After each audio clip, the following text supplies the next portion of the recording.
Oh, what is going on, you dead set legends? And welcome to the Ready Bang, the number one live commentary team in all of sports. I'm your host, the Aussie Armwrestler. Uncle Jon is just a few minutes late, so don't worry. He'll be joining me. We're having a bit of fun. We are here. It has finally happened. We've been banging on about it, whether you love the trash talk, whether you hate the trash talk, whether you love the build-up, love the hype, hate it, don't care. We are finally here. Everyone, give us a ready bang. I absolutely love it. Love that so many people are keen for the number one pre-show, the number one live commentary team in the world. If you're new, I'm your host, the Aussie Armwrestler. And I cannot wait. Yes, where's my trophy? Here it is. The 2019 Melbourne Cup left arm. 80 to 95 kilo. Third place. Superstar. How are you all going?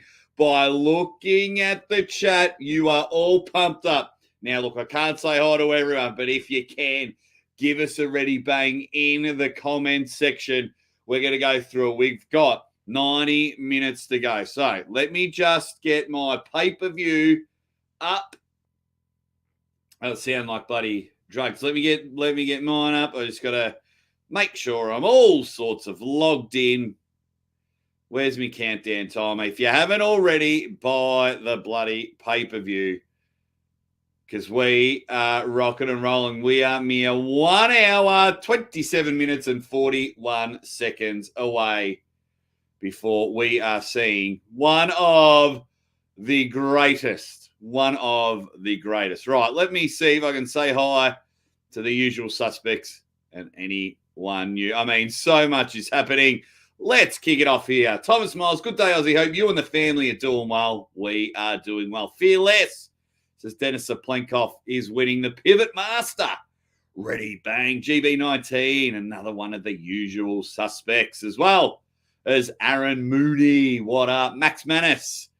Dennis all day, my man. Rob's always in the chat. Ready, bang. A ready, bang morning from Paramveer Singh. Sylvester Stallone. Huge. Petrello. The Sleepless Aussie. Anthony T. Ready, bang. Paul Hill. My man Tall. Paul Hutchings. Mate, we are in for a show. Ready, bang. I'm so back and forth with Devon and Dennis. My head is spinning. I've got John winning 3-1 and Todzilla upsetting on Gabov and Matt beating Frank. Drunk Eddie is in there. Johnny says Aussie should be there. That's right. I've been to a lot of events this year. I'd love to be there, but that's okay. I'm happy to be here with 407 of you dead set legends at the moment. Hit the like button. We go through all of them. Uncle Jon will be here any minute. We're up and about. I'm going to try and say hi to as many people as we can. Queenslanders in there. Gold Village. Kera. Athababa. Stract is in there. It's awesome. Stay Gold Pony Boy. Devon gets anywhere near that group during that meeting. Dennis is in trouble. White Wolf, my man, is in there. Bexod. How you going, buddy? Just bought mine, pronate attendant. Man, and so many new people in the chat. I am loving it. We've got welcome, folks. Ready, bang. Arm Wrestling Sports Hindi.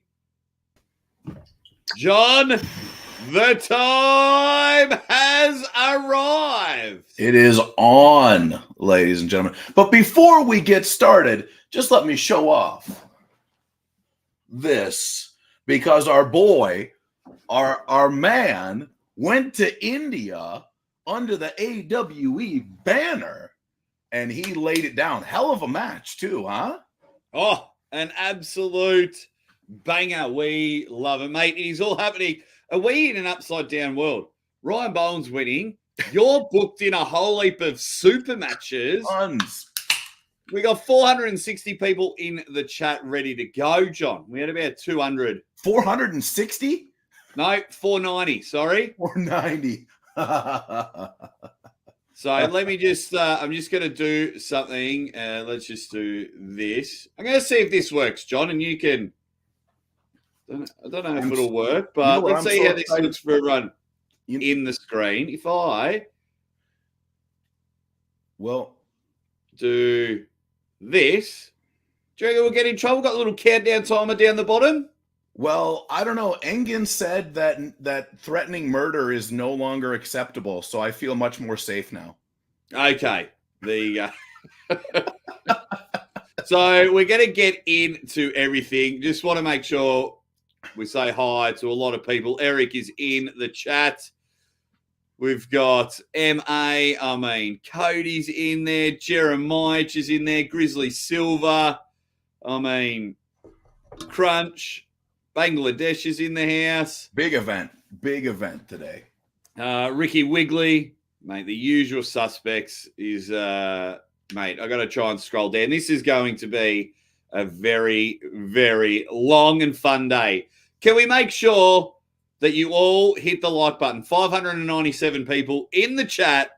We are up and about. If you're new, welcome. This is Maximum Bang, the channel. The channel. The only one. It's going to be good. If I do miss saying hi to you all, yeah, like. Everyone's in there. Everyone's being great. What I need everyone to do while John and I talk about the press conference is let me know whereabouts in the world you are from. Uncle John and I are from the lovely land of Jershawania, but let us know where you guys are from. John, the press conference was just a mere 24 hours ago, and it's... For me, it started off quick fire, dragged a bit. Yeah. Devon and Dennis came, and then who knows? Right. Yeah, I would say that the press conference is what I expected. They've come to design or stumble upon the way they do it, and that's just the way they're going to do it. Devon and Dennis, great stuff. Loved it. Once again, Devon Larratt heaving the whole event onto his back and single-handedly carrying it out to the masses because nobody else is willing to do a goddamn bit of anything to hype this whole thing up. I thought that Devon was amazing when he gave the flowers to Dennis and Dennis rejected them, and then he gave them to Angerbayev instead. Oh, that was a killer. Really enjoyed that part of it. I'm pretty excited. I think for me, obviously, Devon Dennis, that's what everybody's talking about. After the press conference, I got a little bit more excited for Todzilla versus Angerbayev. Yeah. That piqued me a little bit. Also pretty excited for Brzenk versus Sasho. Although Sasho is possibly the most boring interview I've ever seen in my entire life. Going to be a good match. But can we just appreciate Sasho's got a bit of a badonkadonk about him. Oh, really? Yeah. He's got a bit of a donkadonk about him. So well, what does that mean in Australia? Because here it means ghetto booty. Oh, he's got a you've been observing. You have been observing the ass of Sasho Andreev. Please explain in great detail. When he went for the face-off, yeah, and usually everything just goes straight, and you see the arms and things like that. But he just, I was like, there we go. Now, cut. Say hi to everyone. I'm trying to say hi to everyone. It's brilliant. You're all here in the chat. It is awesome. You're all letting us know where you are from around the world and who's winning between Devon and Dennis. It's going to be great. Kinetics in there. Our man is up and about. So, yeah, he does have a bit of a badonkadonk. 730 people are keen. I'm not sure how long I'll keep this countdown timer on the bottom. Buy the pay-per-view. Link is in the description. Flatball's just gifted 10 Aussie Armwrestler memberships. Click on the button, and you'll be like, click on the button, and say allow gifts, and you get itself from there. So, fun fact, John. Usual stuff, let it slip as well. You know how we did our predictions? Yeah. Missed the match. We missed a match? There's a left-handed match. Oh. Sasha Andreev has double duty. Right. And we were just like, holy crap. Whoops. It's nice. Glad to see the left hand appearing once again. Sasha is pulling the left-handed match before he pulls Jon, I assume. Yes. Yeah. So what I'll do for you, Jon, I'm just telling everyone, can we please hit the like button? Surely we can get to 500 likes within the next 20 minutes, for sure. Gotta be. 500 likes. So let me tell you the match order, Jon. I've wrote down the match order, and I've got Mrs. Aussie Armwrestlers tips. Good.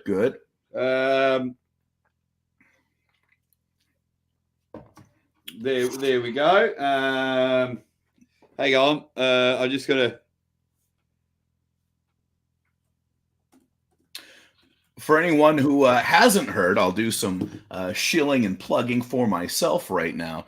Just please, while we're here. In the last few days, I have been just left and right coming up with super matches.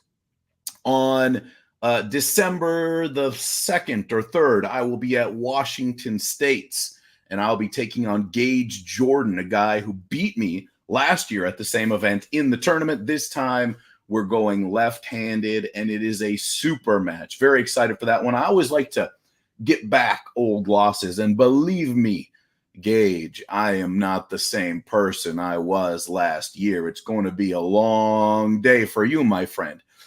And then just yesterday, official February the 24th, left hand, I will be taking on Wreck-It Ralph himself, Jeff Dabe. Oh, I know. It's going to be. Oh, I can't wait when I saw that and realized that Jeff was the same height as you. I know, short, right? All righty. So, as you can see, I can't wait for that match. That's in February. Man, if I could get over there, that would be brilliant. Bottom corner, an hour and 17 minutes until kickoff. Here is the match order. Fia versus Rosa. Frank Lamparelli, Matt Mask. Artem Tynov, Sasha Andreev, left arm. Yep. Kamil Jablonski versus Ivan Matyashenko. David Samushia versus Abdul Manaf. Rustam Babayev versus Irakli Zarakshvili. Sarah Backman versus Eglay. Georgie versus Ayo. Todd Unger. Jon Sasho. And Devon versus Denis. Man, it is good. It is a good card. Yeah. You can't deny that. It's going to be brilliant. Just got to quickly do this. Mate, it is all happening now. I just want to touch on the press conference with you for a bit. Then we're going to get through all the matches. I want to see if Jon's changed any of his bloody predictions. Mm-hmm. Because now that you've seen it, now that you've seen the press conference, sometimes we see him side by side and we're like, what's going on? Yeah, I haven't changed my mind, but I do have some things to say about that. Yeah, but the press conference, with the gift giving, was a little bit flowers. I don't know. I was just hoping for something else. Well, I don't know what I was hoping for. I was just so ready for literally anything to happen after 2 hours that I was happy to finally see a little bit of action, a little bit of movement in that press conference. And then when we heard, I could hear Babkin in the background. Oh. Okay. So I heard a lot of people saying that the translator was not translating properly to Denis or from Denis. Did we have confirmation on that? Yeah, I'm hearing that a lot, but I was trying to read a lot of comments and like they missed this, they didn't say that. Yeah. Yeah. I it's so hard, right? You have to say full stop. It's very difficult because the way Devon Larratt approaches things, the way he says things has a very significant amount of sarcasm. And I know many, many English-speaking people that do not pick up on that at all, right? So, Devon, when he's like, I apologize. I'm sorry for insinuating that Devon and Babkin are in a homosexual relationship. I'm sorry. Like, you know. Yeah. Oh, it's hilarious. Well, according to this, it says Dennis called Devon stupid, but the translator didn't say it. Okay. Did it? Do you speak? Do you speak Russian, Tall Paul? You don't take me for a Russian speaker. Who knows? Who knows? You I take me saw for- that Artem had posted something about something, but I didn't get to watch the whole thing. Well, Uncle Jon coming in hot with the news. There's a video out there, and it says something. I don't know what it is. Something about something. Look, I enjoyed the press conference. The Devon Dennis bit. I did enjoy it. I did enjoy the back and forth. I loved that Devon was. I love that Dennis was a bit. Instead of him just going no, he was like chirping a bit. And then I think the translator was speaking too fast, or the microphone wasn't loud enough for Devon, because Devon was like, "Oh, not sure what's going on here." But either way, I thought it worked out pretty good. But I actually loved the stare down. Yeah, that was great. I thought that was brilliant. I couldn't believe that Dennis took his right hand, and like grabbed it. I never in a million years thought that he would have done that. I didn't think. Yeah, I didn't think Dennis was going to shake his hand at all. Yeah, it was hilarious. Do you think they can mend the relationship, Uncle Jon? If they have someone that is a fair interpreter, probably. But will that happen? I don't know. They have to. I think they got to get Ray in there. Yeah, mate. Isn't Ray a star?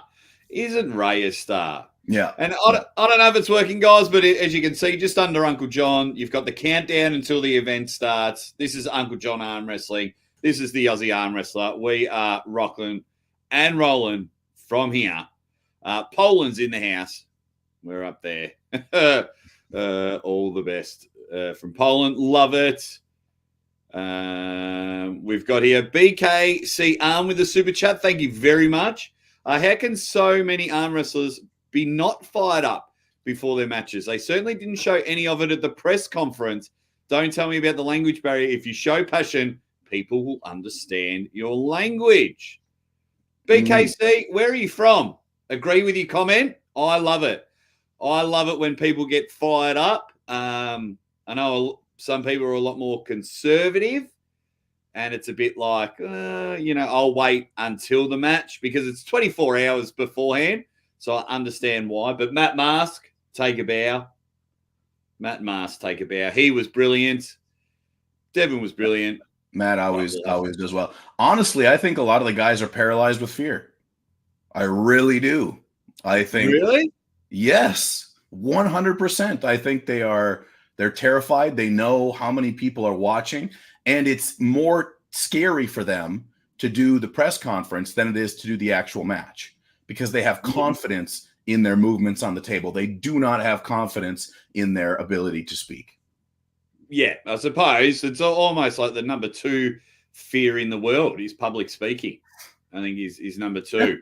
Yeah. But thank you very much, mate. Thank you very much for the super chat. Absolutely love it. And I just love this name. I just think it's a cool name. England Jersey. I think it is a great name. There's the countdown timer there. We'll put it back up a little bit later on in the program. All righty, let's start firing up as everyone is saying hi. But yeah, you've got a good point there, Jon. I think because you and I just absolutely love a presser. We love, that's almost like our main event before our actual match. We're like, oh, yeah, that's the money, right? That's the money. This is, in my opinion, I think we have similar ideas.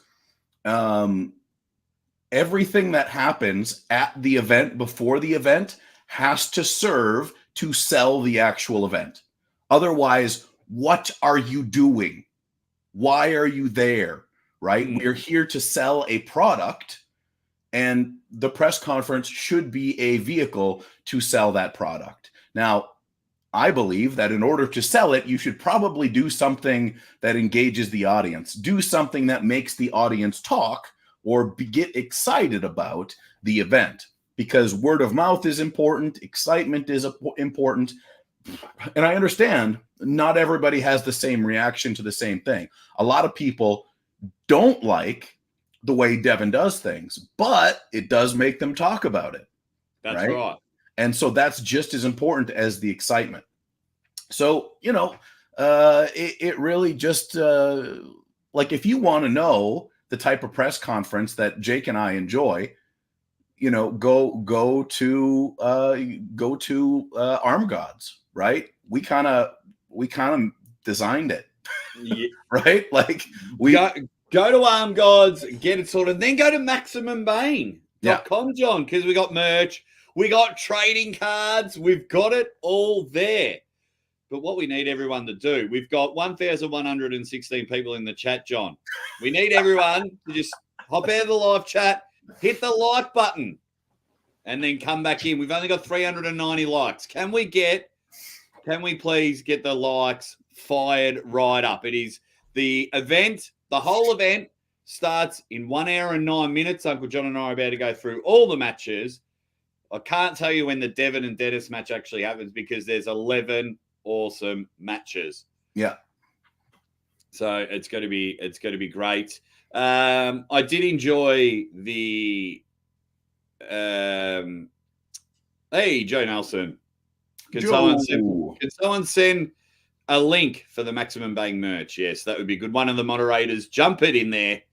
That would be brilliant. I love that our Dennis was like, well, in our culture, we call people a clown. And then he was like, well, in our culture, we call everyone gay. It's like Devon set him up for the biggest hypocrite award ever. Yeah. Just sat there and goes, oh, no. He was like, oh no, the basketball ring's free. Go, shoot Dennis.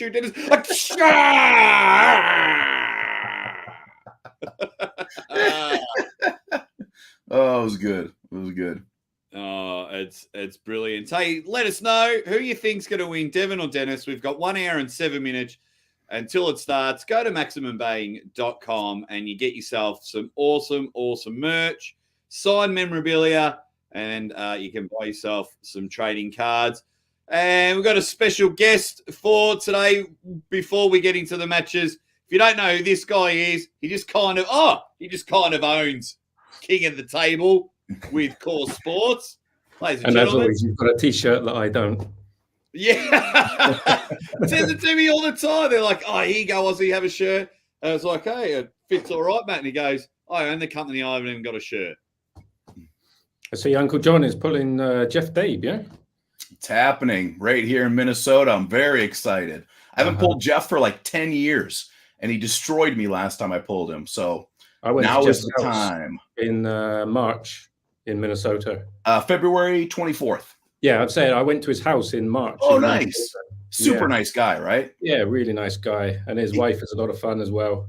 The only thing I'm disappointed in is that I respect Jeff Dabe as a human so much that I can't bring myself to like say bad things about him. He's so much of a better person than I am that I can't even be a bad person. That's how good he is. Interesting thing about him is his left hand size is about exactly the same as Andre the Giant was. Yeah. Wow. Shocking. It's when you can see it on pictures, but when you grip up with it, you just realize that it's, oh my God, there's nothing for me here. There's nothing for me. I mean, there's something for me, but most people not so much. But what's been happening, Matt? Just quick. Obviously, we're here to talk about East versus West, but what's been happening with the old King of the Table? The main event just got announced. Yeah, main event. That's Vitaly Leletin, Hermes Gasparini. I think it's a match the fans wanted. Both guys are obviously in good form. I know Hermes had the controversial loss, but both guys have had already a month's notice for this match, so they've got a 2 months full training. So we're going to see the best of both of them. I think it's a genuine 50-50. So, yeah. Thanks for booking the match when you knew I couldn't make King of the Table. Thought, well, friends, whatever. Hey, why didn't you just book crap matches for the December pay-per-view? Because it's like, wow, Jake's not going to be there. I thought, well, buds. But I'll just read this super chat, and then I want to speak about that, and we're going to get through some of the matches. Proving Astrology, ready, bang. I haven't scheduled my day very well. Can you hazard a guess as to when the main event will start? I hope to start watching the streams 2 hours late and catch up. I think you'll be safe 2 hours. The event starts in 1 hour and 4 minutes, Proving Astrology. That's when the actual event starts. There's 11 matches. I would roughly aim for 20 minutes per match, 20 minutes to half an hour per match. I think if you start 2 hours late, you will be fine. But thank you very much for the super chat, my man. Hopefully that helps for your Proving Astrology. And thank you, as always, for the support. Yeah, no, I like it. Erdemans, Vitali, it's going to be good. I just get a little bit confused on the Vitali hype at the moment, in all respect. Vitali is a star. I love Vitali. He's probably put on one of the best matches ever against Dave Chafee. But everyone's like, Vitali's the man. He should pull Devon next. Now, don't get me wrong. I like the match. But Vitali only beat the guy that beat him. It's like his last match, he beat Rivas Lutudze. And Rivas' last win was against Dave. And just beat Michael I guess we Todd. have to consider, if we factor in the fact he beat Zawa, Salayev also, and then how Hermes struggled against the longer levers of Devon. There's a lot of factors, isn't there? But I think for Tylee, when he came back to the sport against Chafee, he was nowhere near his best. But I think he's leveling up a lot month by month. I think he'll be a genuine test, but I got no idea how it will go. Well, either way, it's good to look forward to. Who have you got in the Devon versus Denis match, Matt? I know you speak to both of them consistently. Yeah, no, both guys well. As always, may the best man win. I'm leaning ever so slightly to Devon. I just think that Denis has been out for too long, and I don't think he'll get back to the level that he was at. I know Denis looked incredible against Jon, but we've got to see how he is in deep water, and I'm sure Devon will at the very least take him there, and I think it could be a problem. So I'm just going for Devon. Beautiful. I think there's wisdom in that response, Matt, just because John Brzenk's incredible, but John Brzenk is also not the type of person who is going to challenge you before the match, during the setup, during the breaks, right? Devon is a different type of puller. And you can say it's good, it's bad, it's whatever, but it has proven to be very, very effective. So when I watched Jon versus Denis, I saw a very respectful, cordial match where Denis was just too strong. I guarantee that is not what we're going to see at East versus West 10 coming up in a few hours. It is going to be wild. I think it's going to be brutal. I think we're going to see frustration, and I'm going to eat it all up. Yeah, I think that's the thing, that Devon's mind games have worked again. And for Denis, that's terrible because it's absolutely not what he wants. I know Denis, he's such a quiet character, and he's riled. He was riled yesterday. Yeah. And you're going to have on stage Jody stood next to Babkin, both screaming at each other, screaming at everybody, and that will only favor one person, and that is Devon Larratt. Couldn't agree more. Oh, I'm looking forward to that. Hopefully they just, like at Arm Gods, where the athletes had to sit down next to each other in between rounds. I hope they're both banned from stage, and then they've got this little VIP booth at the front and center of the stage, and then they just go at it. It'll be brilliant. Matt, before we get into some of the other matches, what do you think of the press conference? Well, it's the Devon Larratt show, isn't it? I always say it. We just wish that everybody would show a bit of chat. It's you don't have to go as far as Devon. We will understand that he's right on the red line. For some people, he crosses it, but we want to hear from these guys. We're genuinely interested in what they got to say. We want to hear from them that they believe they're going to win, that they're going to crush the opponent. So tell us that. I think probably deep down they think it, but they've got to tell us that. They've got to give the fans a reason to want them to win or to want someone to lose. And they help themselves by doing it. They promote the sport. The more people pay, more money in their pockets. So, as always, you've got Devon Larratt there, the ultimate guy, the equivalent of a WWE superstar, showing you how to do it. Just take 5% of that, and we would all be better off. Yeah, I mean, and you don't have to be as blatant as Devon. Like, there's other ways. Like, Dennis saying nothing at the face-off said everything. You know what I mean? Instead of just, oh yeah, I respect John. It's going to be a fun match. Rah rah. I think, yeah, there's so many other ways that you can definitely. Yeah, you don't have to slag off your opponent, but you should be championing your own cause. You know, anyone that turns up should believe in themselves to win, and they should be telling everyone, this is why I'm going to win. This is why my opponent can't beat me. You don't have to be disrespectful while championing yourself, and no one's going to see that as rude or anything. So yeah, it's just like I say, it's the Devon Larratt show.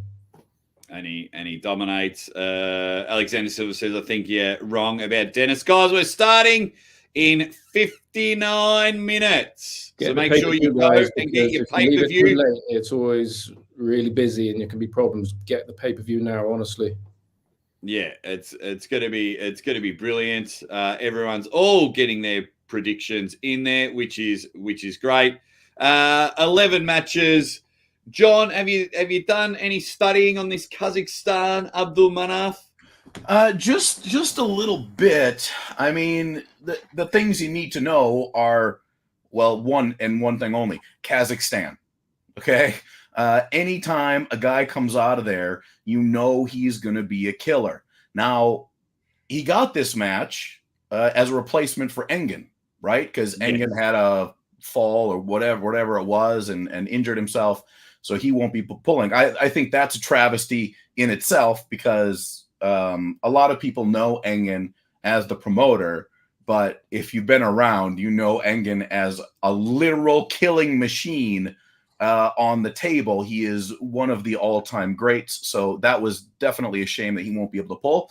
But Abdulmanov going against David Samushia, just coming out of nowhere, you got to give a little bit of the benefit to Samushia. Samushia's been waiting for a match. Sure, he had to switch gears to think about someone else too.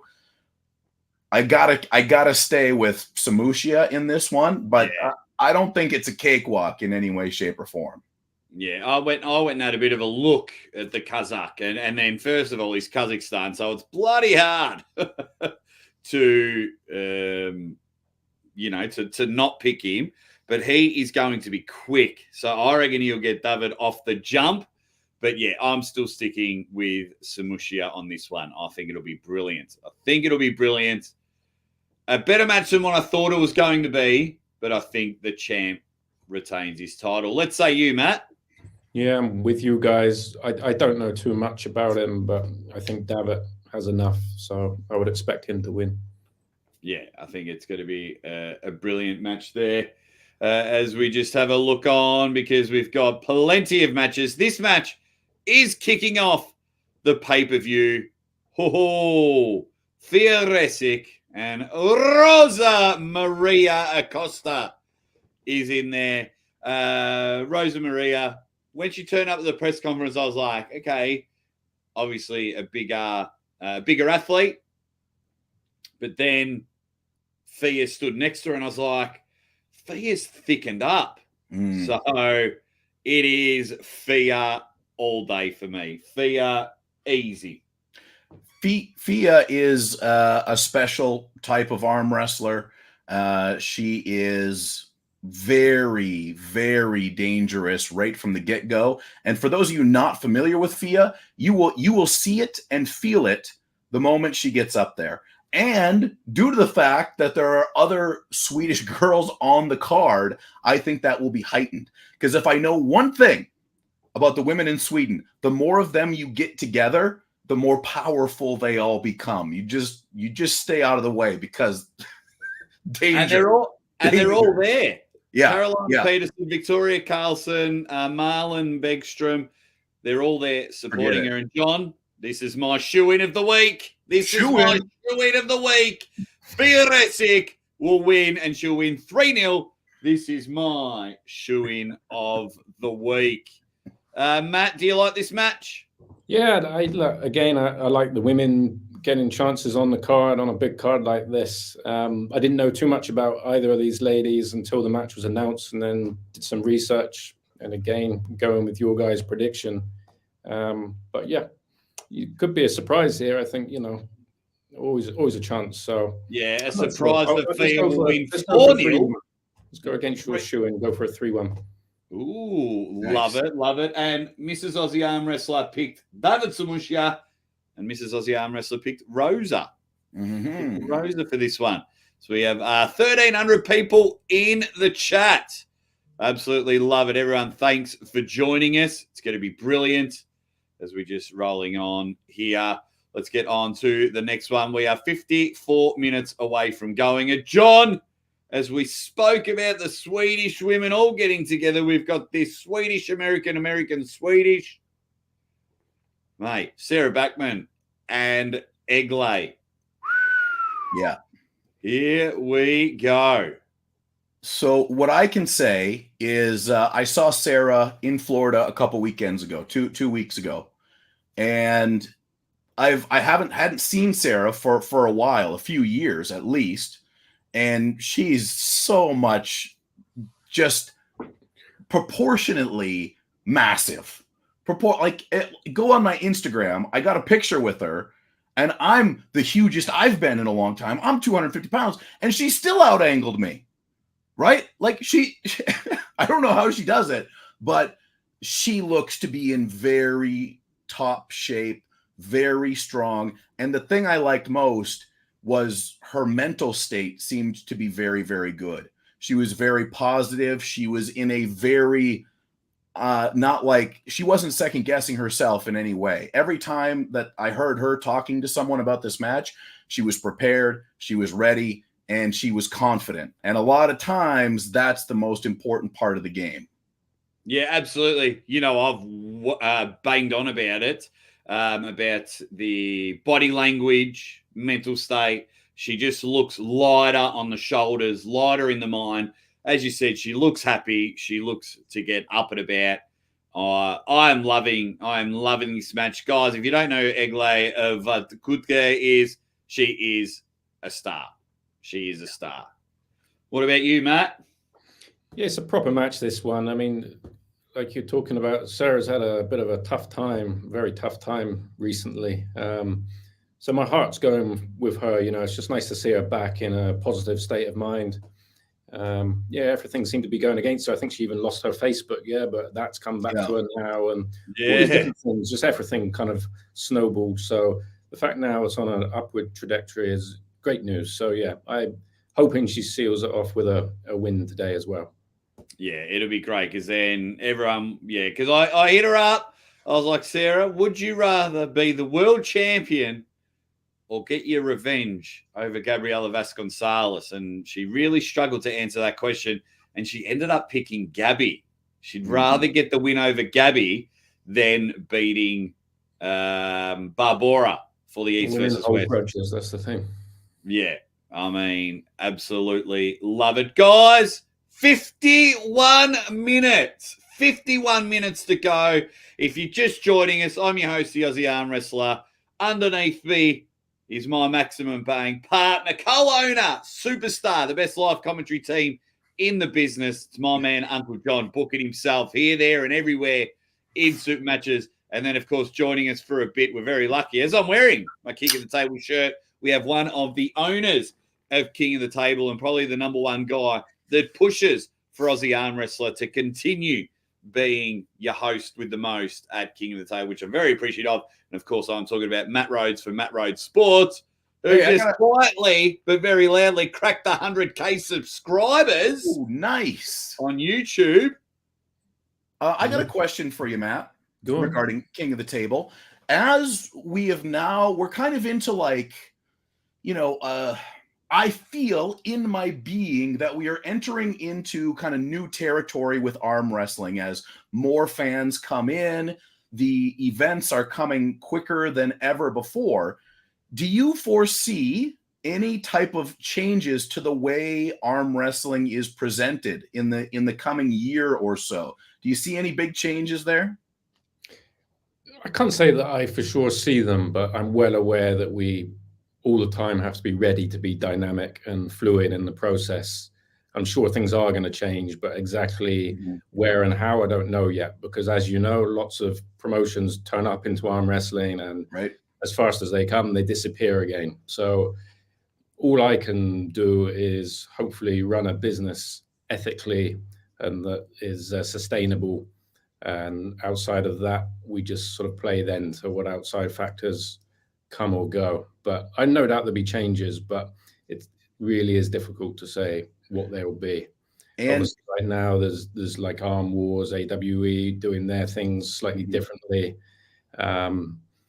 You know, probably no one's found the perfect way to do it yet. It really is a difficult question, but I think the main thing right now is you're seeing the best guys in the world regularly up against each other. So for all the improvements that are needed, and you know, we're not ignorant enough to think there's not improvements needed, I think this is good times anyway. So yes, I agree 100%. The other question that comes up to me quite often is, you know, from people that have the dream. A lot of arm wrestlers that are new arm wrestlers, and they're like, man, in 5 years, in 10 years, I want to be the king of the table. As an owner of King of the Table and a promoter of arm wrestling, what is it that you're looking for in the next King of the Table superstar? What is it that gives people that edge to get on the big stage? Well, look, there are a number of things. I mean, probably East versus West is more a platform to give people opportunities that are lesser known names generally. But now we've gone to a minimum of a 5-match format, as you saw from the last event. We're bringing in names people know, but perhaps not superstars all the way through the card as before. But look, you've got to do two things. You've got to be winning. But again, we spoke about characters, press conference. If you've got a good character as well, it can really count for a lot because you're bringing eyes to the sport. So those two things, work on the promotion side of it as well as your actual ability. Beautiful. Yeah. You heard it there. I just wanted to hear you say it, because when I say it, nobody believes me. Yeah. Like I say, and if you want to, like when you say, Matt, that no one's hit it perfect yet, I'll tell you the closest way to get it perfect. You book Uncle Jon and the Aussie Armwrestler in the commentary, just quietly but loudly in front of 1,300 people. That's it. That's the only way to do it. Guys, 47 bloody minutes to go. And we roll on two men that would absolutely dominate in Scrabble if they spelt their own names. I'm talking about Irakli Sarakashvili and Rustam Babayev. Oh, both men. Hey, Constipated Devon's in there. We've got to get you 10K on Insta. Yeah, I haven't cracked that yet, but I'm having a bit of fun and love the work you're doing, Constipated Devon. Very funny stuff. Both men looked real healthy, John. Oh. Yeah. Well, I'm ready to say that this match could 100% be the event stealer. The way these guys are built, they both look very good. They both look very, very powerful. Rustam gave me a little bit more hope that he is feeling good, right? He was like, look, I had to take some time off with the injury. I came back. Lifts are all going up. Everything is looking good. It's really a classic matchup. This is a top roll guy versus a hooking guy. If Irakli can get anything on that wrist of Rustam, I think he takes it.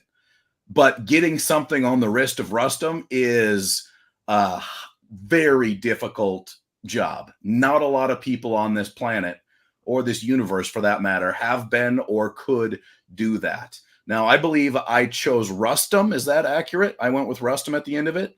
Yes, you did. Yeah. So I think that Rustam is going to be, he's going to be the guy, but very close. This is probably the closest match possible on this card. Yeah, I cannot wait. If Rustam is healthy, Rustam wins. Rustam! I can't wait. Yeah. If both men get stuck in the middle of the table, yeah, you call it a day because they could quite possibly steal the show. Rustam going inside, he's only hooking. He's just going to sit there. And when you're trying to wear out a bicep, I'm not sure if Irakli's bicep is going to be the one. Matt, I probably know what your prediction's going to be, but any thoughts on this match? Yeah, I mean, I'm with you. I hope Rustam is back to full form. I think Irakli was overhyped. He beat a very beat up Barboza. He, in my opinion, lost to Jon. It was super controversial. And then, Ongabayev schooled him. So I think the hype train is over now. And yeah, I'm looking for a Rustam win. So again, with you guys. Yeah. Nice. I like the surety of it. I like the certainty, Matt. So I like. That's what we want. That's what we want. I mean, yeah, these two are great, but Rustam Babayev, just look at his history. Just look at what he has done in the sport of arm wrestling. And if what was it, his pec that went or his shoulder against Paul Lynn?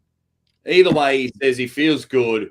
If he feels good, that's all I need from Rustam. So Mrs. Aussie Arm Wrestler picked Sarah Backman and Irakli Zarakshvili. Now, shout out to Mrs. Aussie Arm Wrestler. She actually got Irakli's name bang on. Nice. Couldn't believe it. I was like, yeah, here we go.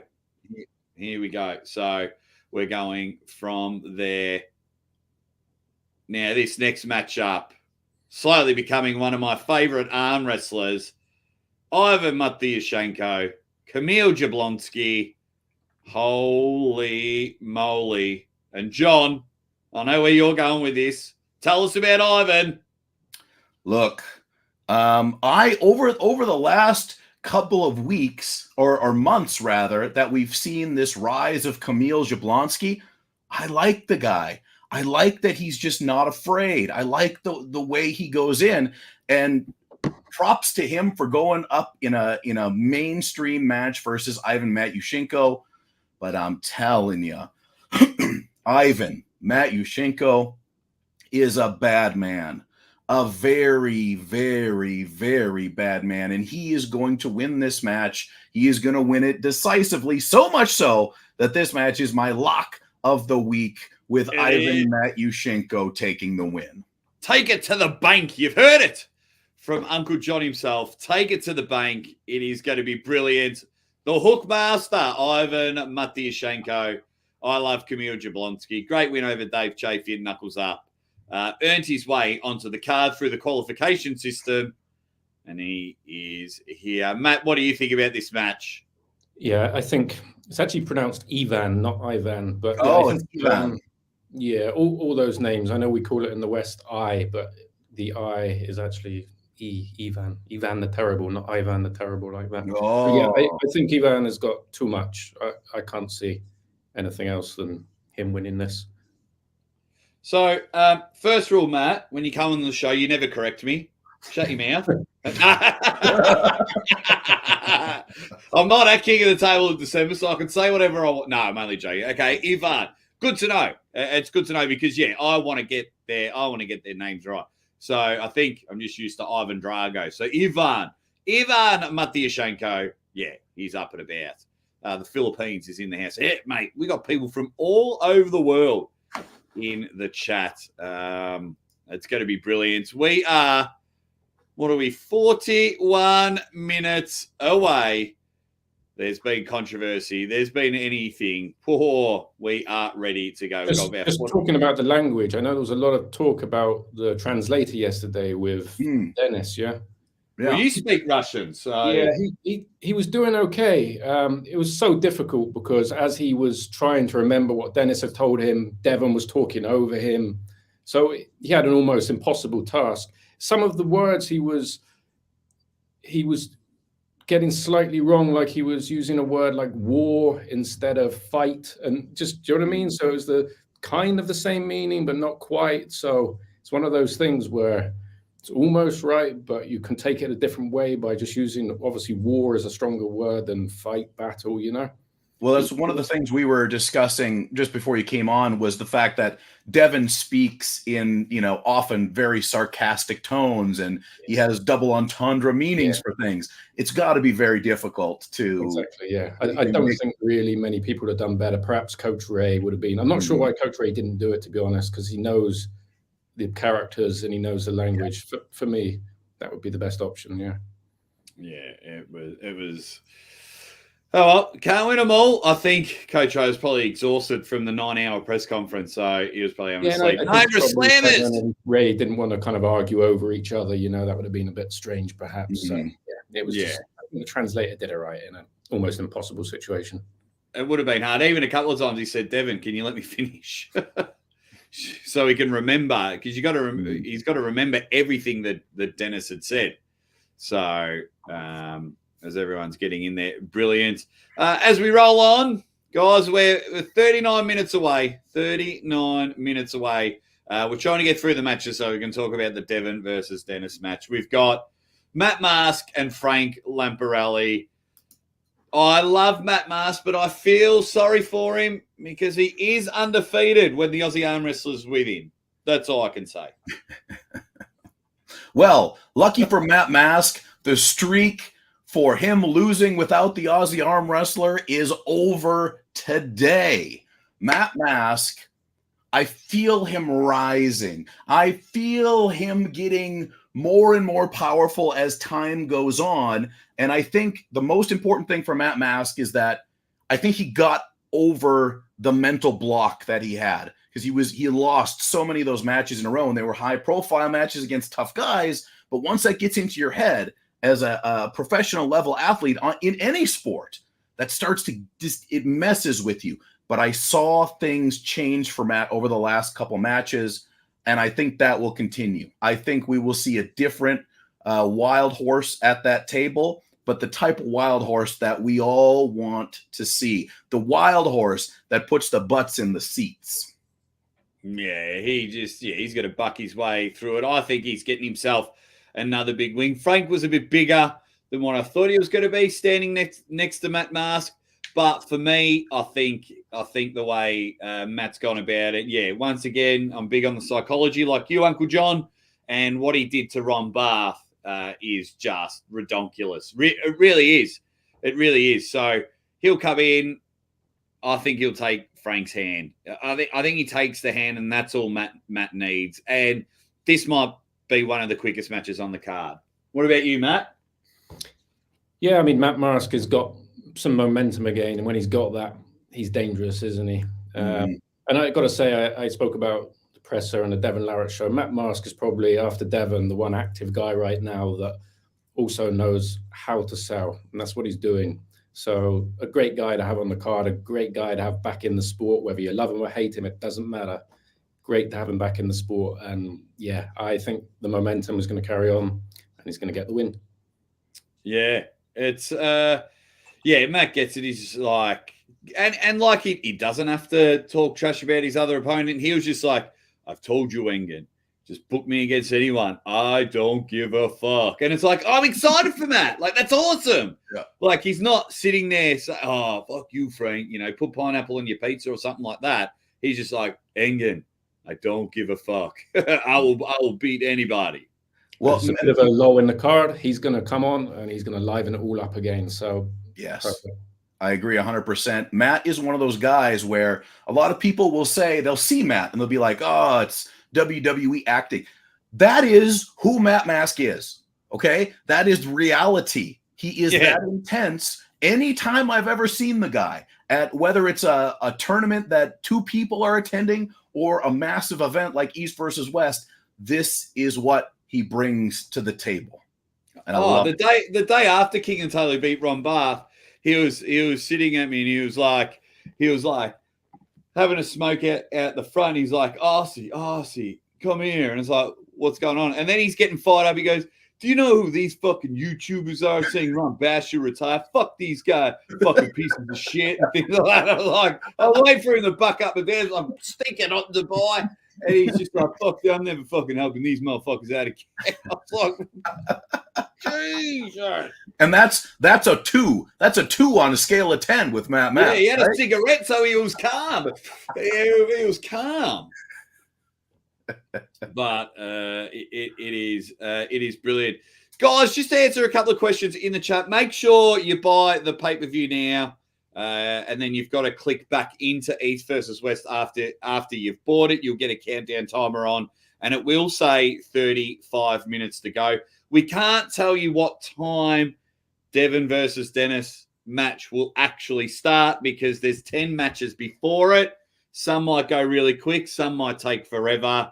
We know it's East versus West, so get comfortable. We know that we're in for quite a few hours, so make sure you get in there. And just buy the pay-per-view, sit back, and enjoy. We got 34 minutes. It's going to be brilliant. It's going to be quite a fun time. Mrs. Aussie Armwrestler, what was her predictions? I'll just get the next match on the screen. Oh, shit. Big boys. She picked Ivan Matyashenko, Ivan. Sorry, Matt. Jeez, bloody hell. And, and Matt Mask. Did I pronounce Matt's name properly, Matt Rhodes? You're learning. It's not Mart Rhodes. Mart Mask. Mard Rhodes. Mard Rhodes. It is cool. Hey, big. Oh, baby. It's the big match.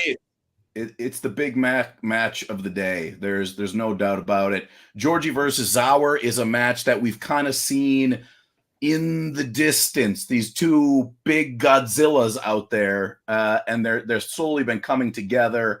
Georgie been on a hell of a roll as of late. Of course, he beats Morozov. Morozov was, in a depleted state by all information that we have, but Georgie looks good. Georgie looks ready, and so does Zauer. Zauer, God, I every time I see the guy, I'm like, what a human. What a specimen of just mass and flesh and bone. But these guys have met before, and Georgie has dominated the wrist of Zauer in the past. And I think that's exactly what we're going to see here today. No matter what Zauer has done to prepare, I think Georgie has done an equal amount. So we're going to see what we've seen in the past with Georgie dominating the up, top, and outside game. Yeah, there's a few things at the press conference that broke my heart, but I'll just say, g'day to the Beer Man. Hope you're doing well, buddy. Everyone go check out the Beer Man Burgoyne's channel. Good dude. We love a bit of Beer Man over here at the Aussie Armwrestler.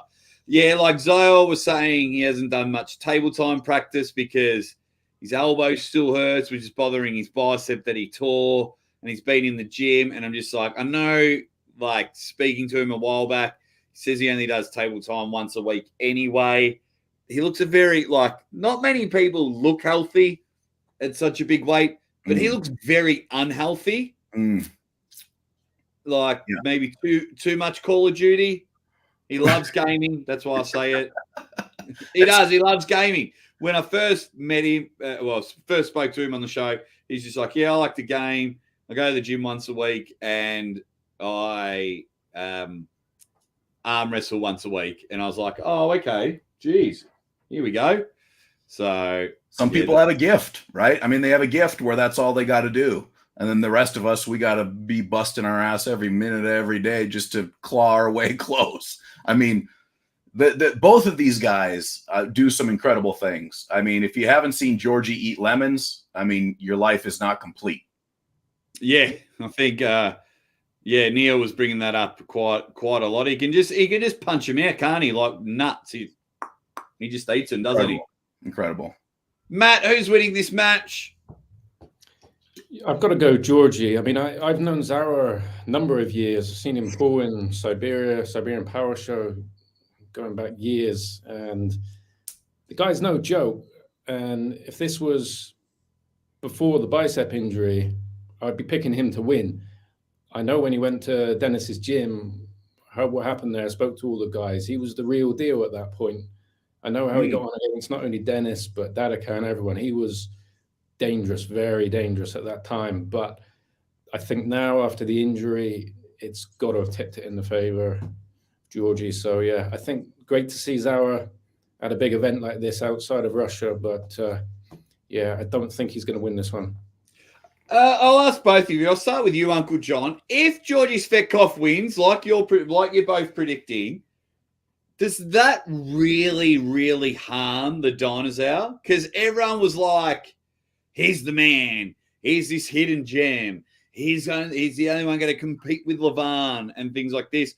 Will it just be like, well, Georgie's swept him under the rug? Yeah, we might see in about 4 East versus West. Well, it really depends on the response. I think it's with arm wrestling, half the people who arm wrestle are leaving with a loss, right? It's a 50-50 game all the time. So for arm wrestlers at an elite level, I don't think you can stay at the elite level for long unless you can handle those losses.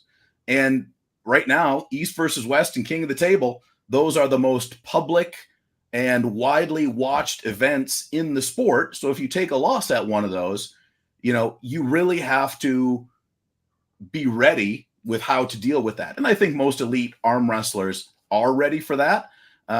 So really look at Hermes. Hermes went in a highly, highly publicized match against Devon. He got his ass beat, but it was just for Hermes. That's the most amazing thing I've ever seen. He literally just did a somersault, tucked and rolled, and he's back up, and he's going to be going in more ready than ever against Vitali at King of the Table. So for Zawer, if he does take a loss, and it's the same thing for Georgie, how do you respond to it? And it's just about going to the next one. Go to the next one. Yeah, that's right. Yeah, because it's the internet. People forget very quickly. What about you, Matt? I think there's more for Georgie to gain if he wins, beating Morozov and then beating Zawer. I think that will really propel him in fans' mind to the next level, more so than if Zawer loses. I think people will be ready to give him another chance, knowing about the injury and things. So I think as opposed to a lot for him to lose, there's more for Georgie to gain with a win over Zawer. Yeah, I can't wait. And we don't have to wait long. 28 minutes. 28 minutes. Over 1,600 people in the chat. Thank you all for joining. I'm the Aussie Arm Wrestler. We've got Uncle Jon from the Uncle Jon's Arm Wrestling Show and co-owner of King of the Table. Of course, main event just announced. Ernemis Gasparini, Vitaly Laletin. Also, Larry Wheels and Leonidas Arcona will be on the it's going to be great. On the right hand? On the right arm after they had their left arm spectacle. Hey, guys, if you can, hit the like button. Thank you all for joining us here. We're going to the pre-show. We're almost about to I did, but we had a third guest on the show. I did have the countdown clock in the corner, but Matt Rhodes joined us. And to me, Matt Rhodes is just a little bit more important than a countdown timer. Kinigali, Ongabayev, Toddzilla, everyone. If Devon and Dennis weren't on the card, everyone would be talking about this match. And I know everybody is salivating over this match. Yeah, look, I mean, this is probably the hardest one for me. And it only got harder when I watched Toddzilla on the presser yesterday. I love Toddzilla so much. Like, there's never a time where I watch him and I'm disappointed. I'm always rooting for Toddzilla. But goddamn, I got Ongarbayev in this match because Ongarbayev is, I mean, he's the Michelangelo of arm wrestling. Whenever he hits the table, he is painting beautiful, timeless pictures. If you want to know what arm wrestling is at its most glorious, watch Ongarbayev. He does things that people do not do. He arm wrestles in ways that you cannot arm wrestle unless you've been doing it since birth. I swear to God, he must have been doing reps with the umbilical cord before he came out of the womb, because this guy's movements are incredible. The timing is perfect. I go with Ongarbayev, but I will not be upset if Big Papa Side Pressure pulls through and picks up a win here. Yeah. Type in arm wrestling porn, Kitagali comes up, and yeah, it's going to be brilliant. It's going to be brilliant. I love this match. I think Toddzilla can do it. I really do. His confidence is through the roof. He's had one loss in the last, 2 years, maybe? Mm-hmm. He lost to someone pretty good in Yevgeny Prudnik. Right. I think he can do it. I think he can do it. What about you, Matt? We can definitely do it. And against pretty much anyone else at this weight, I wouldn't give them much hope. But for me, Ongabayev just has the edge here. He really is a stud. And I think if he can come through and win this will really cement just how good he is. And as you know, I finally got to speak to him when I was in Dubai, got him on the phone, had a long chat, and he is super confident, not only this match, but going up against anyone, super confident. He knows how technically sound he is, and he always knows, a bit like John Brzenk, there is always a way for him to win if he gets it right. And I just feel that he'll find that way today. I don't mind at all who wins. Both these guys I really like, but I'm picking Ongabayev. Yeah, I don't care who wins. I really don't. I don't care who wins. I just want it to be a really good match. If I had a mouthful of water, Cobus, I would spit it out. He says, I bought the pay-per-view. Do you think the price will go down for the next event? No. No. Cost me $35 this one. Woof. In Australia, because it's like 20 American plus tax. Yeah. But yeah. Well, look, we're in an age, like we talked about before, where arm wrestling is becoming more popular, which means, of course, there's more people to watch, but the value of the arm wrestlers is going up as well, right? So it costs more and more money to put these events on. And so I was thinking about this the other day, East versus West 10 versus a modern UFC event. In a modern UFC event, you have, the one, like the main event, and then you have, a bunch of other matches. This is like main event after main event after main event after main event, corresponding to the sport. So yeah, I think it's going to keep going up. I hope that the production quality keeps going up as well. And man, let's all just take a minute, because 5 years ago we had nothing. Nothing.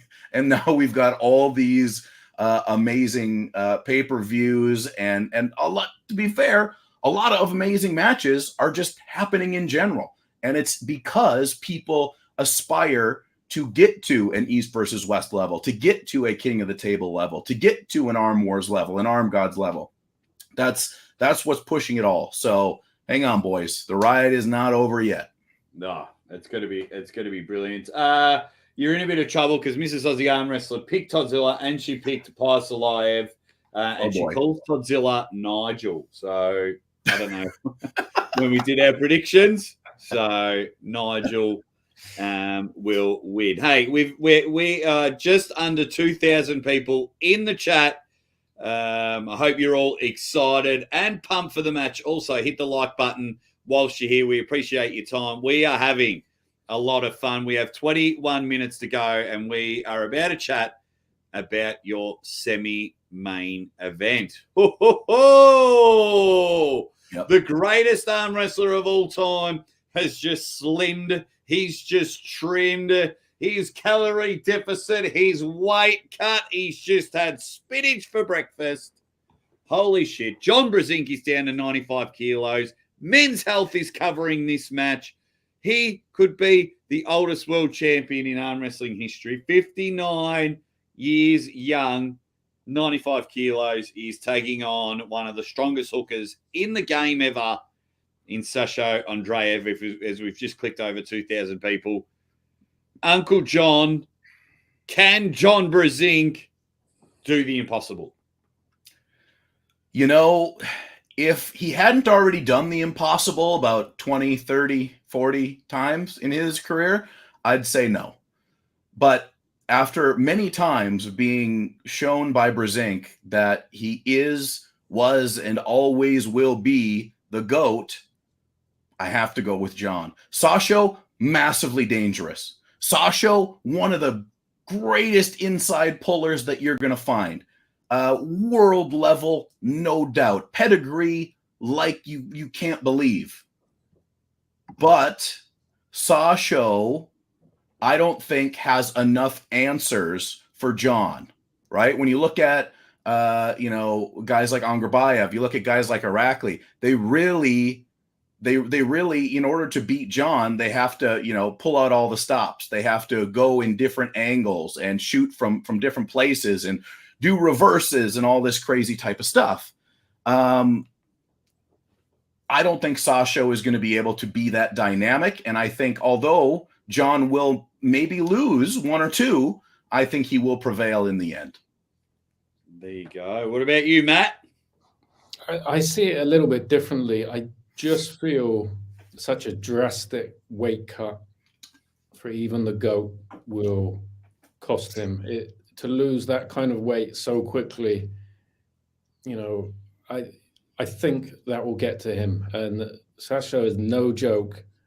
If it was different catch weight higher, I would never bet against Jon. But my heart says Jon. But I just think losing all that weight, usually in sports, take any type of sport, boxing, it's big problems. And I think it's going to be tough for Jon. But I, as always, admire Jon so much. To lose the weight like he has, coming in this shape, it's incredible. But yeah, I'm just, unfortunately, not with my heart, but with my head, going to say that Jon goes down perhaps 3-2. Oh, big one. For me, because you don't lose weight in your hand and wrist. And if Jon just keeps it outside and does not go into the hook, Jon Brzenk is going to be a world champion in the 95 kilos. If he comes into a hook, Jon Brzenk doesn't win. Jon Brzenk doesn't win. Now, my biggest concern is actually the future. So if Jon wins, I don't really think he's going to defend the 95 kilo title. I think he'll give it up. Depends on how much they want to pay him. Yeah. If he wants to stay it that way. Right, 18 minutes to go. I need every single person in the chat to do two things. One, hit the like button.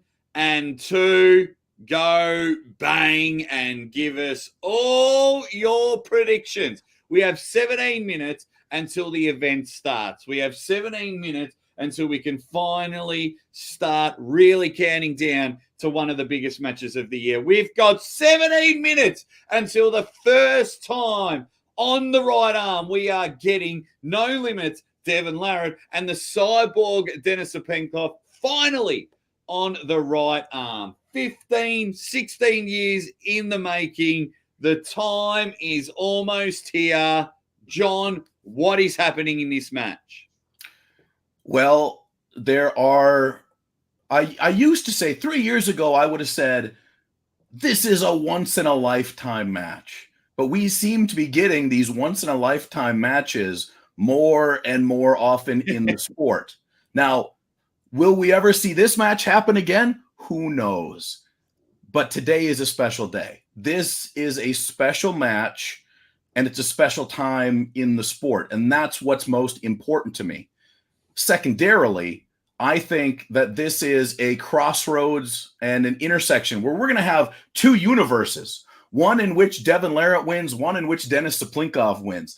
They're both very satisfying universes. If Devon wins, we get to see him go on to take on Levon again and try to climb to the very top of the mountain. If Denis wins, we're going to see him go on to take on Levon. I would like to see both of those things, but we only get to choose one. Yeah. And when it comes down to it, I think that Denis is not the Denis of old after he had his illness. Now, don't get me wrong. I still think he's in the 0.00001% of all humanity, but he is not the Denis Cyplenkov that we would have seen 10 years ago. Devon Larratt, on the other hand, I think he is better than he's ever been before. I think he's got his training routines figured out. I think he has all of his preparation figured out. When we were at his house a month ago, he was doing things with weights that didn't really seem to make much sense in my brain. It was gross. Yeah. And his confidence is off of the charts. I go with Devon Larratt. I go with him heavily, and I will praise his name upon his victory today. There you go. What about you, Matt? Yeah, I mean, I touched on it before. I go with Devon Larratt, but very, very marginally. Like I said, I just think Denis, amount of time out of the sport, lack of real match practice will cost him. He's got Dadakan, Morozov, Zawa, these people he trains with. So probably Denis gets to train with more legit kind of super heavyweights than anyone, but it's not the same as being on the table. This has got interesting. When I went to see Denis maybe 2 years ago to discuss him coming back into the sport, he had a Devon Larratt sticker on his car. Everything he wanted to talk about was memories between him and Devon, good memories. All that has now been soured. I think we all understood Devon was going to do this, but I don't think Denis and his team understood any of it. And it's got to them. It's got to Denis and it's got to Babkin, and that means the atmosphere between them is unsettled. That's perfect for Devon Larratt, absolutely perfect. I do think that if Denis loses this but pits up a good fight, he won't have much to lose. People will say, well, fair enough, against Devon, who many consider number 2 in the world, that's not a big problem. And Denis, a couple more matches, people will give him a chance to be right there. But if Devon loses this, he lost to Gennady. We mustn't forget that. He beat Dave, who Dave we know is really in bad form. Then if he was to lose this, I think it's a more difficult route back for Devon in many ways. So you can look at it like that and say there's perhaps more pressure on Devon. But he's a guy that knows how to fight under pressure. And yeah, I'm picking him to win, but I think it will be tough. Well, for the first time in a very, very long time, I'm just waiting for the update here. We are at 15,170 votes, and it's still counting. 64% have picked Denis Cyplenkov. Every single poll that I've done, the closest I've had is Denis and Devon 50-50. I've had about 20,000 votes over the course of it all. But this one, overriding 15,300 votes, and it is 64%. And it's counting, and it's rising, and they're going with Denis Cyplenkov in this one. So everyone in the... Jake, from my experience, sorry to cut in, but having been with both guys and them training, Devon tends to show exactly his form, what he's doing in training. Denis does not. When I film there, I have had to edit things when being asked to. So, yeah, make of that what you will. Perhaps that means Denis is better than we think, or perhaps that means he's not quite as good as we think, whatever that might mean. But generally, Denis doesn't like to show anything that doesn't look too good. Yeah, look, I think they're just not letting out as much as they want. I think just enough to tease and get everyone talking. That's their way of promoting, and I do enjoy it. But yeah, I think Devon just might take the cake here. It'll be very interesting to see how it goes. I think get comfortable. This match might go for a very long time, but the event starts in 11 minutes, and those watching along with us will make sure that all of our sound and everything squares up. Guys, I've got a challenge for everyone right now. We're at 1,677 likes, almost 2,800 people in the chat. Can we get to 2,000 likes before the event starts? Can we get to 2,000 likes? And then we're going to go through some of your predictions and everything in the comments. So get your predictions. 5-round super match. They're going to pull all 5 rounds. What will it be? Is Denis going to come out, compute, get in all sorts of cyborg form, and become the new super heavyweight champion of East versus West? Or will Devon be the reigning, defending undisputed super heavyweight champion of East versus West. Get it up there. Hey, Joe, everyone asking for free broadcasts and that, just ignore them. It's fine, mate. Don't worry about it. Everyone knows you got to go buy the pay-per-view. Just don't worry about it. Just let them ask for free links. If anyone tries to drop free links, they can't. So don't worry about it, Joe. Just sit back and enjoy. Just sit back and enjoy.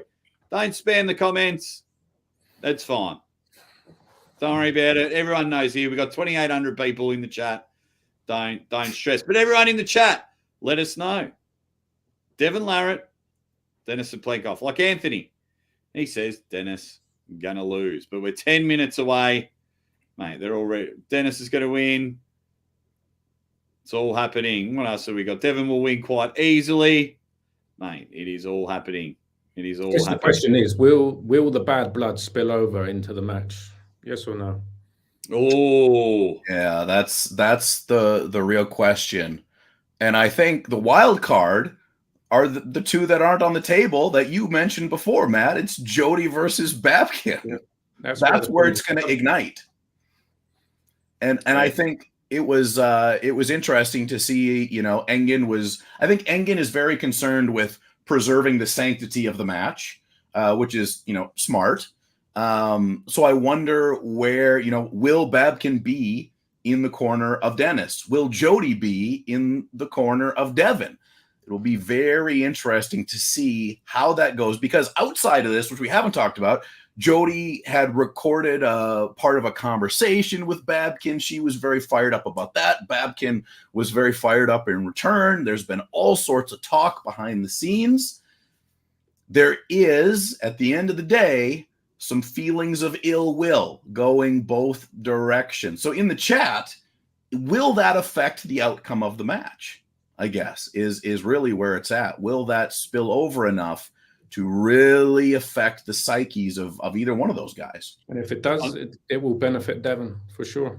Yeah, absolutely. The only way I see it kicking off is, say it's a slip round one, or say Devon gets a pin round one, and Babkin's allowed on stage to be in Dennis's corner, and then Devon goes over to him. That's the moment I think it'll kick off. And Devon likes to shout out at people that are shouting instructions and things. We've heard it all before, So, if Babkin shouting instructions to Dennis, I wouldn't be surprised to hear Devon tell him where to go. So there's lots that could happen. But what I would say is, don't get too excited, everyone, about death threats and things. People that genuine killers online telling each other they're going to kill them. John and I have received death threats. Yeah. So we've received death threats. Not abnormal. Yeah. It just means you've made it. It sucks. Don't get me wrong. It sucks when you guys do that. But, No one's going to run death threats, so I haven't made it yet. Huh? And you got more subscribers than both of us put together times like 5. Maybe that's the key. Maybe we got to sit around the 100,000, John. You're far too reasonable, Matt. You're far too reasonable. You've got to become more unreasonable in your approach to the internet. Yeah, exactly. Well, it's always happening, guys. We are just under 7 minutes away. Right. I'm going to love you and leave you, okay? I'm going to get a drink, and I've bought the pay-per-view, and I'm going to watch it. But Matt Rhodes, you are a star. Thank you so much for joining us. I'll speak to you soon, buddy. Yeah, thanks to all the fans, as always, guys. It's you guys support the sport, whether it's criticism or positive, it doesn't matter. I read it, take it on board, and we appreciate it all. So thanks to everyone, and thanks to Uncle Jon, thanks to Aussie. Subscribe to their channels, cost nothing, guys. And just enjoy the show. Thank you, Matt. Thank you, Matt. He's there. Matt Rhodes. If you don't know who Matt Rhodes is, from Matt Rhodes Sports YouTube, he is running the show over there. Co-owner of King of the Table, December 9th. After this, just go buy your pay-per-view for that one. Get it over there. The pay-per-view link is in the description for this one. John was like 300 seconds away from it starting. I'm excited, buddy.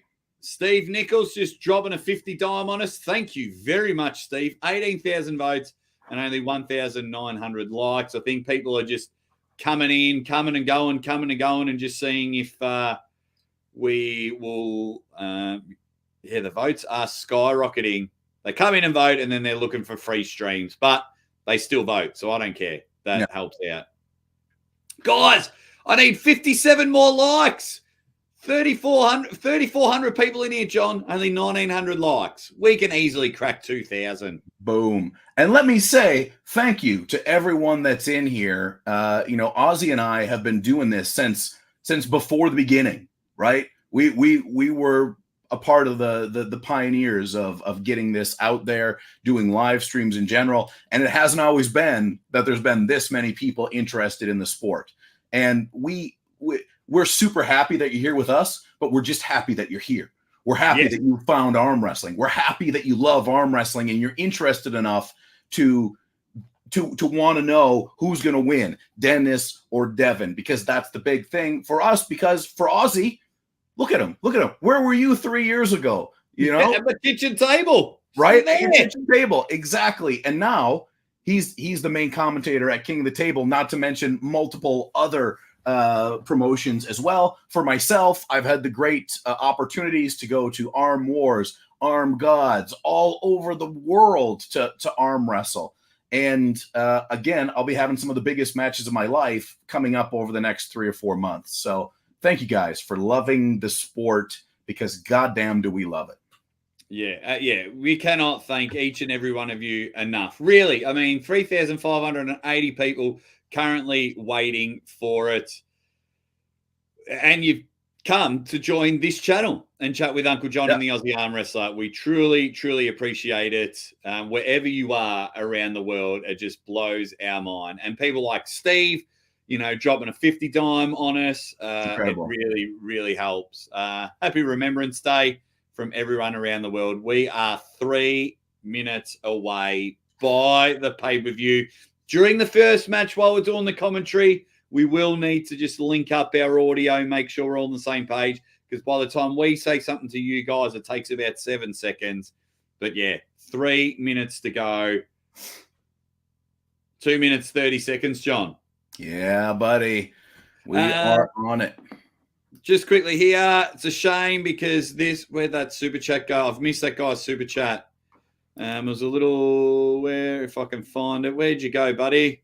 Oh, refresh your page there. Oh, okay. They do have the "will start soon" thing up now. So I'm refreshing. Is it too hard to call sports to implement Apple Pay? No idea, my man. No idea. Probably should have asked Matt when he was here. Just missed out, Ryzen. So I do apologize. Well, hopefully, eventually we'll get to a point where all that stuff can be implemented. We don't have any control over that, obviously, but there's probably some kind of level of money that it would require to make it worthwhile, right? Yeah. On some level. I don't know how it all works because I'm not on the business end. I'm on the arm wrestling end. So, obviously, if it was going to help them make money, yes, they will do it. But there's probably some kind of issue. Yeah. And just to clarify things, I'm actually the Aussie Arm Wrestler. I'm not Devon Larratt. That's actually Uncle Jon. He's not Dennis Cyplenkov. Although my arms are exactly the same as Dennis's. Exactly identical. Now, with just under 4,100 people in the chat, I want to make it clear, 4,300 people, John. Incredible. I do not care who wins. No. If Devon wins, fantastic. If Dennis wins, fantastic.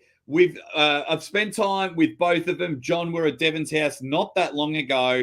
I absolutely love both athletes. Of course, we have fun with our predictions. I think Devon's going to win. You think Devon's going to win. We're almost at 20,000 votes, and the majority think Dennis is going to win, which is great. That's exactly what you want for your main event. It's exactly what we want with the comment section. Devon will win, Dennis will win. No chance Devon wins, no chance Dennis wins, and everyone is talking back and forth. It is brilliant for the sport. The best. Okay, as my just keeps refreshing. Apple Pay takes 50%. That's why, says Joe Blowful. Well, there you go. There you go. There's in there Enzo with a sticker. Thank you very much, Enzo. Guys, I do apologize if I do miss any super chats. 4,500 people in the chat. And we are just moments away. Now I've got to set up my thing, so I've got both on there. While Jake is doing that, I just want to huck myself out there once more. Washington State, the first weekend in December 2nd, 3rd. I will be there. I'll be doing commentary. I've also got a super match versus Gage Jordan. Then the week after that, I'm heading to Florida to the finals for their big event run by Chance Shaw and Mikey Oliva and a few other guys, I think, involved with that. I'll be doing commentary there, possibly jumping into a weight class or two. Then it looks like there will be a bit of event going on in January. Not everything has been announced at this point, but I will be there for the Vitacell event. I'll be doing that, and possibly a bit of arm wrestling as well, yet to be announced. Of course, big match with Jeff Dabe at the end of February 24th on the left arm. That's probably the toughest match I've ever had now, especially at this bigger weight class. I'm very excited for that. And then one of the defining matches of my career will be coming up on March, was it the 23rd? March 23rd? Is that Ireland? Arm Gods. Valhalla 3, myself versus Evan Burgoyne in the world's first ever thumbtack match, which might destroy the whole sport. There will be blood. The question is, are you willing to bleed, Evan? Because I am. Get in there, love it. And thank you to our man, David Tomes. Mr. Sparkle Puff, just dropping a super chat. Drops them all the time. Here we go. Ready, bang. According to my screen, it says will start soon. Yep. I just recently clicked refresh. Let's all work together. It shouldn't be a problem. Mm-hmm. Can't wait for the match to start. If you haven't already, guys, can you please hit the like button whilst you are in here, hanging and banging, slinging and slanging, as we are close to 20,000 votes. Holy moly, is it going nuts? Oh, absolutely. Yeah, over 20,000 votes, John, 65%. Wow, 65% is happening for Denis Cyplenkov. We've got over 2,000 votes and almost 5,000 people. Can we get to 3,000 votes? To 3,000 votes. You guys are blowing our mind. You're blowing our mind about how many people are in the chat at the moment. 5,100 people, and we are starting. It has started. Here we go. Oh, stage looks incredible. They're behind them. Oh, yes. Neil is up and about. Oh, this already looks so much better. It already looks so much better. I love it. I'll show that, Evan. Oh, baby.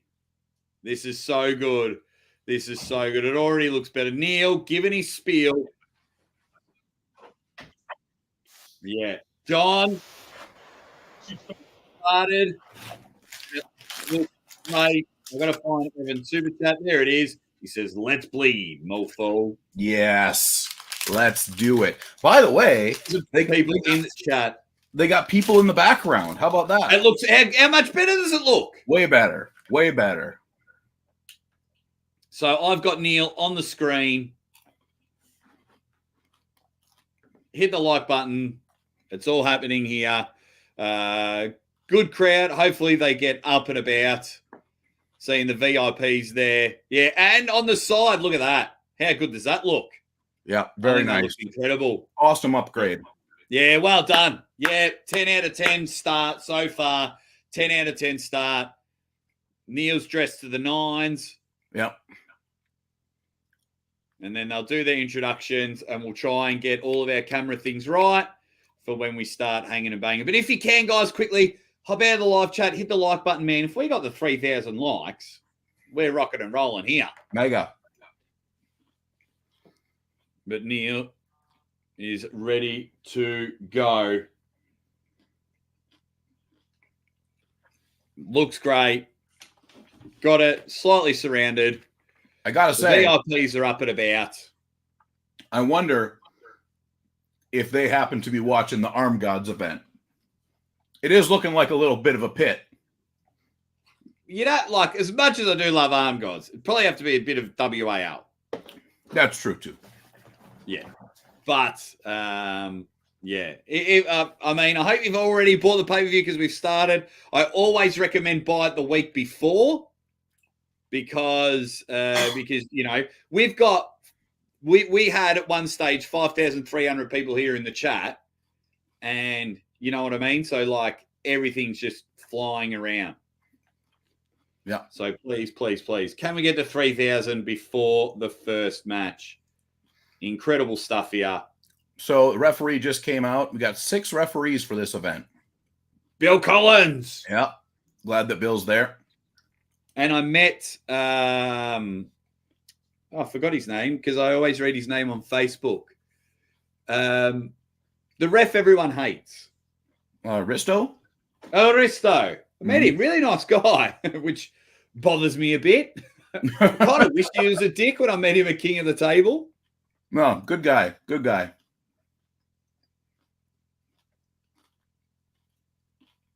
So there you go. So there are your referees there, the VIPs. Yeah, 10 out of 10.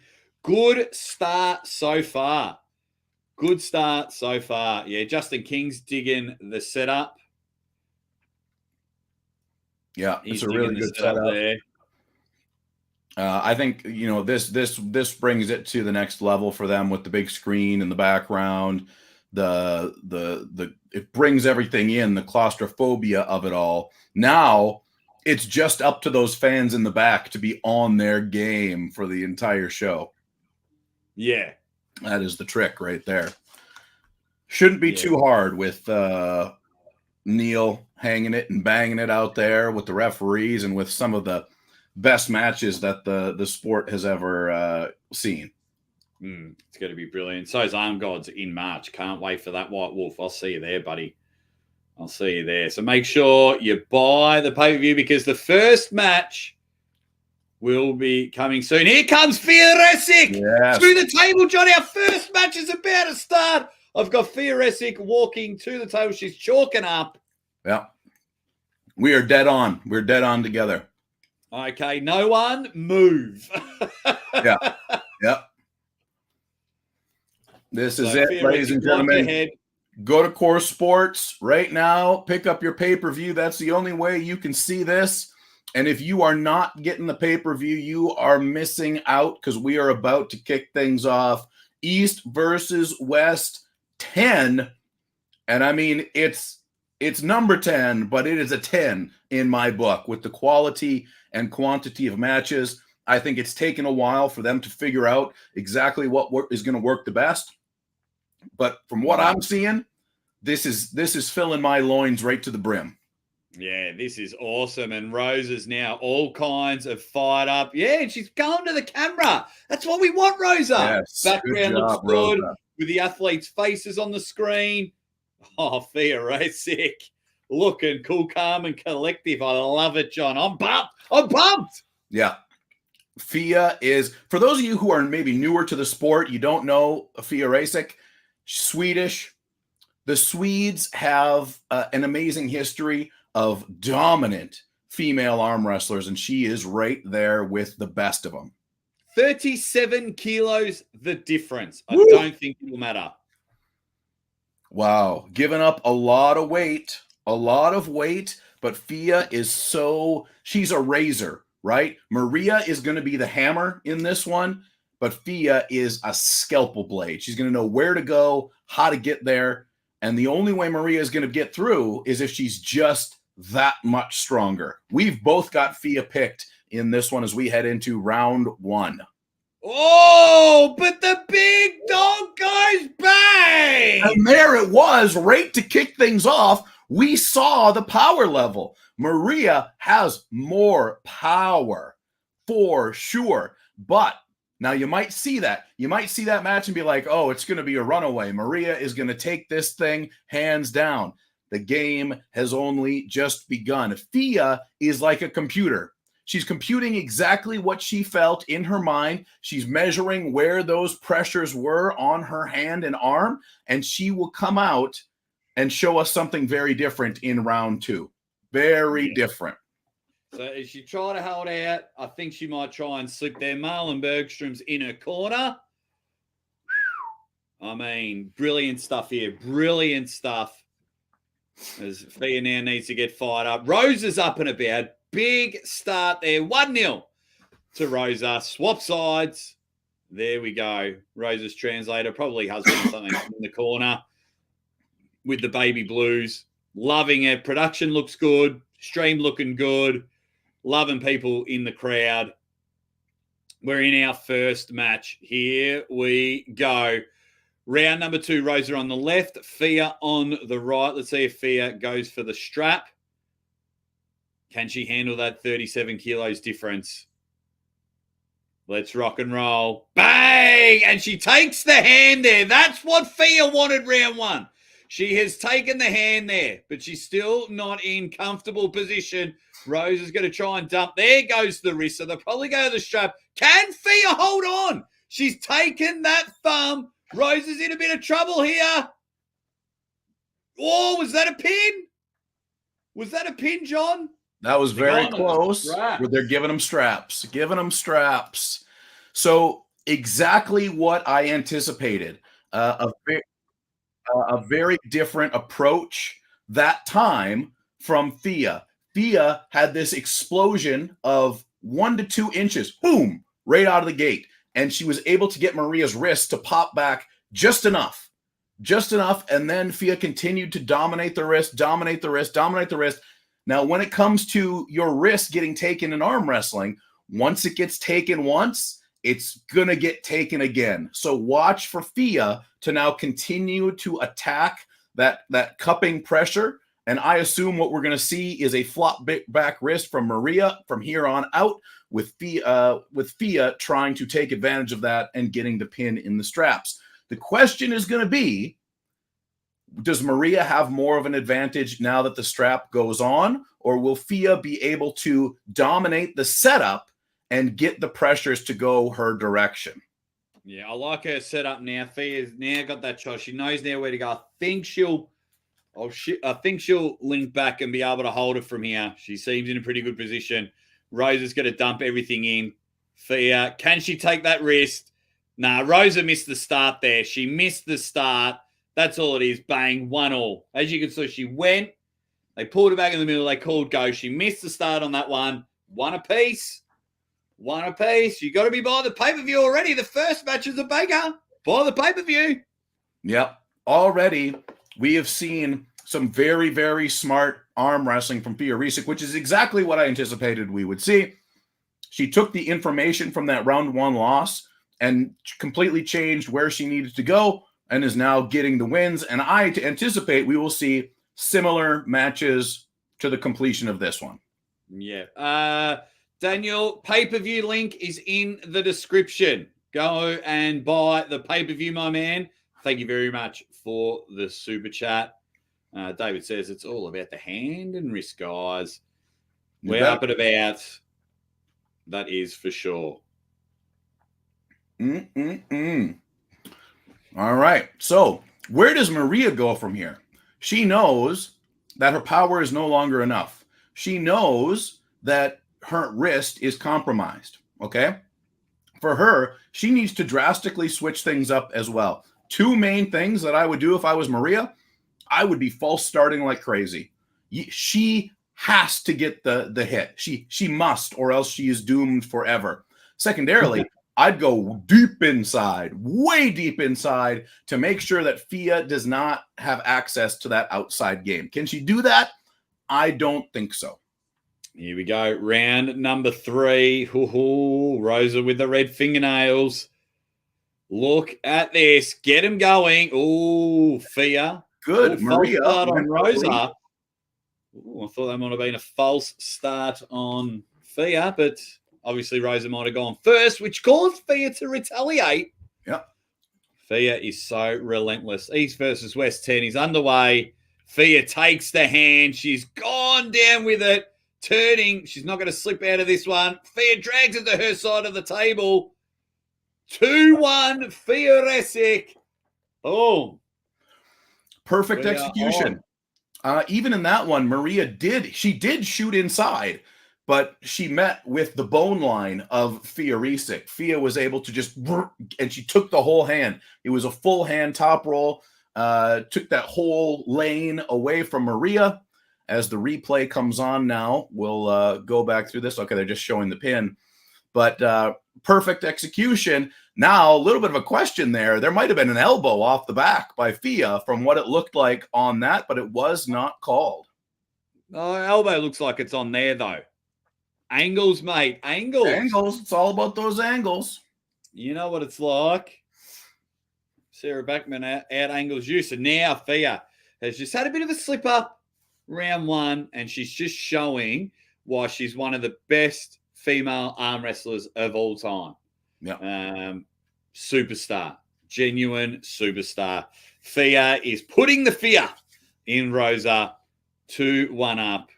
Looking pretty slick. Because see now what's happened, John, is the stage looks better. So I've felt like I've had another coffee. They've done very well. They have done very well. Match number 1, 11 matches. Get excited. Brilliant stuff here. Can Rosa fight back? I don't think so. I think Fia is just in cruise control. Let's see how we go. Can Fia get the job done? Round number 4. Fia and Rosa. Stream looks clear. Let's just hope it all stays like this.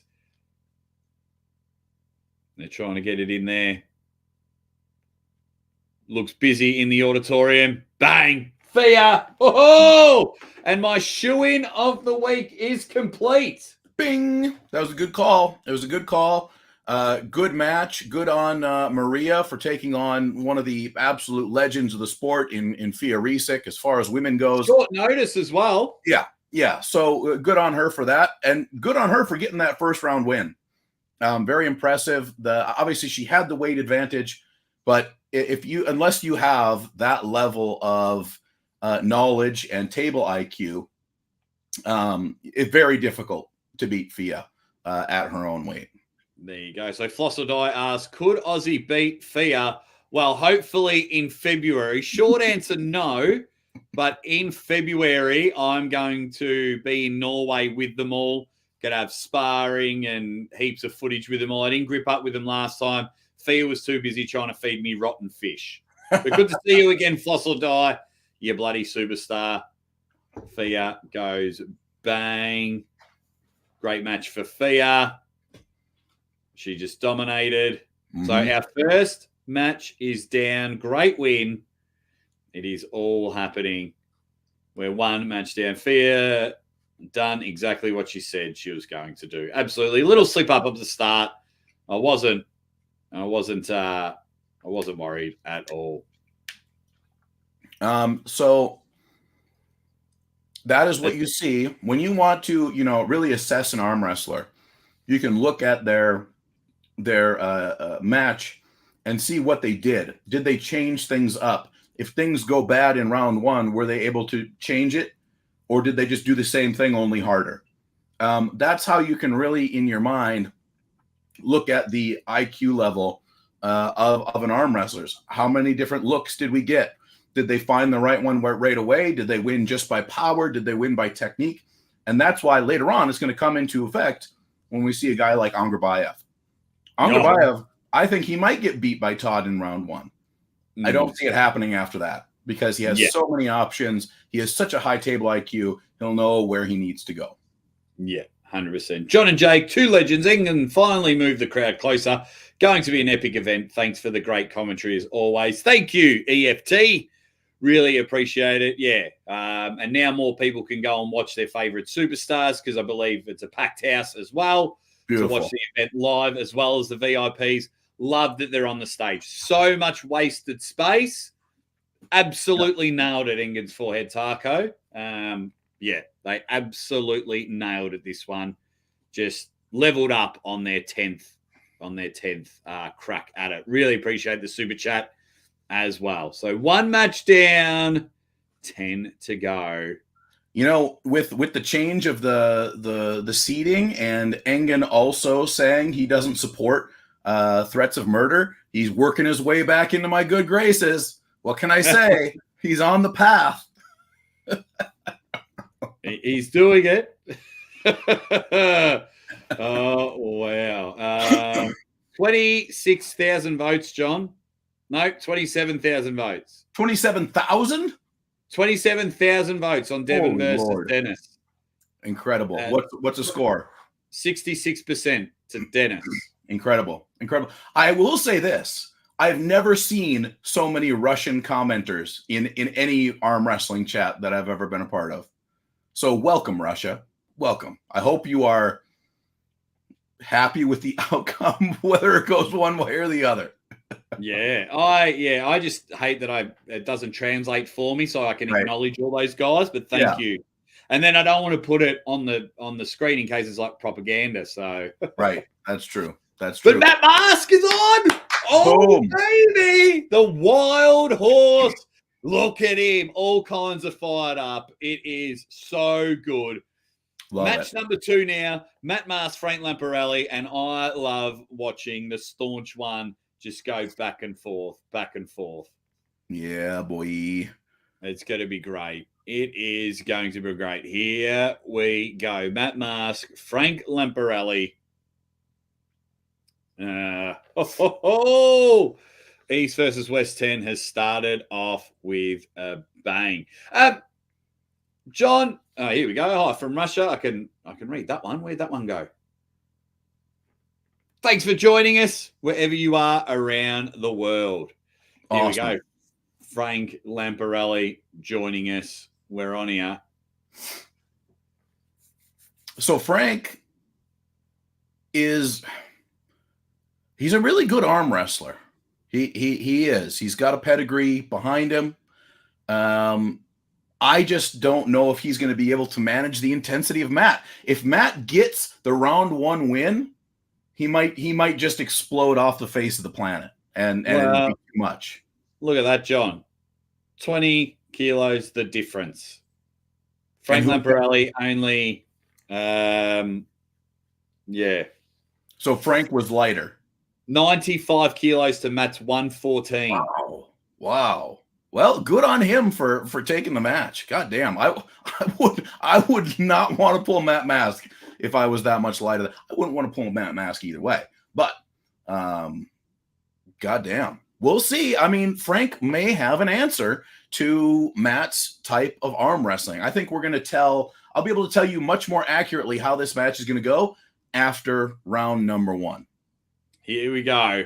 Oh, the wild horse is ready to buck. And you know he's dropping F-bombs. You know he's going to fight for everything. He's not happy with his position. Frank just looking a bit jittery, looking ready to go. Matt's doing the playing of the games and everything like that. Absolutely love it. So right into referee grip we go. Hello to all of India as well. Congratulations on a great event. Ryan Bowen versus Mazahir Saidu. Our boy Ryan picked up the win, but a hell of a match. Absolutely. Thank you, Ryzen. John can be the GOAT after maybe beating Aussie. Here we go. I agree. Oh, they're going to go straight to the straps. Both false started. Yeah. I've gripped up with John Brzenk. He doesn't come close. All right. So the first start between Matt and Frank here, both of them went early and both of them were winding outside.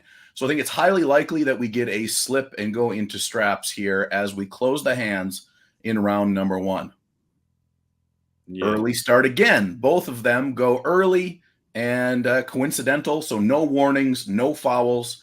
Both these guys want to be first out of the block. Crowbar Jones is back. We haven't seen him for a while. Absolutely. Wonder if I buy the pay-per-view before it ends. Yes, you will be able to rewind it. Absolutely. You'll be able to watch it from the start. Okay. And we're into the straps. Into the straps. Just trying to get in there for some of the comments. So on the slip there, what I saw was both guys were going outside. Frank had the higher hand, but I believe Matt was just trying to slip out. Matt didn't have any intention of arm wrestling Frank outside of the strap. So he had bailed out and underneath while Frank had the higher ground. But the tale will be told, because now we have referee's grip and the strap being applied. No warnings, no fouls. Yes. Here we go. Irfan? What's up, Irfan? All right, let's get back to the match. Match number 2. We are in the straps. I like that they're East versus West straps as well. Just not spamming WAF all the time. Yep. Be your own entity. Bill Collins, the down ref on this one. Here we go. Thumbs are closed. Ready. Bang! False start there from Matt. Sorry, slow start from Matt. Yeah. And Frank took the hand. Side pressure. Bang. 1-0, Frank Lamparelli. I want to see the replay on that one. I kind of blinked as the match began, but it did appear that Matt did not fire off. He did not. He almost had a false start in that one. He started cupping in and ran right into Frank's top roll, and Frank was just able to take him straight over. Matt stopped him and slowed him down just a little bit, but Frank looking very strong right across and to the top. Now I'm interested that Matt started with this type of motion. I wonder if he just kind of got in his own head on that one, and he needs to keep those eyeballs laser focused like he's doing on Frank. He's staring him down in the corner. Matt Mass needs to come out hotter than ever. That is not the start that he wanted. Yeah, and share the Sean Crowther in Matt Mass corner. He Alex Voivodas. So 1-0, Frank Lamparelli in the lead. Matt Mask with beads of sweat coming down his face as he grips up once more, looking for the slip again. And now Matt with a couple of table slaps. Yeah, that was a bit better, a bit quicker. Yeah. Let's get into it now. Put that strap ready to go. And now if Matt can just get that outside, we should have a match. If he can just get out there, get that low hand top roll. Frank just had really good hand control, really good side pressure, but we just let that mane flow. Just let that hair flow, Matt Mask. Just let it go. We need you bucking. We need Matt to be on time here. He needs to be on time. Needs to be maybe a little split second before time. So I think what we're seeing here is a style that is going to be giving Matt a lot of trouble because it kind of shuts down a lot of what Matt wants to do. So Matt, now he's doing some smart things here. He's moving that hand around when they're already in the strap so he can get a little bit of looseness in there so he can get his hand in the ultimate position that he wants. But Frank looking very confident right now, very ready. Here we go. Round number 2. Frank's looking to take that hand and drag it down. Can Matt get the jump? Thumbs up from Bill. Bang! Oh!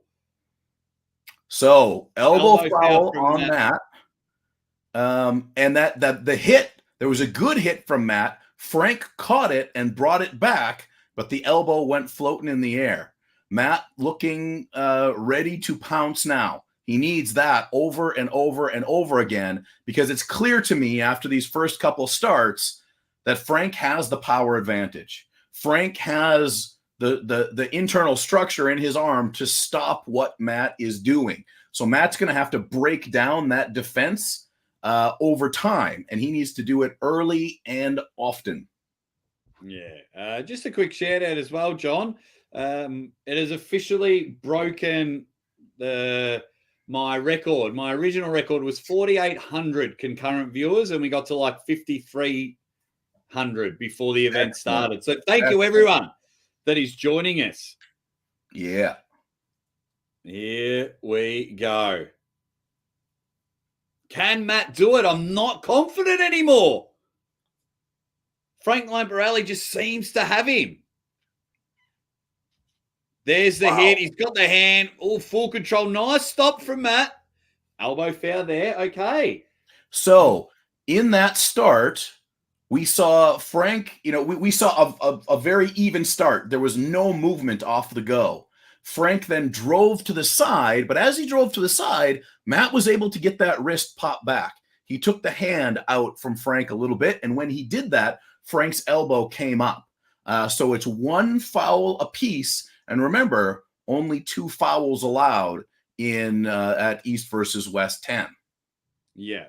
And John, we have almost hit 30,000 votes. Hell yeah. Madness. Love Here we it. go. So 1 foul each. 1 foul apiece. Each. Here And we go. The important thing we saw was that Matt can stop Frank on the losing side of the table. That's very, very important. If he knows that, he can set up and prepare for that to get more advantage once that stopping point hits. Very interesting to see where match 2 goes. It's 1-0 Frank Lamparelli over Matt Mask. Here we go. Round 2. Matt's not happy. He's getting real angry, real fired up. He's not happy where the start is. Love Matt. Love Matt going nuts.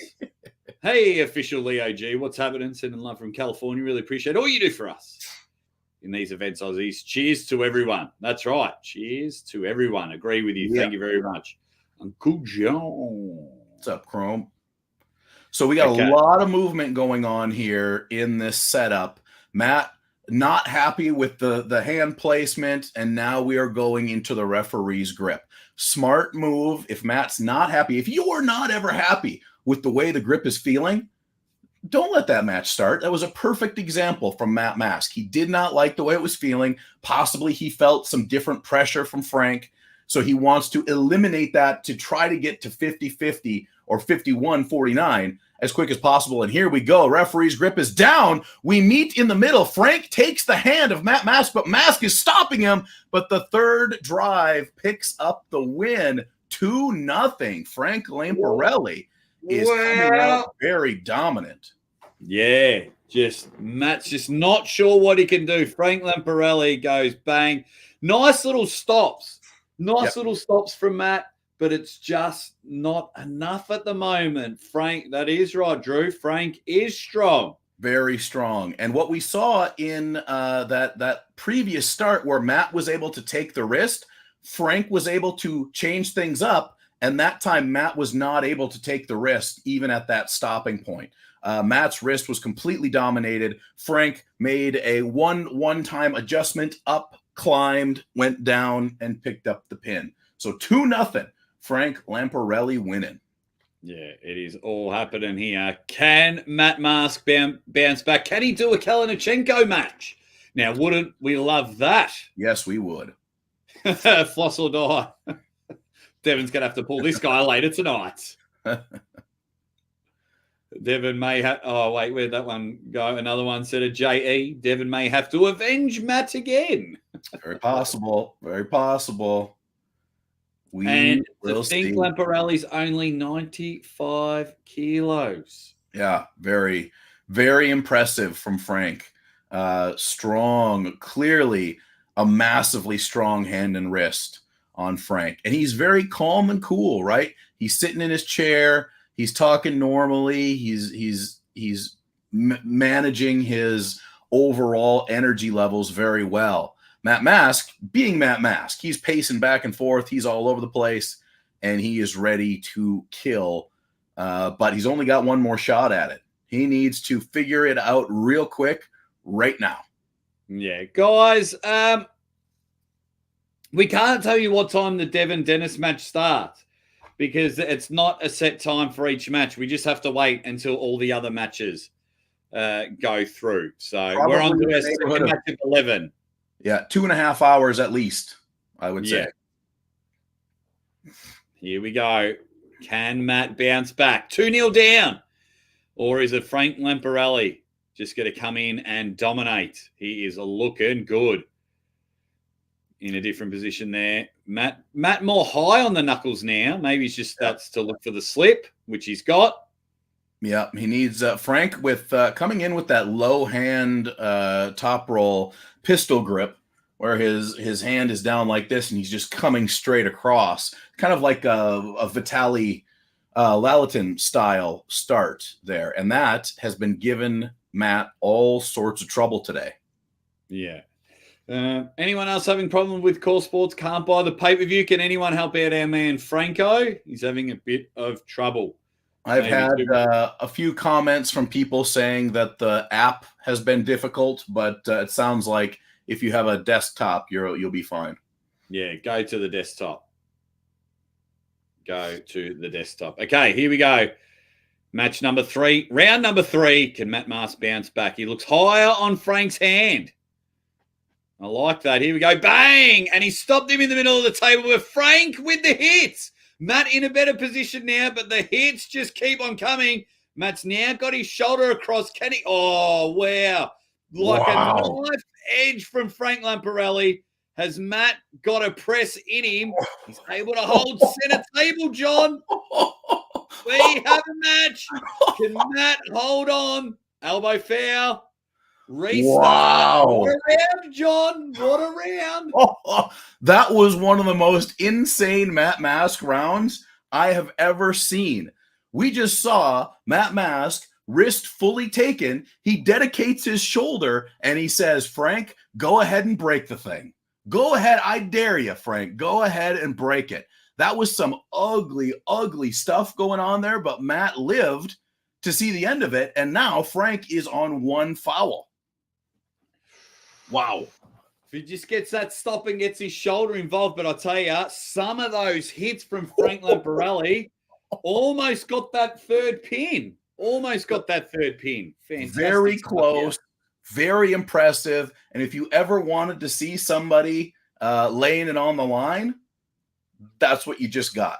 Go and watch that start of the third round here, Matt Mask versus Frank Lamparelli. That was Mask saying, nah, I'm in for more. I'm in for more. Now, the question is, how much damage just occurred on the arm and elbow of Matt Mask? Because that looked painful. It'd be, let's see if they can do it. Let's see if Matt's got, because we love a good comeback from Matt Mask. Oh, hooray. I finally got it. Oh, I'm very excited now, John. Now you got your dual screens going? It took me all this time, so now I'm watching East versus West on my TV. Hooray! Nice. Oh, it's taken me all bloody day. There we go. Everyone's up and about. Damien Island, Nikolai's in the chat. So here we go. We're strapped up. It's still round number 3. Frank Lamparelli headed 2-0, but with a foul here, and Matt Mask putting it all on the line in that next start.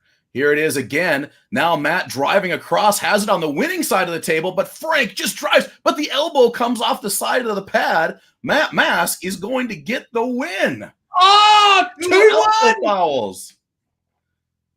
Oh, my. Getting the stop. Oh, my God. I did not anticipate that, but that may have just put a little bit more gas in the tank of Matt Mask, the wild horse. It is awesome. What up, Gurav?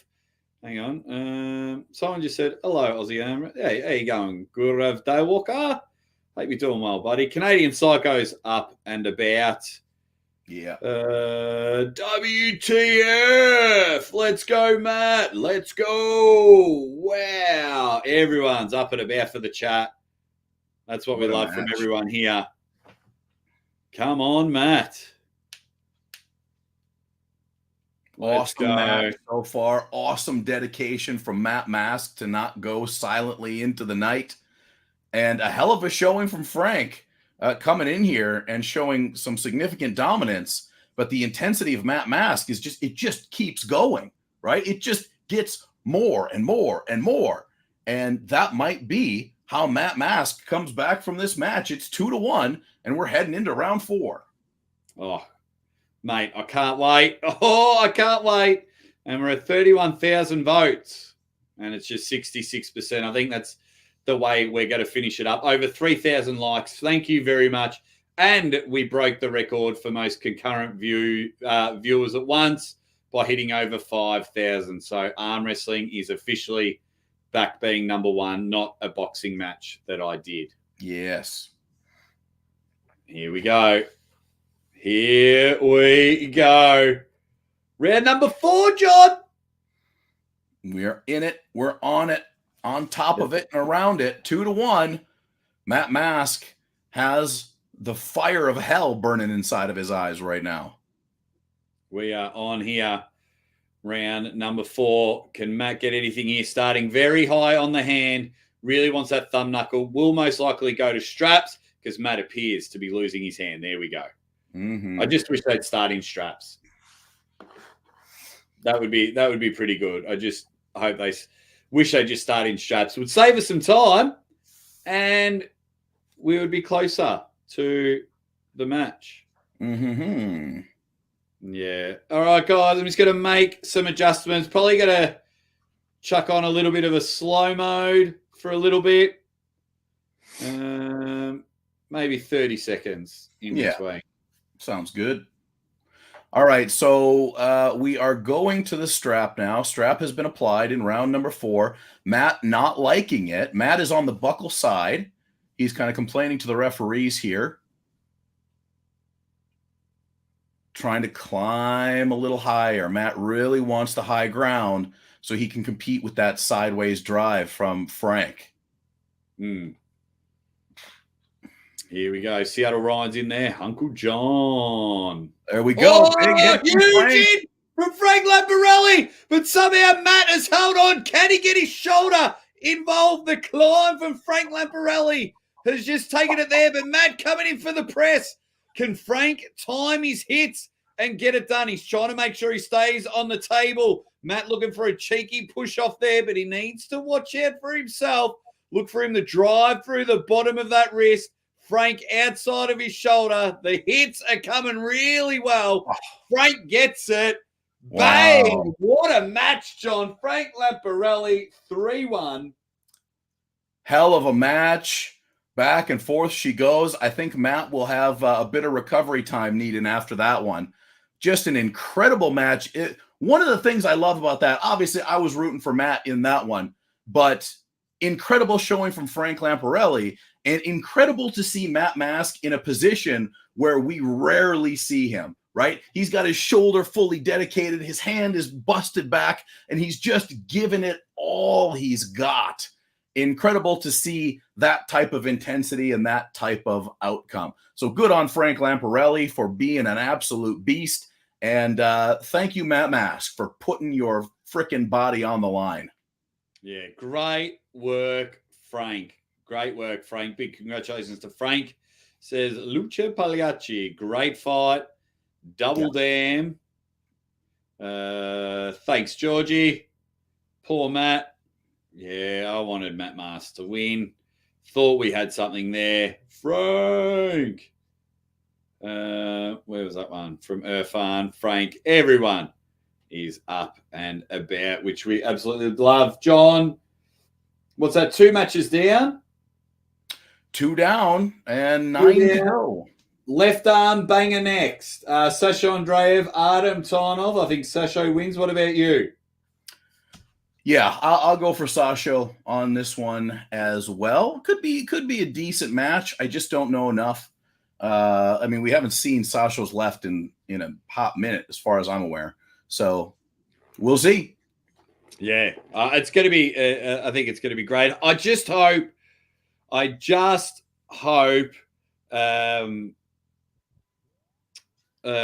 you going, mate? That Sasha doesn't spend too many tickets. I just want him to feel fresh for when he comes back for John. Now he has this match 1, 2, 3, 4, 5, 6. There'll be 6 matches in between. Yeah. So hopefully that's enough time for sure. Yeah, the only time he's really going to have to worry is if he has to dump, his entire load of power in this left-handed match, right? If it's a killer match, like this last one was between Frank and Matt, then that's going to take your energy reserves down a significant amount, even though you're not using your competing arm. So we will see.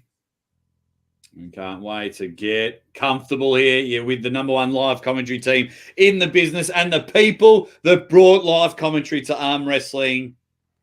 Everyone else, you're welcome. Bloody hell. Here we go. If you've bought the pay-per-view, awesome, because it looks better already. We've had 2 fun matches. We got the surprise from Rosa. Frank Lamparelli's just come in and gone bang. Todd Hutchings has just become a member. What a legend. You can check out my super matches before I release them to the public for super matches, John. Yeah, nice. And everyone's having a bit of fun in the chat. Oh, baby. So the next match here, left arm, and then after that is Camille and Ivan Matyashenko. Man, we are up and about. We're breaking records here. Thank you, everyone, for joining us. Over 33,000 votes. Wowee. Go get the pay-per-view, guys. coresports.world. 2 matches down, but 9 more bangers coming down the line, with probably 3 of them being once-in-a-lifetime type matches, right? Yeah, main events anywhere in the world. I mean, the resurgence of Toddzilla, amazing stuff. One thing, John, I never really understood why the translator needed the microphone. Maybe for the fans back home? At the presser? Or just now, like, I don't know. I just would have thought, oh, whisper, whisper, whisper, whisper, and then he answers the question. But now I've just answered my own question. Well, there you go. Because if, like, all the Italians are watching at home, they know what Neil's asked. There you go. Beautiful. Easy day, ladies and gentlemen. Easy day. A lot of big stuff still yet to come. What's you got nothing really for the rest of the year, huh? Nah, taking the rest of the year off just so I can have a baby. Yep. Very nice. Very nice. Sorry, just replying to someone.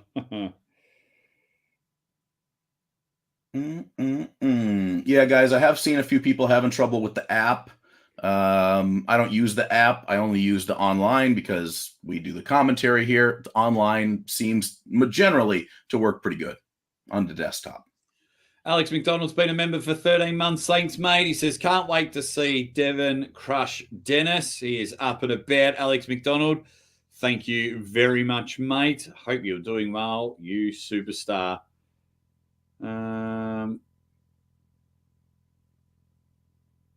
There we go. Wow. Here we go. Artem. He's on here. He's on here. Artem Tinov. Looking very thick, very swole, ready to go for this match.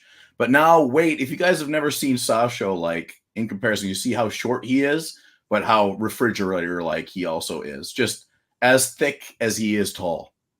Last time I saw him, anyways. Correct. All right, you're saying what people are saying in the chat. Hope you're all doing well. What else have we got? Yeah, I always buy it on the desktop. I would never use the app. Always buy it on the desktop. And here comes Sasha Andreev, Bulgarian superstar. Left arm banger. Here we go. Love myself a bit of left arm fuckery. Let's go, boys. The left arm. It's the only left arm match on East versus West 10. Yeah, so there you go. Massive height difference. Weight, relatively the same. Measurements, relatively the same. Artem Tinov has 1 pin on Sasho, and Sasho has quite a few pins.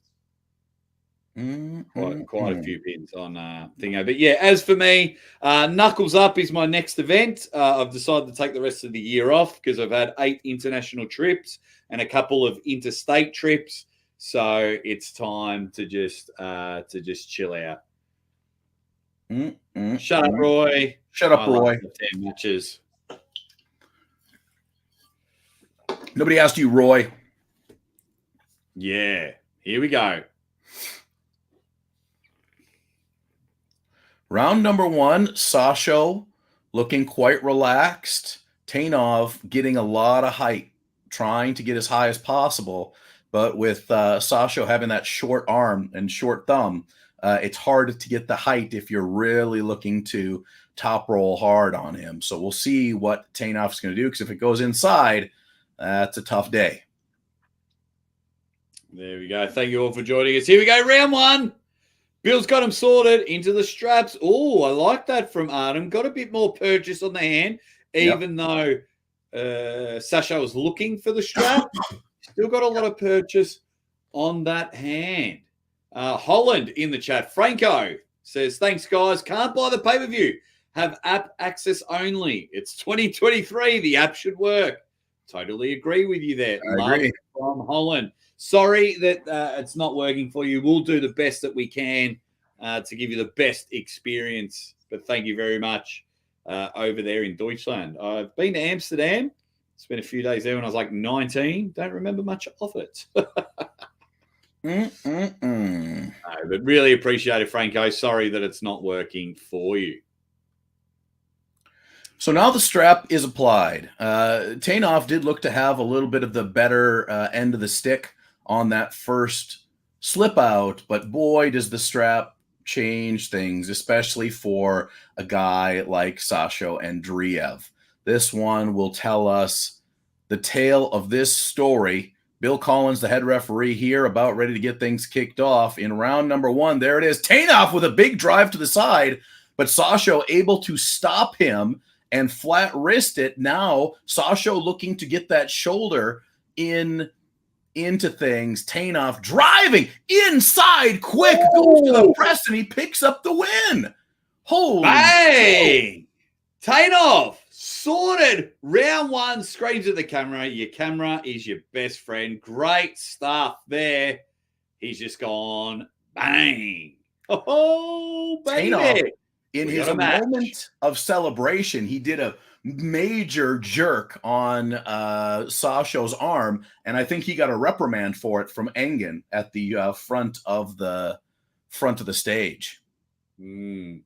Just quickly, John, I'll tell you what I've absolutely loved already, not only about the stage, about East versus West. You know, I've loved already.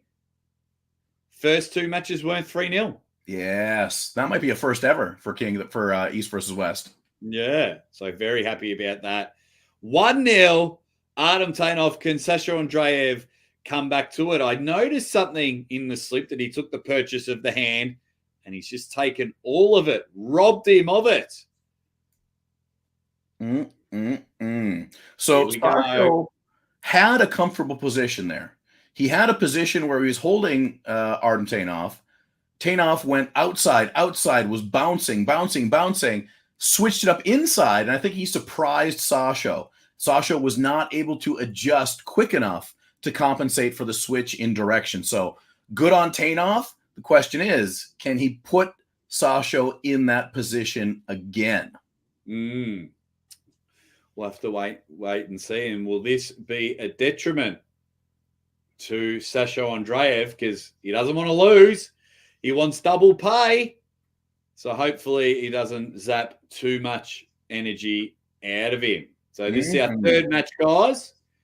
Our third match, Sasha Andreev, Artem Tainov. 1-0 Artem Tainov, who's on the left of screen. Sasha Andreev on the right. They're getting ready to grip up. Watch for Sasha Andreev to take his short lever. Yes. And go to the straps. So that corner man's good, getting the crowd up and about. He's hyped. He's fully hyped. That's what you want. They're getting it now. Oh, good dive in. Good diving from Artem. What a shot there. Tainov goes inside with the initial hit. He gets some distance from center down to the pin pad, but then Sasha really keyed it in, and he's bringing it back. He then turns up and in, crushing back the wrist of Tainov. We get a slip, and we're going to go to straps in round number 2. Shame the auditorium's not full, but I'm very – just keep the crowd on the screen, the crowd with the VIPs. Because they got the best seat in the house. Round number 2, Artem Tainov up 1-0. Loving it here. 2 good matches already. Third match. We've got 11 matches. We're in our third match, guys. Thank you all for joining. Thank you all. I'm the Aussie Armwrestler. You might have seen me on King of the Table, and you're seeing Uncle Jon. Arm Wars, Arm Gods.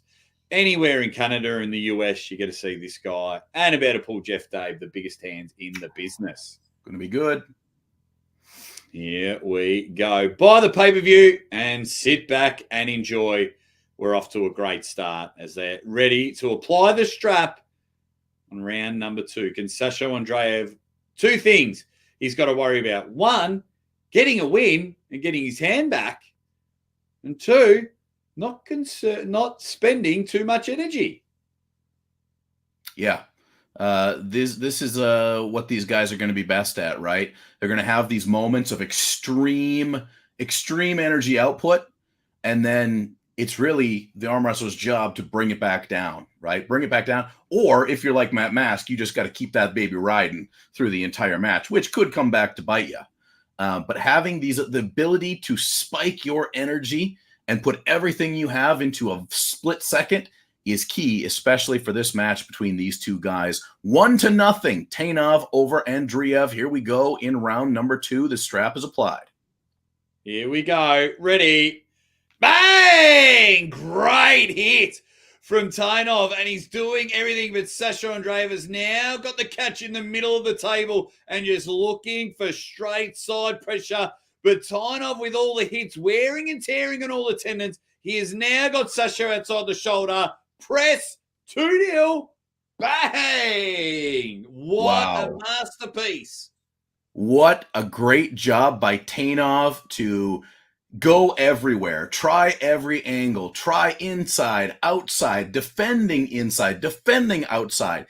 If he can keep this up, Sasha's going to have a very, very difficult time in round number 3. The question is, does Tainov have the gas in the tank to keep on the attack? Because that's what it's been. Attack, attack, attack. Even his defensive positions have only been a way for him to get to his next attack. Perfect arm wrestling for Tainov so far today. Brilliant stuff. Brilliant stuff.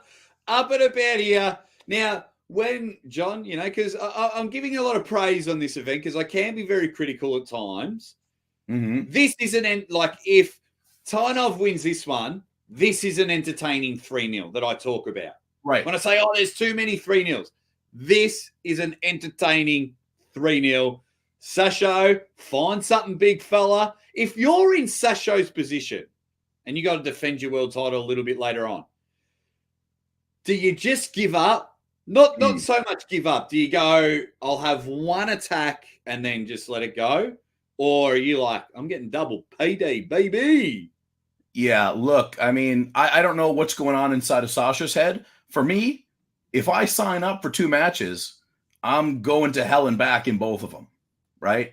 That's it. I'm not there to lay down. I'm not there to manipulate. I'm there to win. And in my heart of hearts, I hope that is what Sasha is there to do as well. Now, the devil's advocate side to that is nobody's going to remember this match because he's going to arm wrestle John Brzenk in 6 matches, right? Yeah. So, plus it's on the left hand. So, a little bit here, a little bit there. I think Sasha is probably of the mindset that he doesn't want to have a loss on his record. Yeah. Yeah, he's just a superstar. Here we go, round 3. Oh, how quick was that? That was like a gunshot. Yeah. Slipping right out of the chat there. Artem Tainov, 2-0 up, and we're going into the straps for round number 3.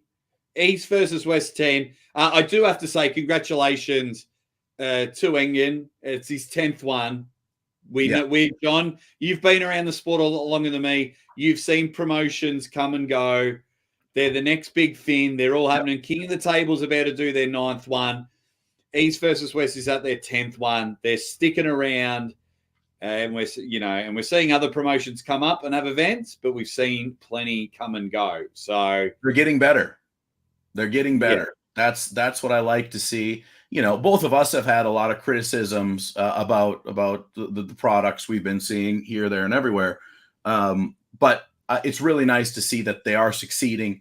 They are getting better. And, I'd like to think that they're taking feedback as things we've been talking about for a long time continue to happen. Big hit from Sasha Andreev on that one. Goes straight to the side. He wants to put this one over, but Tainov not willing to stop. Now Tainov gets his shoulder behind it. Sasha standing up, trying to get it back, drives it, can't quite get there. Now we're almost back in center table. Sasha driving. But Tainov putting his shoulder behind and getting a stop. This is what you call a hell of a match. We're back up to almost center of the table, but Sasha has complete hand control. Now Tainov driving to that inside, and he picks up the 3rd and final win. Tainov wins 3-0. What an incredible comeback in that 3rd match. What a round! The human wrecking ball Tainov just shows that left arm pulling can be very, very exciting. Tainov just shaking it off because he has been pinned a lot by Sasha Andreev on the left arm, and he's just come in and he's high-fiving everyone. He's up and about. Great stuff there to get in there and come from the losing side, John, to drag the human stone that is Sasha Andreev to pulling him over to his side of the table and go bang. Now, this is a title match. Oh, so it's gonna go all 5? It's gonna go all 5. David has got his conspiracy hat on. He says Sasha definitely saving it for John. That was pretty good for a left hand. That's not what it looked like to me. Yeah. Wow. Oh, wait, what do we got here? Wow. Just wow. Well, where was that one? It says Sasha was he's going to lose 2 belts. Technically, he didn't have this left arm one. The winner got the belt, but understand what you mean, Atom Bomb. But this is brilliant. What a match. What a match. Just the way he dragged him to the side of the table, and he just didn't give up. Sasha was coming in with the hits. Tainov put the shield up, was inching, creeping, and then brought it over to his side of the table. Got the job done. Awesome. We are on here. Congratulations, Artem Tainov. Be interested to see now, John. What do you do if you're Sasha Andreev? Well, now is the real thing. He can't win, right? He can't win, and he's got 2 more rounds. So this will be an official way of where we can see, all right, is he just going to save what he's got left for John? Or is he, if he still pulls like he did in that last round, then we know that Sasha is the shit-kicking warrior that he is. There you go. Interesting stuff here. Oh. So unnecessary to make them pull, says Dizzy Busy. Yeah, I think just call it a day. I agree. Like, I don't understand the point of pulling all 5. I understand the point if you're going to have best of 5 versus best of 7. All right. Sasha going hard again. We're not in straps. These guys holding on to each other. Sasha now in that same position, and he picks up the wind. I think Tainov might have given up a little bit of speed and power in that. He's like, I'm world champion, baby. Yeah. Take all the dead rubbers you want. Fling them anywhere because I am the world champion. Artem Tainov. Oh, there's Bubkin. First camera appearance by Bubkin. Yeah. He's in Tainov's corner. Yeah. Interesting. But yeah, good hit. Outside of straps. First match. Love it.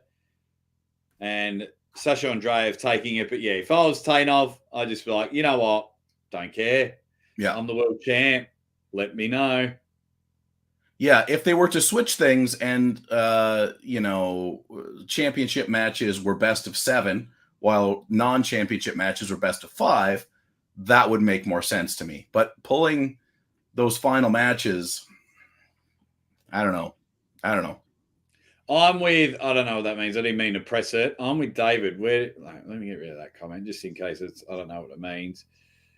I've missed the comment. No. He had a good comment. I missed it. I can't find it. Doesn't matter. But yeah, as I get ready for round 5 now, John, your shoe-in of the week is next. We've got Kamil Jablonski, Ivan Matyashenko coming up. Hookmaster versus the Flop Press. Excited for that match. This is our 3rd match of the evening. Devon and Dennis will be later on in the program. They'll be the 11th match, the main event, which depending on how long it'll be in Turkey, that'll be like 1 o'clock in the morning for them. Here we go, round number 5. Even though Artem's already won, Sasha Andreev getting the pin in the 4th round. So basically, it was a 3-0. But boy, oh boy, this has been match of the night. Very entertaining as we go to the straps for round number 5. Yeah, some people are mentioning the championship rounds, instead of being all 5 rounds, should be a best of 7. And that I can get behind. 100%. That's the way to go. I can get behind. So they now get him going. Strap him up. But we're just getting closer and closer to Devon and Dennis, the match we've all been waiting for, John. So close. Very sexy. We've got 8 matches, 7 matches after this until their match. So here we go. Sasho, I know it looks better on paper that it says 3-2, but I would just be going straight to bed after this and getting ready for your world title right-hand match. Great hit, great drive, too much, all over. Congratulations to Artem Tynov, your left arm, East versus West, 95 kilo world champion. My man Dung in the chat. What up, Dung?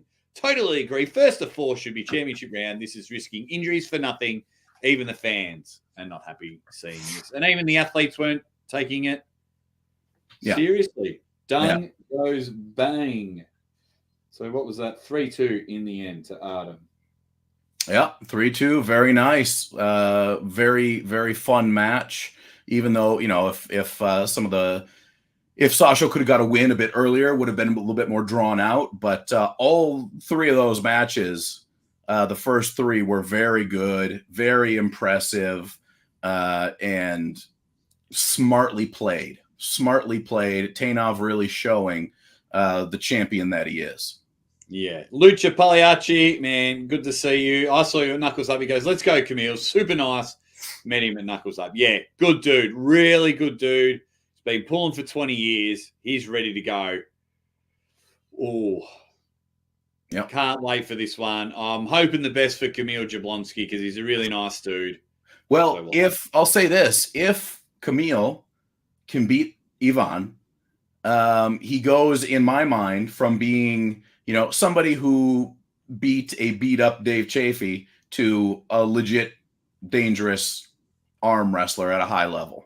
Right. I mean, he is a legit dangerous arm wrestler, but his legitness will be solidified if he can beat Ivan. I just don't think it's possible at this moment. Yeah. Matyashenko, the Hookmaster, Arsen Liliev presenting the title. John, we're about 37,000 votes. That's a record, surely, for me. Here we go.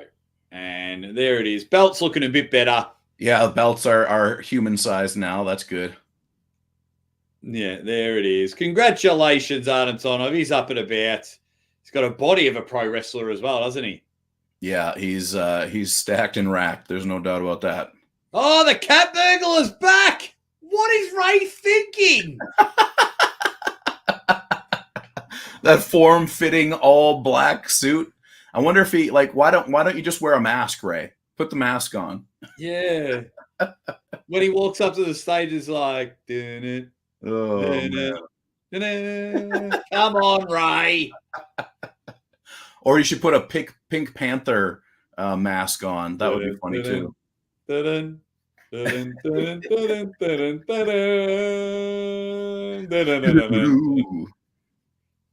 on him. Hey, will we get Arsene Liliev back to the table? Well, I did hear at the press conference that Engen wants him to come back and pull John. I would like to see that match. Everyone wants to come back and pull John. We had Dennis. We had Vavoda. Now Arsene Liliev. Poor John. Probably just wants to retire and kick back on his boat in Arizona. Well, I mean, if John keeps getting these matches and keeps getting paid well for the matches, hell, I mean, you can't do much more work for a match than what he did for this one, right? He cut weight and is looking great at 50, 56, 57 years old. I mean, shit, if he's willing to do that, the money must be good enough. Oh, absolutely. So I wish him all of the greenbacks in the world. Yeah. Get that money. Get that money. Okay, there it is. So we are up to match number 4, John. Kamil Jablonski. Yes. Ivan Matyashenko. Before this match starts, I did see somebody ask about stem cells. I did get stem cells 2 weeks ago through Vitacell Biologics. Great people, great experience down there. I got a couple injections in my back, and I've been holding off on talking about it too much because I haven't I wanted to give it time. And all I can tell you right now is that I have not had the need to go get more cortisone shots. I was getting cortisone shots like every 2 weeks in my back. And I stopped the cortisone shots about a month before I went to Florida to get the stem cells. And I thought I was going to need cortisone shots like this past week. And I have had no need for them whatsoever. So fingers crossed, things are going well so far. And I will be back to get more in January. So big thumbs up to Vitacell Biologics. There you go. And a big fuck you to anyone that is illegally streaming this. I can't remember the guy's name on Core Sports. Just send it to Core Sports Instagram if you want stream shut down. They're usually pretty good on top of it. So go, if you're on Instagram, just email Core Sports Instagram, and they'll have a team to try and shut down all the illegal streams that are going on. It's very hard to do, but we'll have to wait and see what's going on. Devon's forearm. Hope you're doing well, buddy. Injections in the back. That's sus. Hey, right. I was like a good. I don't know how I can say what that joke is without saying what that joke is on YouTube, but I do like a good backside joke. Yeah. Going in or coming out doesn't matter. This sucks as Camille comes to the stage. Callball size not allowing anyone else to buy the pay-per-view, saying it's temporarily locked out. Is that on the app or on the desktop? Yeah, try the desktop. Try the desktop. They need to do it. Here we go. Right arm super match. Basically the same age, same height. Camille, 14 kilos heavier, 4 centimeter bigger bicep, 2 centimeter bigger forearm. Basically a pretty even matchup on paper, John. Yep. Let's see if the Hook Master can get it or the Human Iron that can just press any wrinkles out of a shirt. Can he get it done there? Let's go.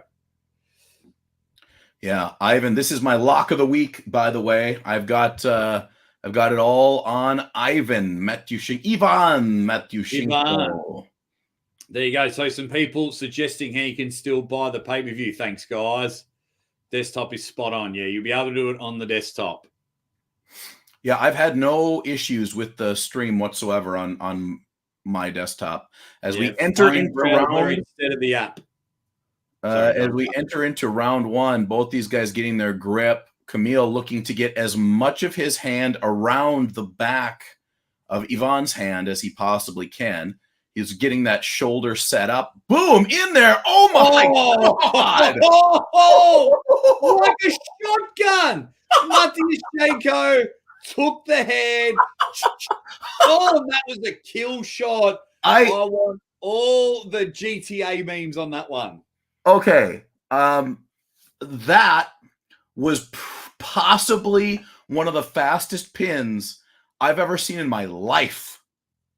Like, that was insanely fast. Ivan, that gave the me replay so we can see it in slow motion. Camille went in, wanted to do the press. Ivan went, not today, and dropped. Knew exactly where he was going, knew where he felt it, and the speed of it. Here's the replay. All right. Is this even going to help us? The slow motion replay doesn't even help. Ivan just came in and just went, like you can't see it. It's so fast. I mean, it's so fast. Wow, that is speed. Incredible. Where can Camille bounce back? Let's see. My God. Round number 2. Camille with an early start on that one, Camille knows that he's got to be about 500% faster as he was in round number 1. Yeah, here we go. Round number 2. Has Camille got anything? He wants to get that real good start. Let's see how it goes. Oh, 2 false start. Yeah, that's a fair. 2 false starts. For as far as I'm concerned, good on Camille. That's what he should be doing. He should be, testing, getting that timing down, because it's very clear that if he doesn't have the timing down, it ain't going to work. Yeah, just trying to work out where Ivan is going. It's brilliant stuff. Man, I wonder, we'll get the 40,000 votes before the match starts. That's incredible. Beautiful. Oh, good press, good start, but 2 false starts. Nope, that's 3 false starts now, is it not? They're not keeping up with elbow foul. What do they call there? I don't know what they called there. If it was an elbow, somebody let us know. I thought he had 1 foul for false starts. Let us know in the chat if anybody was watching what they actually just called there. It's not clear, and they're not putting up any of the fouls on the screen at this point in time. But Camille hitting that thing real quick, and Ivan needs to definitely get himself woken up, because if he gets caught with that, that's going to be bad news. Let's see. All right, so that's a warning. So now he has I think I just saw Hristo say you have 1 foul and 1 warning. Okay, 1 foul and 1 warning. Yeah. Okay. Yeah. So even on that one where he went early, Ivan was able to catch him in a top roll. It was pretty low to the pin pad, but he still did make the stop.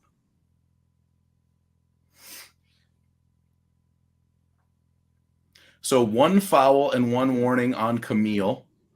Ivan still looking very, very impressive. And notice that Camille is not even really attempting to hit back.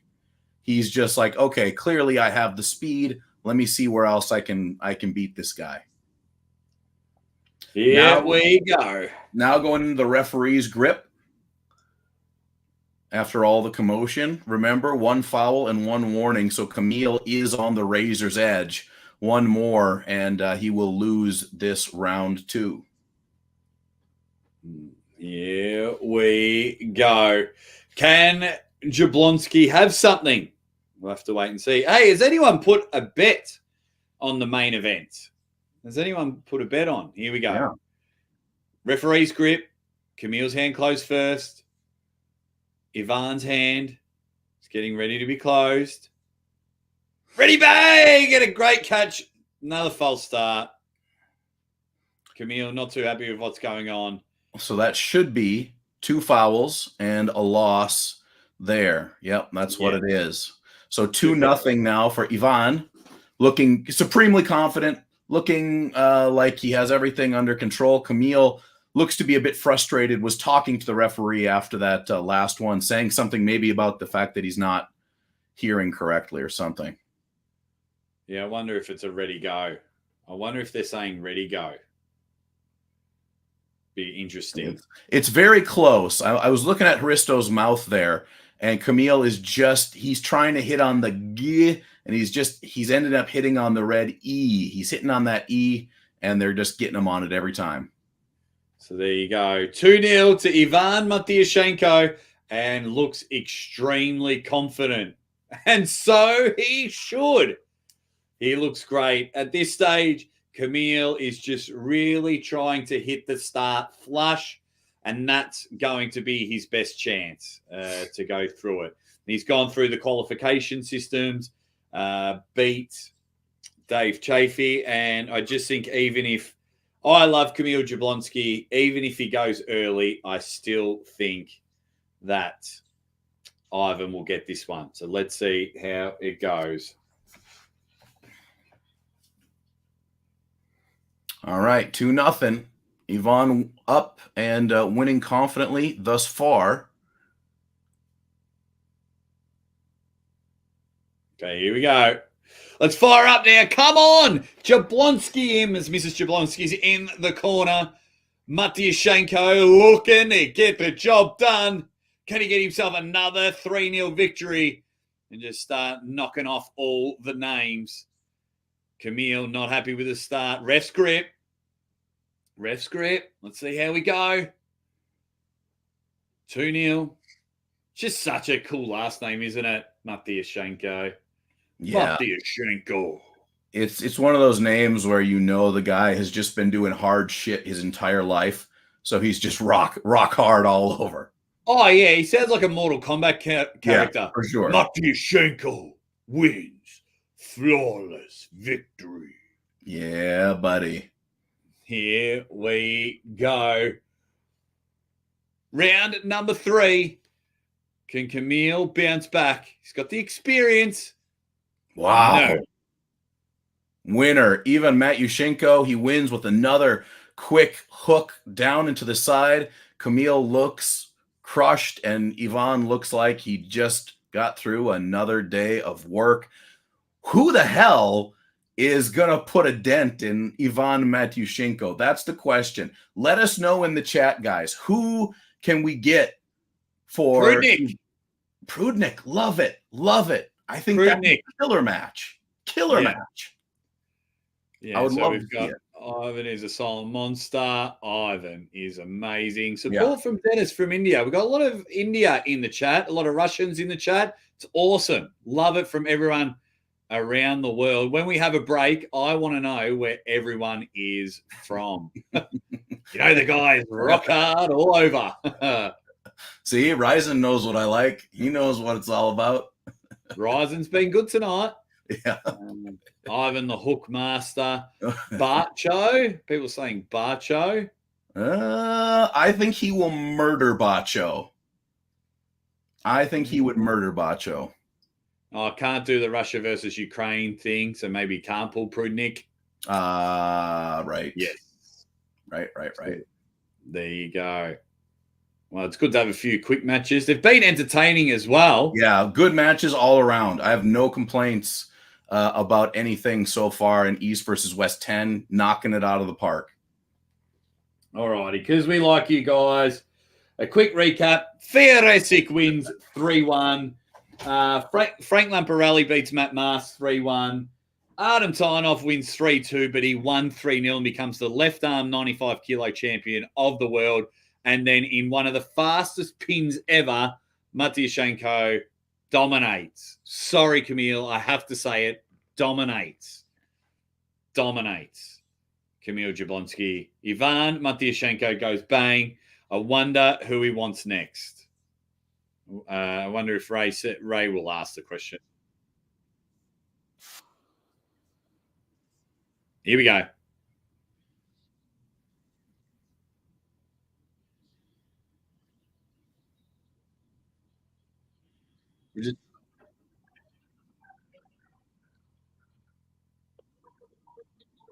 So he calls Devon out on the left arm. He calls Devon out on the left arm.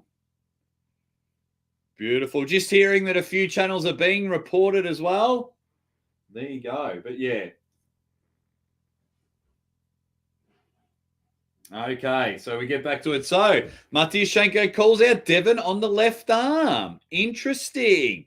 Next match, David Samushia, Abdulmanaf, Kazakhstan. Can he win the title? This is for the right arm title. David Samushia just doing incredibly well here at East versus West. Thank you all for joining me. Hope you've all subscribed to the Aussie Arm Wrestler. It's been a lot of fun here. Go subscribe to Uncle Jon's Arm Wrestling as well. He's my best mate. We're rolling around Corey. He doesn't want that party arm. No way. I'm confident in Matyushenko. The library was moved up on stage, but it's still a library. Shh, says the librarian. Go to Arm Gods for an electric atmosphere and crazy matches. Absolutely. No doubt about that. Thank you very much, White Wolf. John, Matyushenko says, I want left arm and I want the party arm. Devon. Oh, yes. Yes, buddy. Man, I'll tell you this. You know how Georgie I've brought him into my deep, dark fold of guys I love. Ivan Matyushenko is inching his way closer into my deep, dark heart. That guy a lot. He's there with Georgie Zarenov. They're just becoming sexy. Atom Bomb, absolutely. You get paid. Your social media goes out. Interesting topic from David. Are East versus West matches less interesting? As in, if they're not East versus West? I mean, it depends on what you're looking for out of your matches, right? Thank you, Mark. Thanks, Mark. You star. It depends on what you're looking for, really. Any two guys can put on great matches, right? That's like, what I talk to Neil Pickup about all the time, and why Arm Wars, he doesn't always seek out the number one guys on the planet. He seeks out guys that can have a killer match. And so that's what Arm Wars is all about, it's arm war, right? That's what they want. Whereas East versus West and King of the Table is more in the vein of, well, these are the top guys. Let's crush these top guys together. Sometimes it's East versus West, whatever it may be. So, a little bit taller, a little bit lighter, but you know what? He's from Kazakhstan. That changes everything. Well, did you see him fire up right there? I like that. Yeah. Oh, he's bringing it in. He just took all of his spiritual energy and brought it upon himself. That is a bad sign. I would not want to see my opponent do that. Also, secondarily, nobody tell my wife I just stole some of her chocolate. Oh, that is hilarious.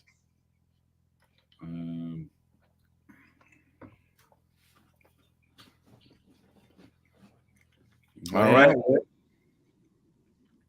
Okay, I'm just checking something out, John. Well, you call this match. I just got to check something out. Samushia versus Tuzuyev. Here we go. Round number 1. Boom. Inside. Tuzuyev. Quick hit. Big win for the Kazakhstan. Now, Samushia immediately looked at the referee, immediately went to the referee looking for some kind of consolation, whether he thought it was an early start or what. But Samushia is not happy. Not happy with the way that match started. Going to the replay now. Let's see. Well, he certainly got the go. It's impossible to tell because we couldn't see the mouth of the referee. But what a start for Tsuzuyev, who is coming in here. Maybe it wasn't. Maybe Samushia didn't think it was a pin. I'm not exactly sure what the complaint was there, but still very wound up. There you go. Ryzen says, I think Ingen does a tremendous job of elevating arm wrestling. Well, he's certainly done a hell of a job with East versus West. There's nobody that can do that has been able to do that. Yeah, absolutely. All righty. Here we go. The Kazakh goes bang. Samushia, a bit rocked, a bit shocked, but he's the champ for a reason. Let's see if he bounces back in round number 2. Tsuzuyev getting the first one at speed kills, and is that what East versus West 10 is all about? We saw it in the match before. Samushia very uncomfortable. He's not happy, and he's just walked off. Referee's grip, asking him capped or not capped. Here we go. Brilliant stuff here. Now watch Tsuzuyev. Like, this is one of the first times I've seen first time ever I've seen a live match of his, but he just represents Kazakhstan. Okay, the Kazakhs just do things differently. Yeah, absolutely. I believe that was a warning, possibly, on Tsuzuyev for early start. Boom, deep into the hook. This time, Samushia gets the stop. Now back up is Tsuzuyev, but Samushia looking quite good, and the professional elbow foul on Tsuzuyev definitely intentionally brought that elbow up to get the restart. He didn't like the way he was feeling. Samushia sucked him right in and was about to make his move back. Once again, smart pulling. However, this is a big sign that Samushia has it dialed in. He was not ready for the hit in round number 1, but now he knows what to expect, and that could mean big problems for Tsuzuyev. Yeah. Our man Marcio Barboza in the chat, who was awesome at Knuckles Up. Can't wait to hang out with him again at Knuckles Up 2. You're a superstar, Marcio Barboza. I hope you're doing well, my man. All righty, let's get back into it. Now we're in the deep into a hook. They're stuck in the middle of the table, and Abdulmanaf is driving everything down. But Samushia is just acting like a python there. Get out of the way, cameraman. Huge drive. Elbow foul, 2 elbow fouls, which makes it 1-1. Looked like he got a pin as Irakli Shane. Just calm down, David. But Abdulmanaf was taking hook diving. Hook kept doing the hits. But the arm come off again. 2 elbow fouls. But I tell you, Abdulmanaf is turning millimeters into magic. Yeah, Tsuzuyev, what he needs now is a bit of a change-up, because I think David has he knows what to do to stop what Abdulmanaf is giving him in these first 2 rounds. It's 1-to-1.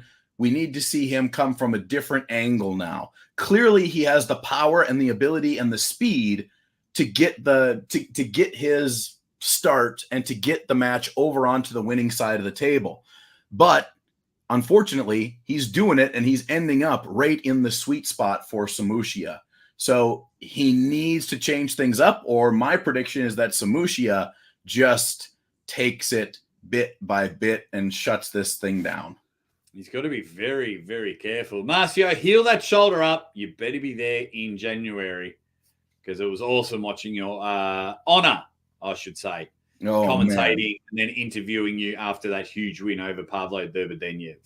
Marcio is one of the few arm wrestlers where I cannot help myself. I cannot help myself but get way into the match. It doesn't matter when, where. If it's Marcio, I'm in. Here we go, round number 3, Samushia, Tsuzuyev. We got a 1 early start on Tsuzuyev. Yeah. Don't let him walk off. Get him back to the table. 1-1. Love it. Love it. Only 1 match has been 3-0. Well, technically 2, but I was very happy with those 2 3-0s. Yeah. Very powerful matches. Just how quick I still can't get over how quick Matyashenko was. Here we go. Right. Round number 3. Good catch from Samushia. A bit slow off the start. And we know the speed from Manaf. And they're deep into it. Look at your hand, buddy. Deep in there. Elbow? Elbow foul. I didn't see it there, but geez. He's deep diving everything, putting all the pressure on Samushia's bicep and turning that wrist over. But somehow, I think Samushia now is just playing the patience game. He's just got to hold him and let Manaf either wear himself out or just elbow foul out of it. Yeah.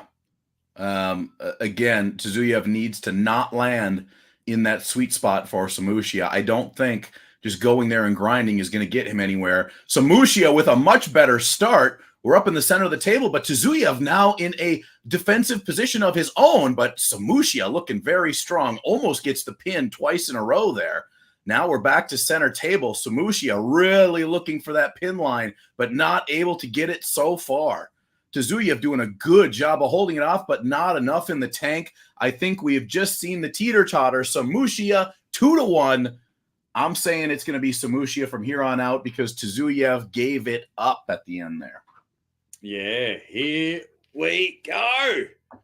Absolutely love it. Good. I tell you what, to be able to stop those hits, as you see in the replay, he just kept firing the gunshots off. And somehow Abdulmanaf was able to absorb all the power.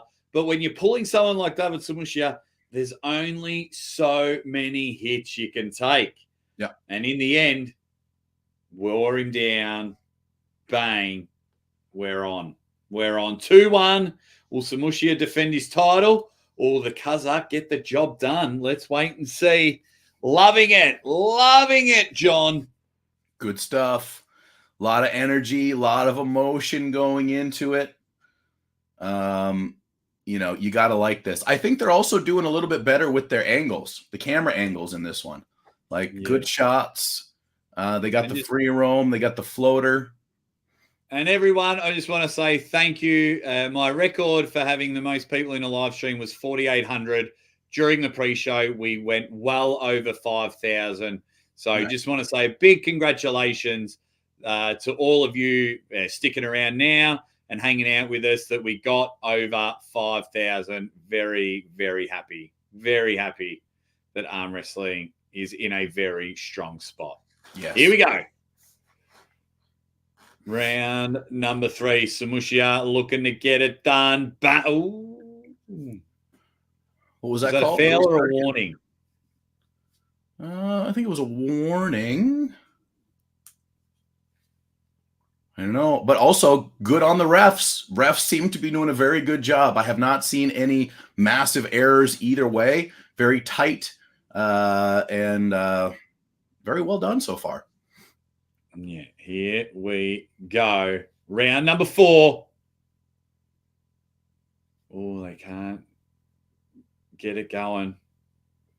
Yeah, now we're in the middle, but it's Abdulmanaf that gets David Samushia on the B side of the table, and he is giving everything. But Samushia is just being calm. He is millimeters away from the pad to go into the cider.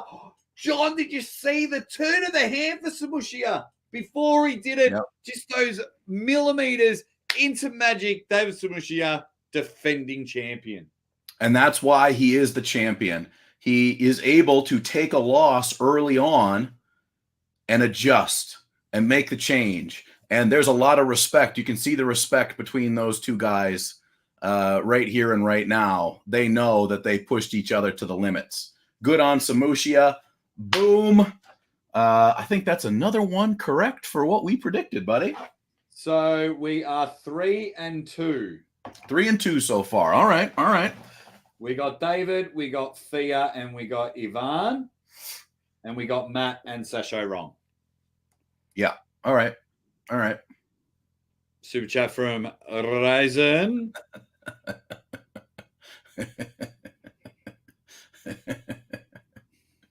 I don't know if it's worse that I say it, Ryzen, or that you take note of it. I think we're equally to blame for everything that goes on here. Okay, hey, guess what?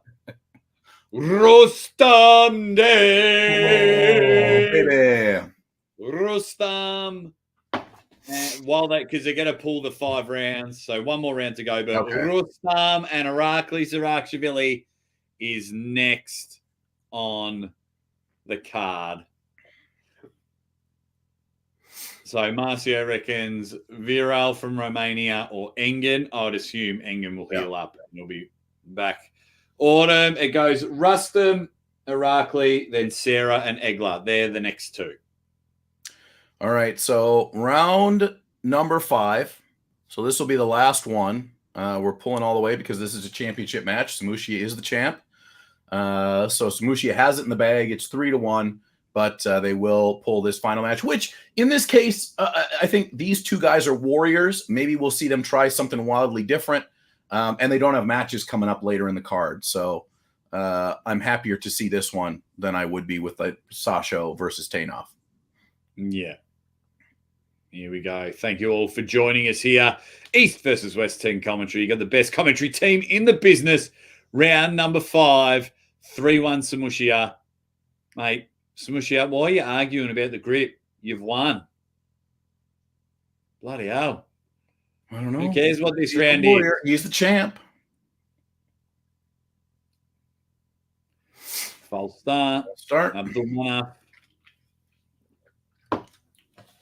Get him back to the table, but very excited. So this is our 5th match done.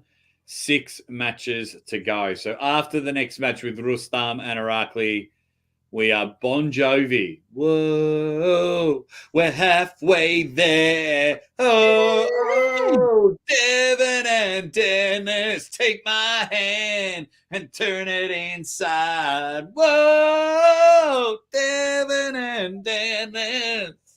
And that's why the people come here. All right, here we are. Round number 5 in Samushia with just too much. Tzuyev feels it. He knows it. Great display of sportsmanship between these 2. I love it when 2 guys can really appreciate each other because I think they know that both of them were knocking on death's door at different times during that match. And congratulations to the reigning defending champion, David Samushia. Yeah, unbelievable stuff. John, I'm going to go just quickly put the kettle on. I'll be back talking through the match. Kettle it up. Get them all on there. So we got the replays coming up here from what we saw. That very, very quick first hit from Abdulmanov that took the win. Samushia didn't like it. I don't know if he thought there was an early start or perhaps it wasn't quite a pin.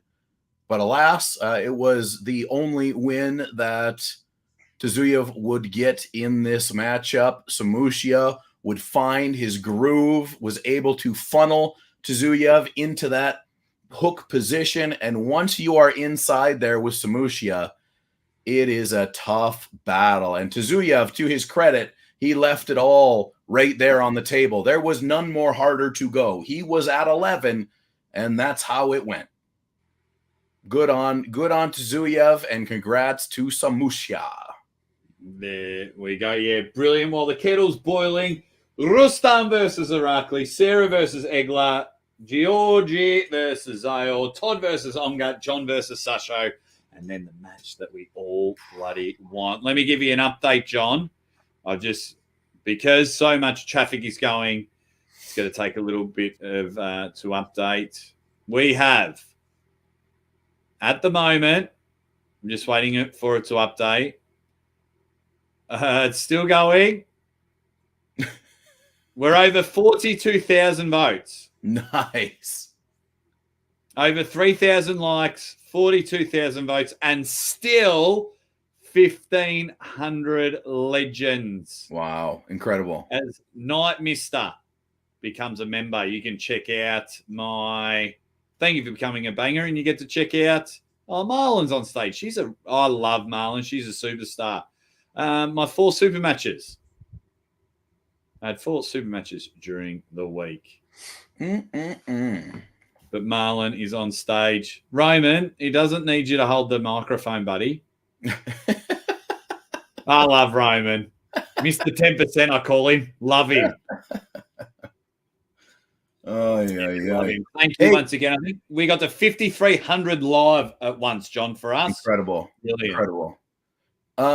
So one thing that we didn't bring up in the pre-show, which struck me, was how Devon versus Denis looked when they faced off, like the size of it. Did that change your mind in any way, shape, or form? Yep. For me, more confident in Devon. 100%. I was looking at Denis's arms, and I'm like, when the lights aren't right and the angle isn't right, Denis's, like, his left arm looked very, very weak. Very weak. And Devon just looked bigger, even though he's lighter. It was, I just had a look and was like, oh, okay. What are we doing here? Yeah. Brilliant stuff. And everyone is brilliant in the chat. If you haven't already, vote in the poll. Let's see if we can crack 50,000 votes. And hit the like button whilst you're here. While our cat burglar race are talking about the copy. Oh, he's got to stop. Stop it, Ray. We got to get some good shots of him and then edit them into like a bank robbery scene. I think that would work very, very well. White Wolf says Ray in his interpretive dance suit for the halftime show. Well, Ray can't win, right? He dresses up nice. He gets the fancy shirt on. He gets shit for the fancy shirt. He goes all black, and he's a cat burglar. I mean, he does love cats. I don't know how good of a burgle man he is, but next time I see Ray, I will put him through his paces, see if he can pick some locks, how much loot he can carry in a sack over his shoulder. We shall see. But again, congratulations to David Samushia. Very impressive performance here. And good on Tzuyev coming in with short notice. He was the replacement for Engen. And I hope that we get Engen versus David. I think that would be a hell of a match. But again, we're dealing with, Engen trying to promote and pull. Very, very difficult to do. Very incredibly difficult to make out a good performance in that situation. All right, we are getting closer and closer. The matches are just going to be getting better and better as we go here. We still, of course, have the main event, Devon versus Denis. That will be our finale on the day. We've also got Sarah Bachman still to come versus Egla Vetkute. That's another one I never say right. And of course, Georgie versus Zauer is on its way. Brzenk, Todzilla Ungerbayev. I mean, come on. We got some hot business still to come. Get over to coresports.world and get your pay-per-view now, because I'll tell you what, like the $20 US, I'd pay that just for Denis Devon. I really would. And I know some people can't, and I feel terrible for you, but goddamn, save those pennies. It's worth it. That is brilliant. Sorry to hear, Sound Saber, that you didn't get the notification. I can't help that with YouTube. What a shame. Hey, John, I just saw while they're doing the replays of all the matches, look at this little belter that I found. Whoa, with a white W? What is that? An old shot glass. But what is with the logo? I don't remember them ever having a white. Nah, I just remember getting it, and I've had so many shots out of this. Wow.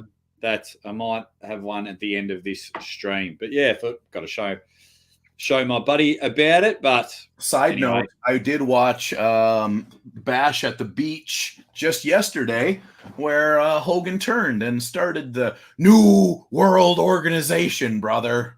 1996. Yeah, awesome. I remember coming home from school, and my best mate, because he was in high school, he's a few years older, and I was like, he come running out. He goes, "You got to see who the third man is. Let's go!" And then he brought the videotape over and re-watched it. But anyway, Rustam Arakli. Who have you guys got? Put your predictions in the comments now. Rustam Babayev, Arakli Zarakshvili. We're getting less spam in the comments, so I may take slow-mo off at the moment. We are 5 matches down, 6 to go. We are basically at the halfway mark of a very good East versus West. Crowd looks up at about. I haven't really been focusing on the crowd because the matches have been great. Yeah. Good job. Which is what we really want. Congratulations. We've got some champions.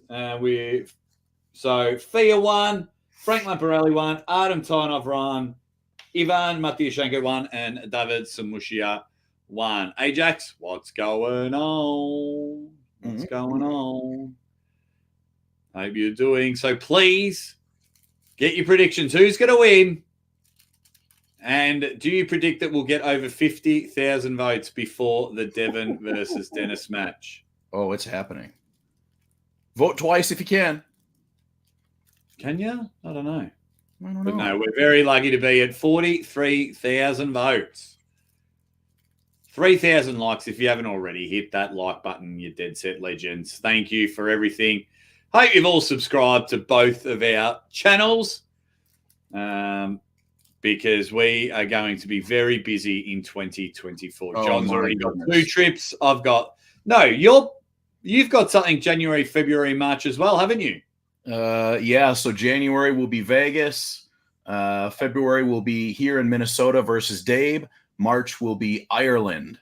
And then I've also got back-to-back weeks, Washington State in December 2nd, followed by Florida. Yeah, I was supposed to come to Washington State and King of the Table, but Mrs. Aussie Armwrestler and I were going to have a baby.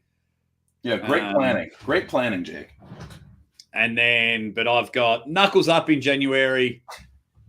Hardanger Open in Norway in February, and then I'm with you in Ireland. God's Valhalla. Can we just take a moment, John? Marcio will probably hate me for saying this.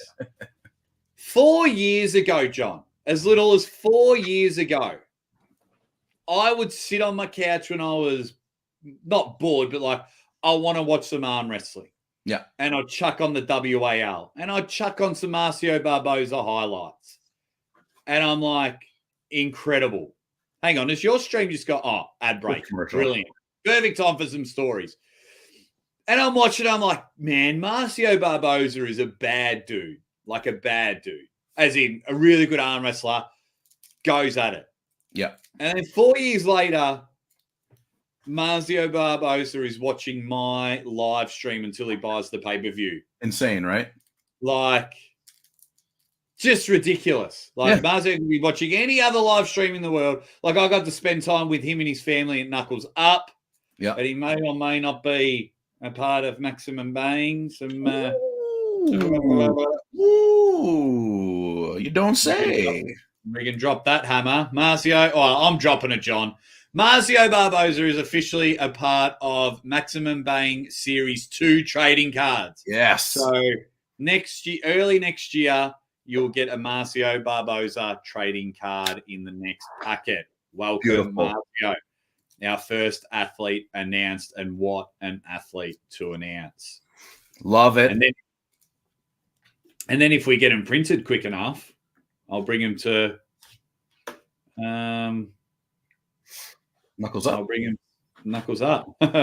96 and 98 WCW was hard to beat. Yeah. Did you see Raw? Nah, I loved it. My favorite time of wrestling. All righty. There, while the ad break's on, guys. Anything you guys want to talk about? Loved watching Tyson Bagent. Yeah. Marcio's one of my favorites. Thank you, James.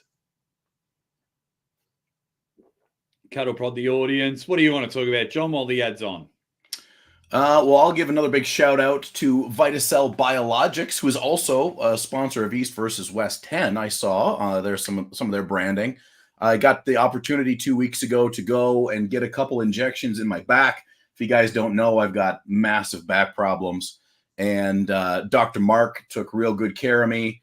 Rob and Robbie, met them down there, and Rick, all super great guys. And I mean, we're only 2 weeks out from the shots, but I gotta say, like, it's very very rare that I'm at like a 1 or a 0 for back pain, and I'm at like a 1 or a 0 right now, and that's with no special medications, with no cortisone shots, with nothing.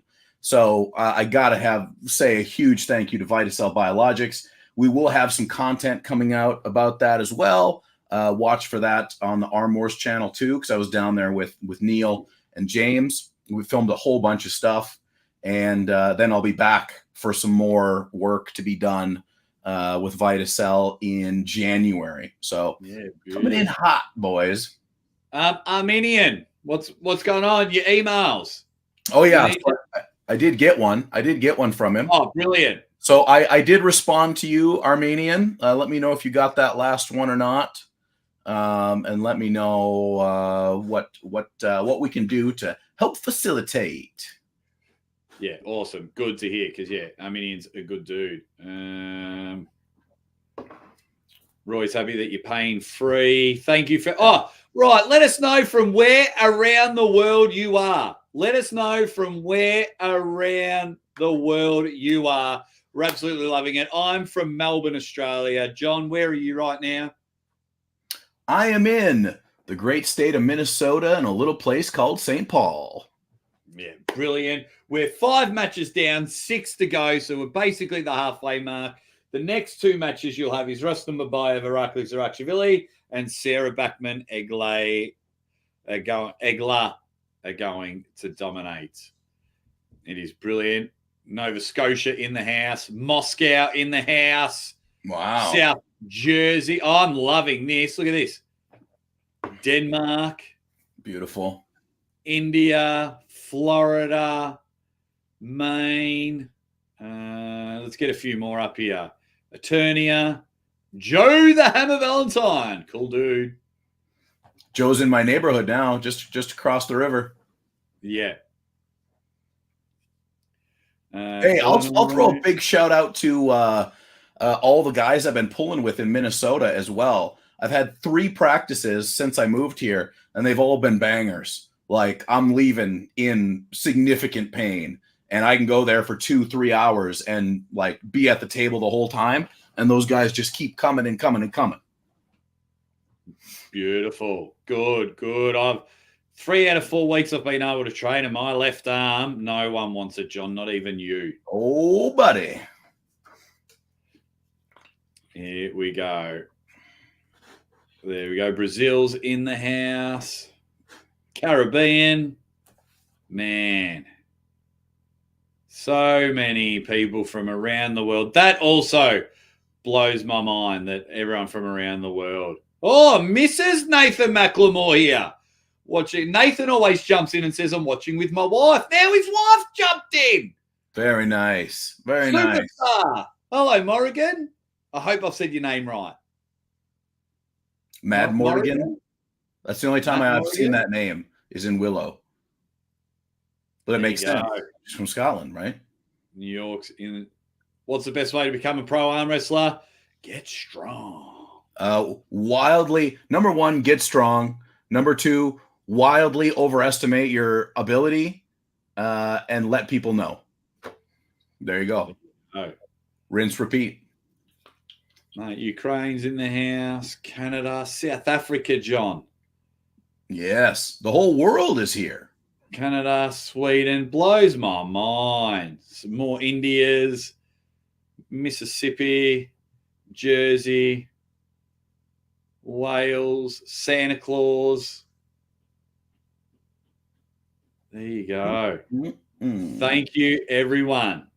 I've now missed out on all the chat. Turkey's in the house.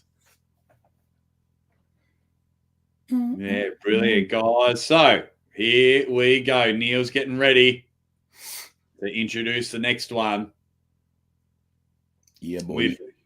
It's Jershuania, Rick Change, not Joshuania, Jershuania. Oh, it's Rustam Day. Oh, baby. Love it. Love it. Here we go.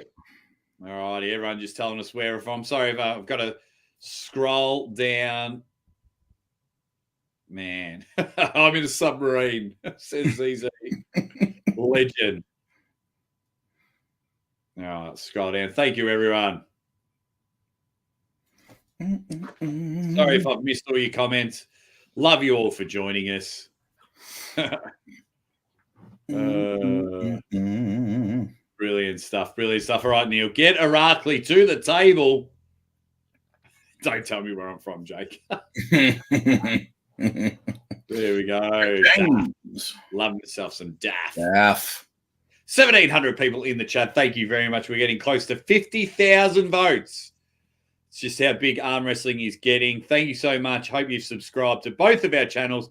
If someone can just drop the link for the Uncle Jon's arm wrestling show in the chat. Irakli, here he comes to the table. Let's get it going. 26-40. Slightly taller, same weight. Measurements basically the same. Irakli is a 4 centimeter bigger forearm. Biceps basically the same. Rustam 40, Irakli 26. Love you too. Stay rock hard. We will. Maybe that could be a never new not shirt. rock hard. Bang. Stay rock hard. Thank you, Ryzen, for all the super chats throughout the show. And thank you, everyone. All right. John, this is a match you said that just might steal the show. So I'm going to let you have round one, John. Take it away. Here we go. Rustam on the right, Irakli on the left. They came together and got their grip pretty quickly. Risto is our head referee on this one. And I think we're going to get right into the show here. Round number one. Here we go. Slip. And we're going to straps, ladies and gentlemen. Snezana Babayev, the sister of Rustam, is in his corner. Also a very, very well-known arm wrestler herself. I'll tell you what, the Babayevs are quite incredible when it comes to arm wrestling, as you're going to see here shortly. I'm just going through my deck of Devon Larratt arm wrestling cards because I'm pretty sure both of the Babayevs are in here somewhere. Let's see. There's Sarah. In Irakli's corner, which is good. Here we go. Round number one. Rustam. They wouldn't. Let's get it going. The grips are looking good. Both men looking strong. Irakli not happy with it. Haristo final. There's the hit. He's taken the head. Irakli straight to the pin pad. Whoa! Over. Wow. Whoa! Now that is not what I expected, but let me show you the two cards, the brother-sister combo, Rustam and Snezana. Very nice. And I'll just take a minute to show you that one as well, huh? How about that? Rustam needs to figure out what just happened there as we go to the replay. I want to figure out what just happened there as well. Took the hand. He definitely took his hand, but kind of drove sideways. It was more of a sideways drive that kind of took Rustam out and away. So the wrist was intact, but it was the arm. It was the bicep that ended up giving out at that point in time, which is an incredible feat from Irakli. Yeah, we were just worried about how recovered Rustam is, but shout out to Irakli. Yeah. Just took what was given to him, and now he's 1-0 up. Hell of a round number one. Irakli going to have a lot of confidence, and they agreed to go directly into the straps on this one. No screwing around. They want the straps. You get my respect when that happens. Jason McManus in the chat says everybody wins in arm wrestling. That's true. And the cameraman just can't help themselves. When a beautiful woman does nothing, they just shove the camera in their face. I think I've seen Shanae like 1 billion times. Yeah. That's how they do it.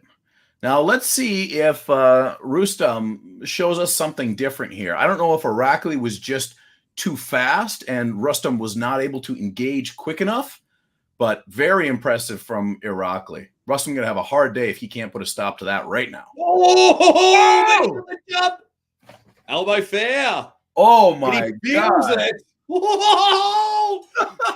Just came in. John, I just might let you know, we have a match. We got a match. That time, Rustam drove directly to the side, sucked Irakli in, could not quite get the finish, and committed the elbow foul. Let's see what happens now that Irakli has felt that power. Ready. Bang! And now we're in the hook. And Rustam brings him to his side of the table and gets the pin from downtown. One apiece. Baby. That's what we want. Oh, my God. That's what we're getting. No. What happens, Dung, is you have to pause because by the time we say something and it receives to you, there is a bit of a delay. So you have to pause. It's a YouTube issue. Yeah. So you just pause. Rustam Day. Oh, baby. That's what I'm talking about. 1-1 and dominant wins on both sides. Irakli had a very quick and impressive win in round 1. And then after a elbow foul, Rustam came back and did the exact same thing. Yeah, and he's just sitting there and saying, sis, look after me. Keep that arm in shape. We are far from over in this one.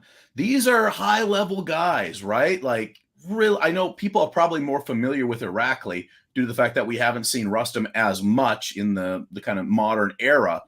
Irakli, don't forget, an incredibly smart arm wrestler. He out-arm wrestled John Brzenk. Okay? Don't forget that. He did take losses after that, but he out-arm wrestled John Brzenk. So the ideas are in there. The IQ is in there, and it's the same for Rustam. Now, when you get two guys that are pulling at a very high level, a lot of power, and they're very smart, that's when it gets juicy, ladies and gentlemen. That is when the good business comes to town. And if you're bored one day, just look up Rustam matches. Yeah, you'll be entertained for a while. They're all Here we go.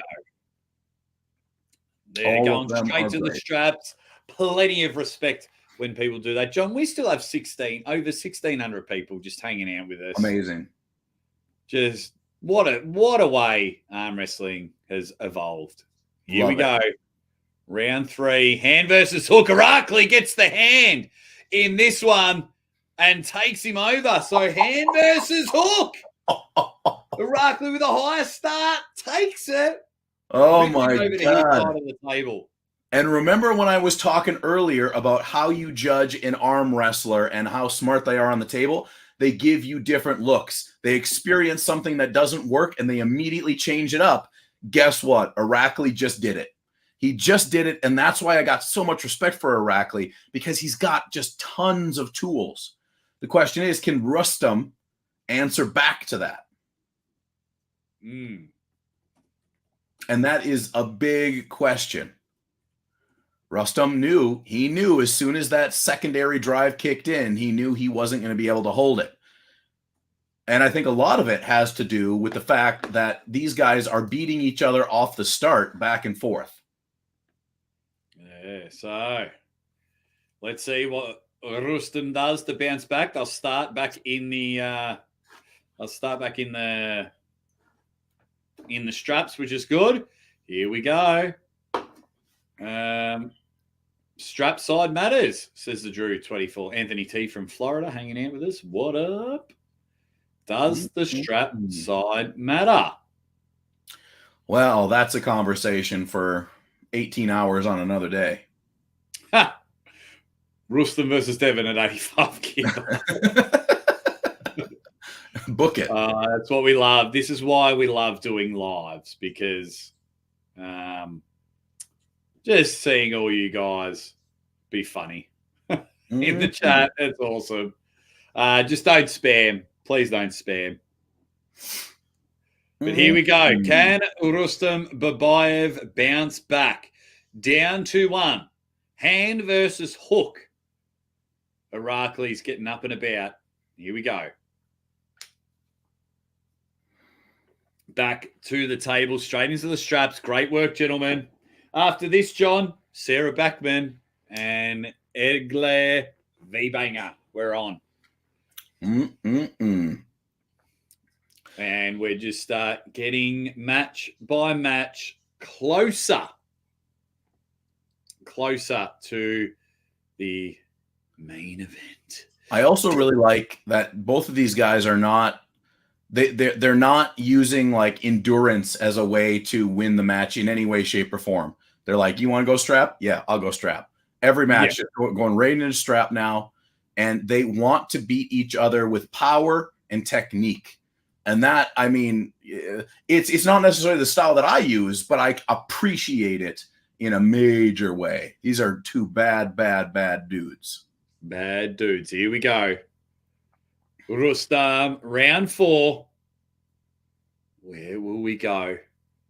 Just fighting for the grip. Can we get these hand grenades ready to go? Pull the pin, Aristo. Ready. Bang! And now he's taking Aragli's hand and he's hitting John. Buckle side matters today.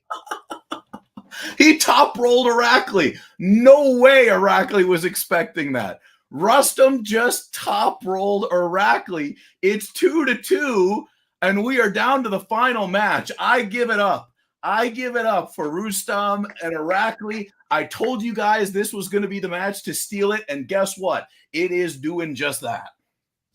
It is. Everyone just like, wowzers, what the? Exactly. It's all happening here. Holy, says the Tin Can. Carl Foreman, probably related to George Foreman, says, wow. Brilliant so stuff. Cool. Thank you. We're getting it right. We're getting it right. What a card so far. I know it pains you to say it, Uncle John, but it has been a fantastic card so far. Yeah, well, look, you know, if you followed me at all, you know my feelings about certain things. But you know what supersedes all of that? Good arm wrestling, good shows. That's what goes ahead of it. Absolutely. Because the sport, you know, in my mind, is more important than all of the quibbles that go on, you know, in front of or behind the camera. And what we're seeing here today is some damn fine arm wrestling. Some amazing fine arm wrestling there. Rustam just beat the hand, got higher than Aracli, took it, and just rolled over. Yeah. We've got it here now, John. Our first decider. Love it. 2-piece. Let us know in the comments who's going to win this next match. All right. And now Rustam is back to having the buckle on his hand. Absolutely. We will see. So the hype is real. If we get to 50,000, you have to do my next 10 thumbnails for free, Soul. Oh. No, I like Soul. Here we go. Oh, now, will buckle side matter, John? Well, we shall see. You could make the argument that it has mattered thus far. The real question is hand position here. Very high from Aracli. Rustam trying to get as much on the back of Aracli's hand as possible. And he's taking the hand. Oh, elbow foul on Rustam. Very smart elbow foul. Very smart. Yeah, he went and that elbow came up as soon as Aracli kind of compromised the wrist of Rustam a little bit. So the left side of the table is the side. I think it might be. I think it might be. Oh, we're on here. This is you know, when you talk about sexy matches, this is like 1996 Demi Moore striptease sexy right here. late night HBO. Sharon Stone, Basic Instinct. Yeah, that's what we're talking about on this one. Don't miss it. You might miss the flash, I'll tell you. Well, you would have in the Ivan match. That's true. That Matt Yushchenko flash. Whoo, baby. All right, fix yourself up, Rustam. Fix yourself up. Because Irakli looks like he's got the better start here. I'm really loving his position at the moment. I also love that all the fans are standing up in the back. Amazing. All right, Irakli's got the compromise. He's got, and Irakli takes the win. Too much power with that top roll. Irakli ends up winning 3-2. What a freaking battle between these two beasts. Big, big congratulations to Irakli and Rustam for having by far the best match that we've seen today. And we've seen match of the night for sure. Match of the night for sure. Yeah. So I just want to watch the replay. Everyone's getting a bit disappointed with the crowd in the background. Oh, at least that guy in the background's fired up. Captain Goggles. Yeah, he's ready. That's what you need, though. Yeah. Mate, congratulations. And you know what, John? Mrs. Aussie Armwrestler. Come on. She didn't do the left arm match, but she is 3-2 at the moment. And I think we're 3-3. 1, 2, 3. 1, 2, 3. Yeah, we're 3-3. Aye. But that's good. It's what is good. What you kind of want. If we turn up and went, I knew all 11 was going to help, blah, blah, blah. Yeah. It wasn't going to happen. John, Sarah Eglay, and then I think Neil did one of the best comments of the press conference and one of the worst comments of the press conference. His best one, and I actually laughed out loud watching, is when he said, you don't want any of these blokes on the top bunk, talking about Georgie and Zale, which is after that match will be after Sarah Negley. But then everyone's attacking me. Stop calling Dennis the Cyborg. Neil called him Thick Shake. Introduced him at the face-off as Thick Shake. Wow. Now, Irakli back on the winning side. Does he call out Pauline? I mean, maybe. Irakli very, very, he's ascending, right? He's taken some losses, but people tend to remember those losses and completely forget about the amazing wins that he's had. And I think he just keeps on looking more and more impressive. His form is incredible. He's only 26 years old, for God's sake. I mean, goddamn. Ridiculous. Next 3 matches, Sarah Egler, Georgie Paisalayev, and Todd Ongabayev. John, we're just 5 matches to go. Baby. 4 matches until the main event. What's up, everybody? Sarah and Egler is next on the card. Women's. It's not a championship match, actually. Let's see if the cat burglar...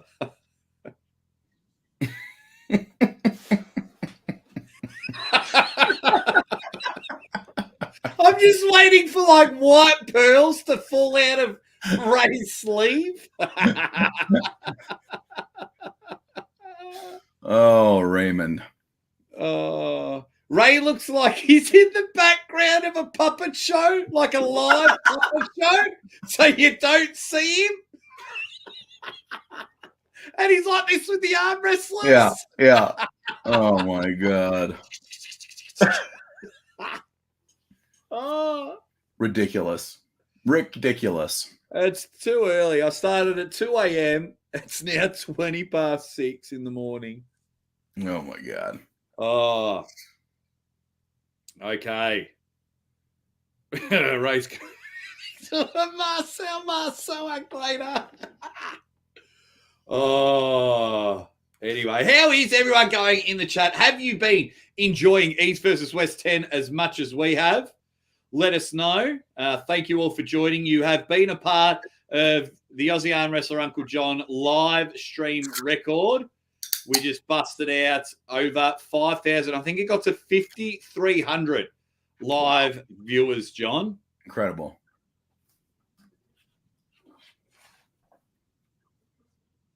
Very, very, very nice. I like. Slowdown says it's been banging. Yeah, absolutely. Ridiculous. Jeremiah Martinez.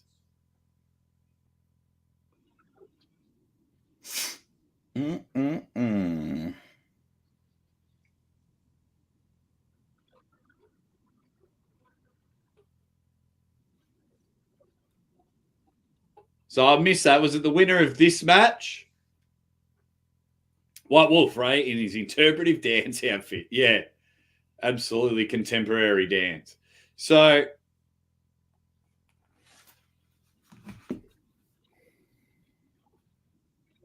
there it is. Irakli Paulin announced. Nice. Manga was saying the winner of this takes on Paulin. So Paulin versus Irakli Sarakashvili. Brilliant. Love it.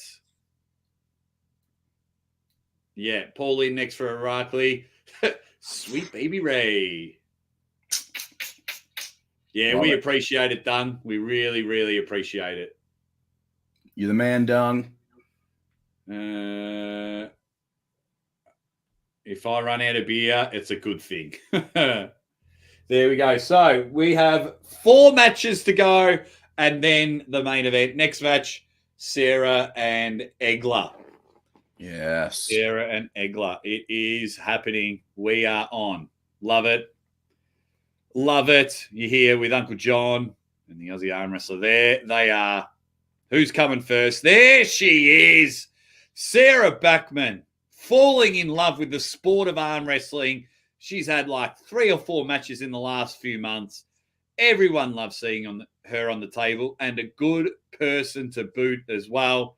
Huge fan of Uncle Jon and the Aussie Armwrestler, which we greatly appreciated. Here she goes. Winner of this, skyrockets. And there it is, John, the extra power. Team Sweden, not far behind. They're like the Infinity Stones. If they're brought together, then they have more power. Correct. Mm-hmm. Oh, this is the first match I have money on. It's a shutout stake as well if you went on arm bet. So a shutout stake in which direction? Egler. Uh-oh. Did we just lose Jake? Jake, did you just cut yourself off again? Oh, now you're back. Back.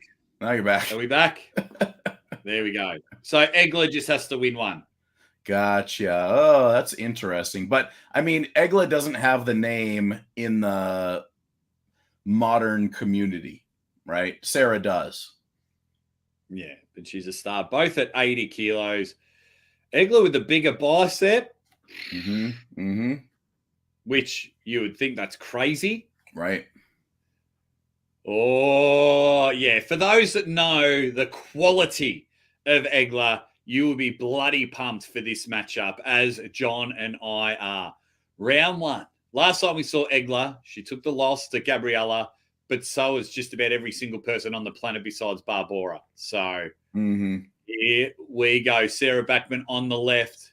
Egler V-Banger on the right. Is it Vaetuk or Vaetuke? Vaetkute. That's what Vaetkute referee's group. I don't want to call it V-Bang. I feel like it'd be a bit disrespectful to a superstar.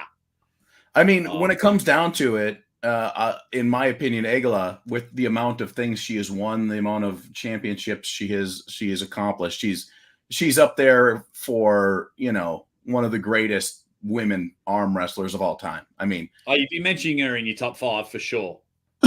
No doubt. No doubt. Here we go. Round 1. Straps, but a lot of purchase for Egler on the hand. Yep. Egler's hand did not go. Moved at all.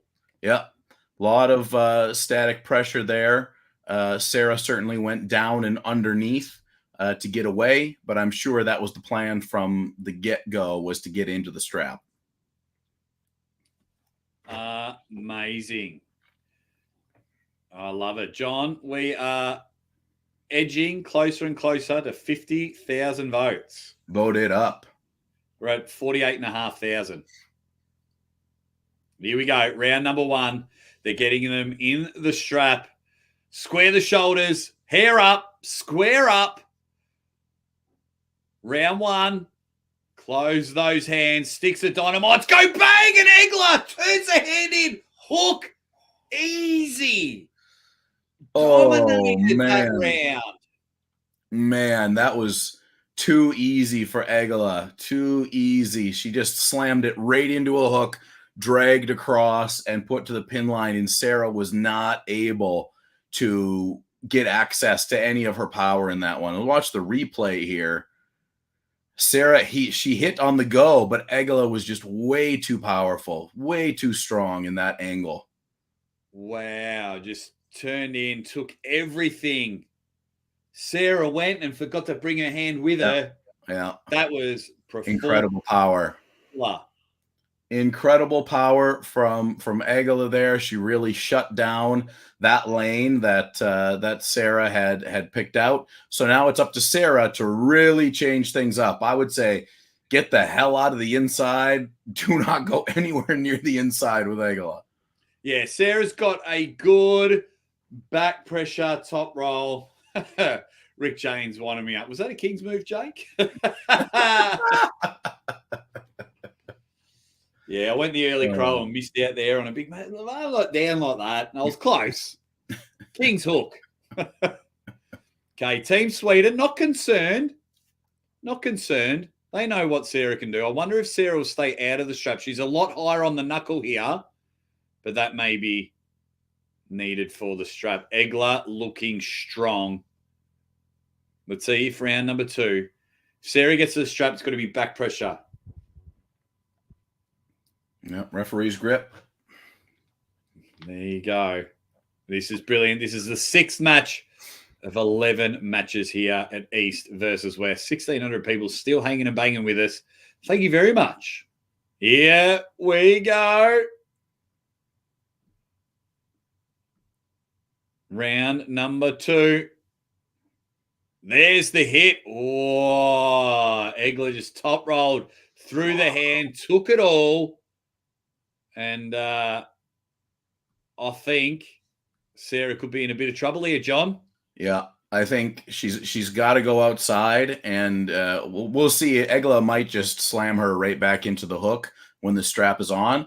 But if Sarah can force her to go outside with her, then there might be a chance there. But watch for Egela to go right back to that money spot, which is deep inside. Absolutely peeled her hand back like a banana. What has Sarah got? Come on, Sarah. Back on the big stage. You can do it. On a little winning streak here. Matt Rhodes Sport. Too late to change our predictions. I ride or die with my predictions. That's what I love about arm wrestling. Round 2. Egler, too big, too strong. Bang. No. Egela, end of it. That's the end of it right there. She's the power differential is just too much. It's too much, and it's incredible that there is Egela who weighs the same amount as Sarah, but has that much power in the arm, and her hand must just be just rock solid. Incredible. And it's a shame Iran can't get the pay-per-view. It's cool that we've got Iran in the chat. Yeah. But shame that can't happen. Holy cow.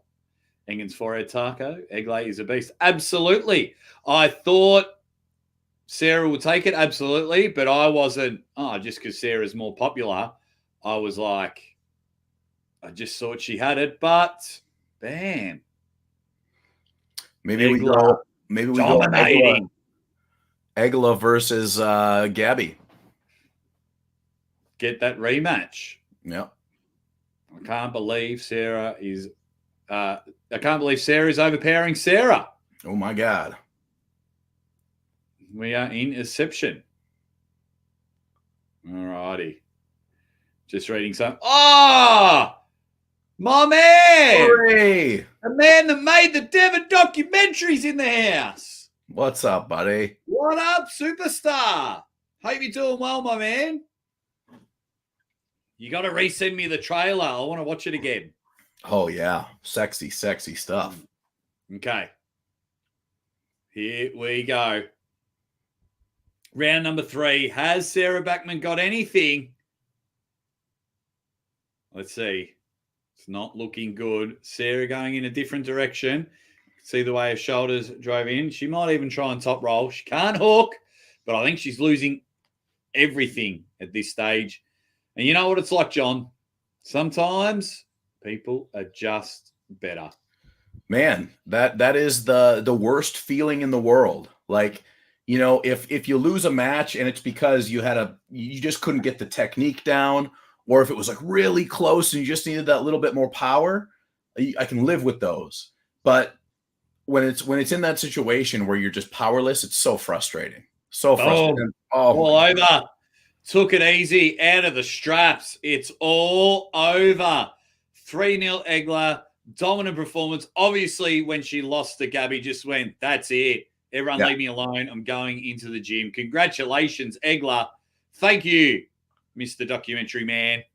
I call him Rory. He's a superstar. He's been on the show before.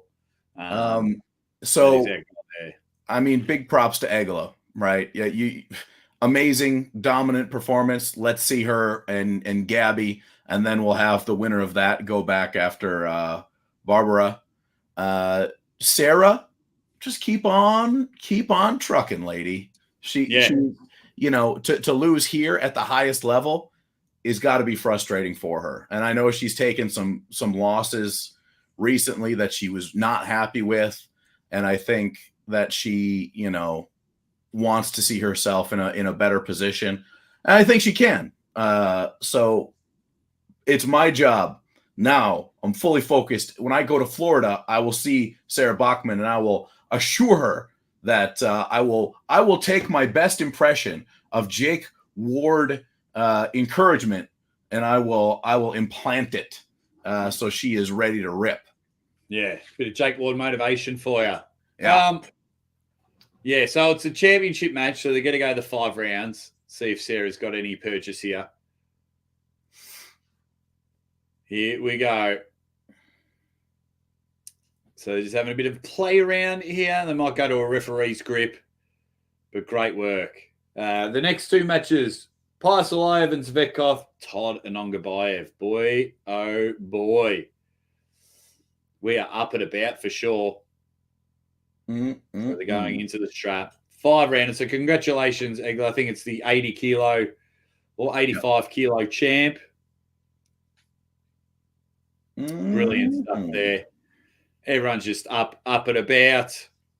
Good to see from people, literally, John, all over the world, all over the universe, joining us here, hanging and banging, slinging and slanging, pinning and winning as we are 6 matches down.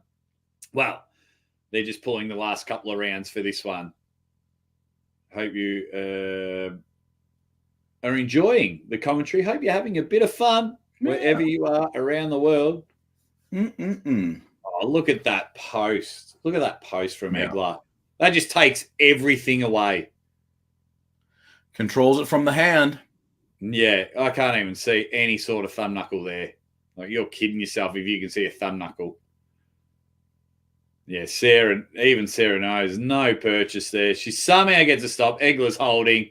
Sarah knows. Bang! Wow. Lawless luchadors in the chat says, keep up the good work, fellas. Thank you very much. Thank you, Lawless. Thank you very much, mate. We really, really appreciate it. Will they go the 5th round? We'll have to wait. But thank you very much, Lawless, for the super chat. Fish Lip, great commentary, lads. Thank you very much. Really appreciate it, Fish Lip. Really appreciate each and every one of you that is joining us. See how we go. Yeah, she's just got too much. Too much. That's all there is to it. It's a tough one. It's a tough one, and it shows you, you know, that there are just people out there that are ridiculous. Like Egler, like I'm imagining her now just training in a dungeon basement somewhere, and just like it's that type of training where it's like hate training. It's just like you're overtaken by the power of hate, and now she's just unleashing everything and just hitting a hammer. Yeah. on her arm. Yeah. Yeah. Over and over. Over and over. Like that. Brilliant. Mm-mm. So we're getting ready for round 5, and then they're going to reinforce the stage. Yeah, it's going to look like a showground ride in the background. You'll see the VIPs like that when Georgie and Zao Piasalayev come on the stage, and you just see him rocking like this. But great work to Egler. Damn dominating. Impressive. Very Absolutely impressive. dominating. Let's see if round 5's got anything. Here we go.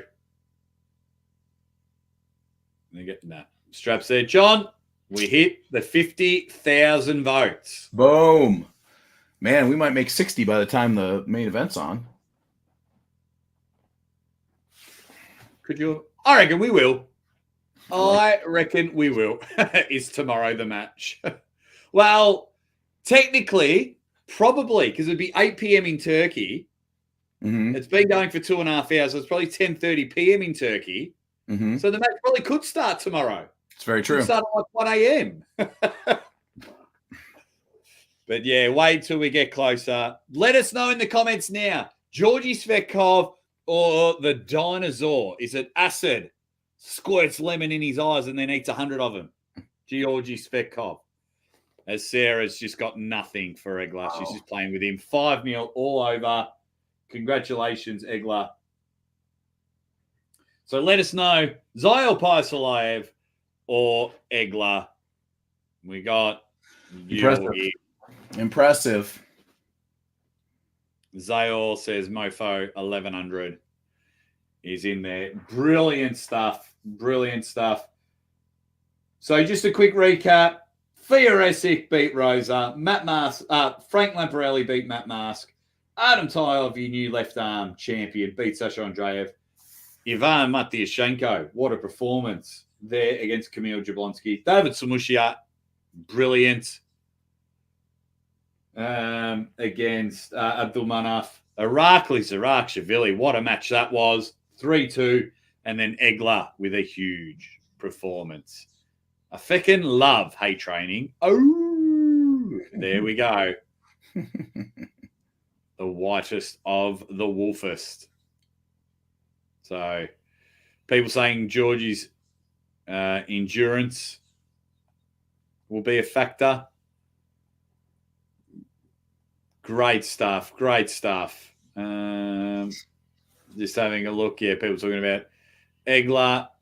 Okay, so while you're all here in the chat, Egler with the victory. 3 matches to go. And then, the match. Devon versus Dennis. John, Devon versus Dennis, match of the year? Well, yeah. Why not? Well, that will really depend on the outcome. And not necessarily the outcome, but how we get to the outcome. Right? Yeah. I can't even think in my mind what else we're contending with. Because like Devon versus Hermes was big, but then Devon just murdered him. Yeah, so it's like, is it the biggest match of the year if you take the results out of it? Like, because like you could say John versus Dennis, Levan versus Erdemez, John versus Voivoda. Yeah. So I think that for hype and the amount of people we're seeing in the chat today, this is probably the biggest match of the year. Yeah, as far as eyes on it, people wound up about it, people excited for it. I think, the end will tell the tale, but yes, I would say right now, Devon Dennis, biggest match of the year. Yeah. Brilliant. I mean, we got over 5,300 people at one stage, John. Like, that was madness. 5,300. And there's Barbora presenting the belt. And she's just like, bitch, come to the super heavyweights. No. Yeah, Barbora is the baddest of the bad. Yeah, let's rock and roll. Get the big boys. Congratulations, Egler. Shattered for Sarah Backman, but well done, Egler. Let's get the big boys. Now, I'm just trying to think if it was Matti Arangi and Marcus Atirai, or will these two be heavier? I'll be interested to see the tail of the tape. Gross. I like that they keep changing the background on the screen. Yeah.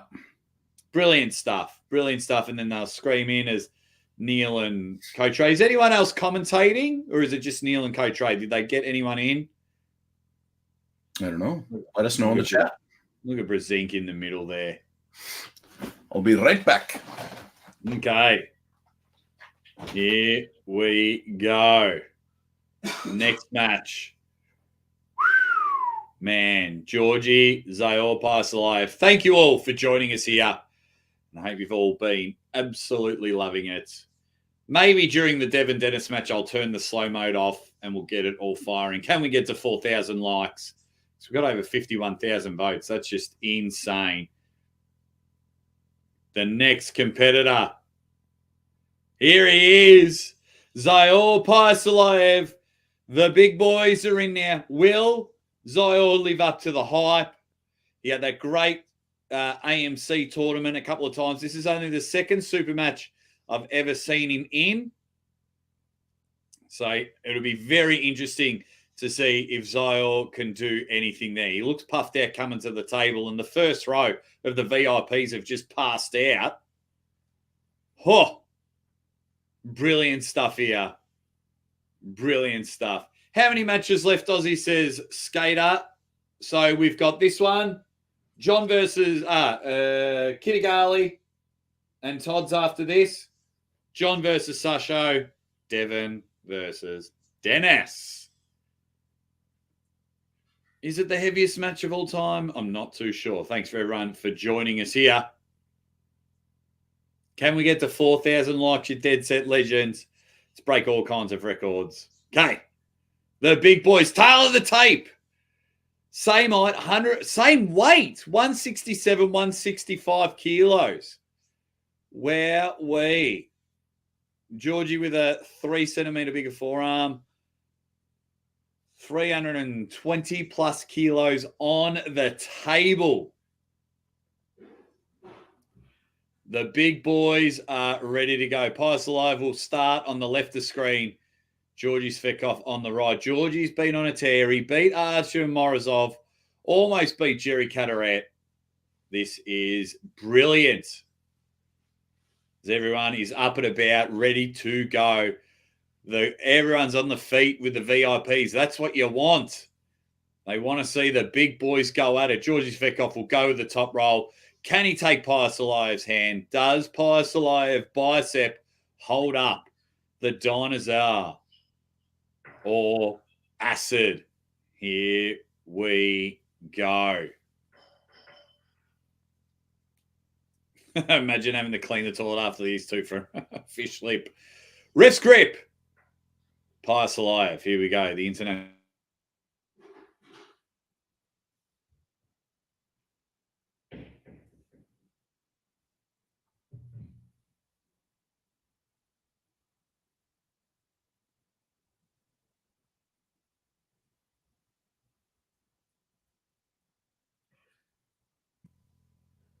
All right, I'm back. I don't know why. I'm right next to my modem, so I don't know why it's playing up. But I'm back.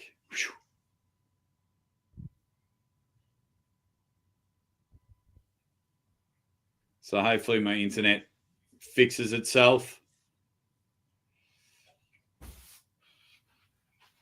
Here we go. Round number 1.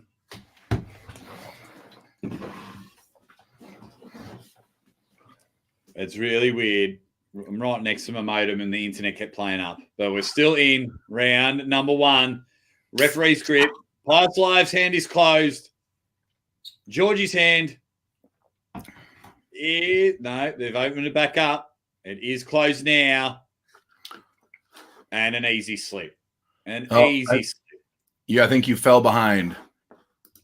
Okay, let me see if I can fast forward. No. So right now I got Georgie hanging onto the hand of the ref. Now they're gripping back up. Nope, not quite. Boom, hands together. I've got him holding Bill's hand and still behind a bit. Yeah, I can't go forward. It's saying I can't fast forward it. We'll refresh. All right. Zauer just looks like a freaking Godzilla monster. Nuclear. Zauer looks bigger than I thought he would look. Yeah, they both weigh the same. What was their weight? So I've got him on screen getting strapped up, just went to the crowd. Back to them. That's where I'm at. Close. You can now see that. So they're about to insert the strap.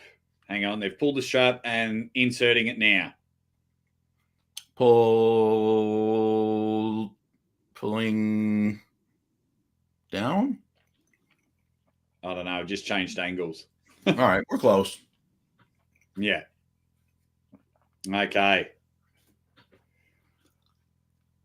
Let's go. Everyone's getting in there. 1,800 people in the chat. The crowd are on their feet. That's what you want to see. You want to see them get excited. Yeah, you're right there, Sol. Strap barely fits these behemoths. Absolutely.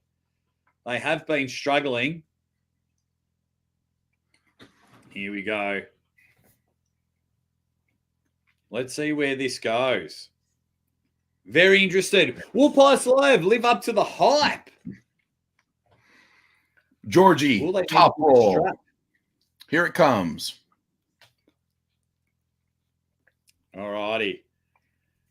Close the thumbs. Get these big dudes.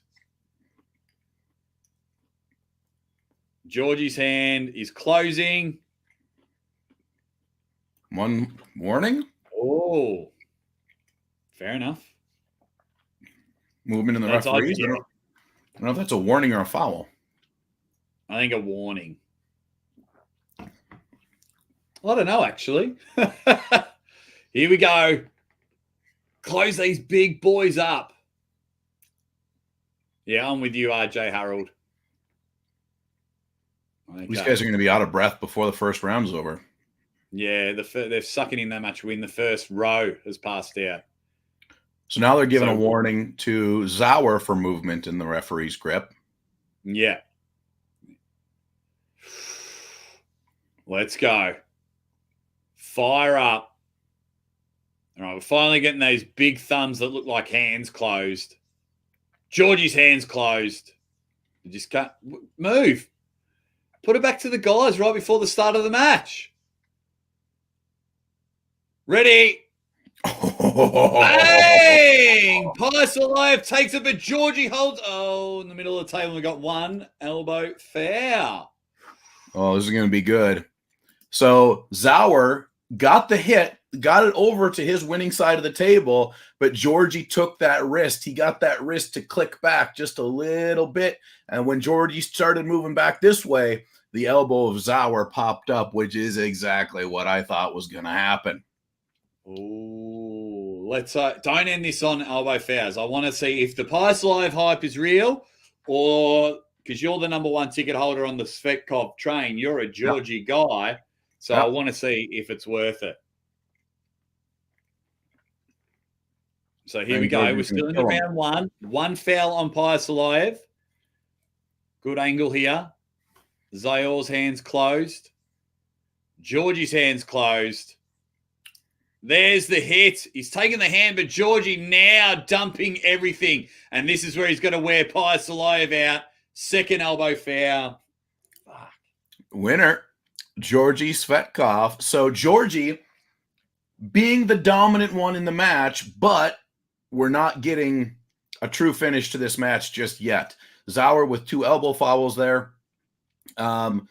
Georgie, basically what's happening is Zauer is pushing him over, but as that happens, Georgie is getting his pronation to kick in to get the wrist of Zauer to go back. Then Georgie starts working back across the table, and that's when Sauer's arm is coming off. When he tries to move, he tries to push his elbow forward to get some more height, and the elbow is coming up off the pad. Yeah, and Paisalov needs to get to that regrip early. He needs to get highs early because he can turn Georgie's hand over, but just not liking the way Paisalov is pulling at the moment, especially when someone at your own weight. I mean, it's very hard for someone to be Paisalov's weight. And now he's dumped, and then Georgie just dumps his whole body. That's 165 kilos. That is hard. Zio's got to get high. He's got to get high, and he's got to get it early.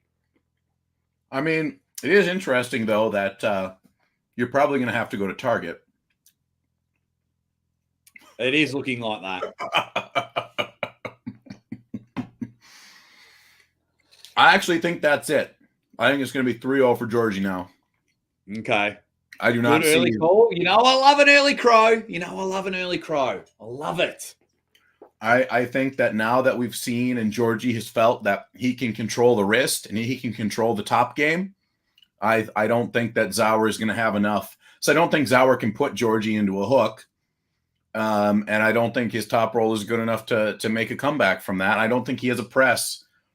The best thing he's probably got is to get that initial hit and immediately go to the press. But I really don't see that happening because Georgie is going to be pulling back and using that pronation to control the position of the hand.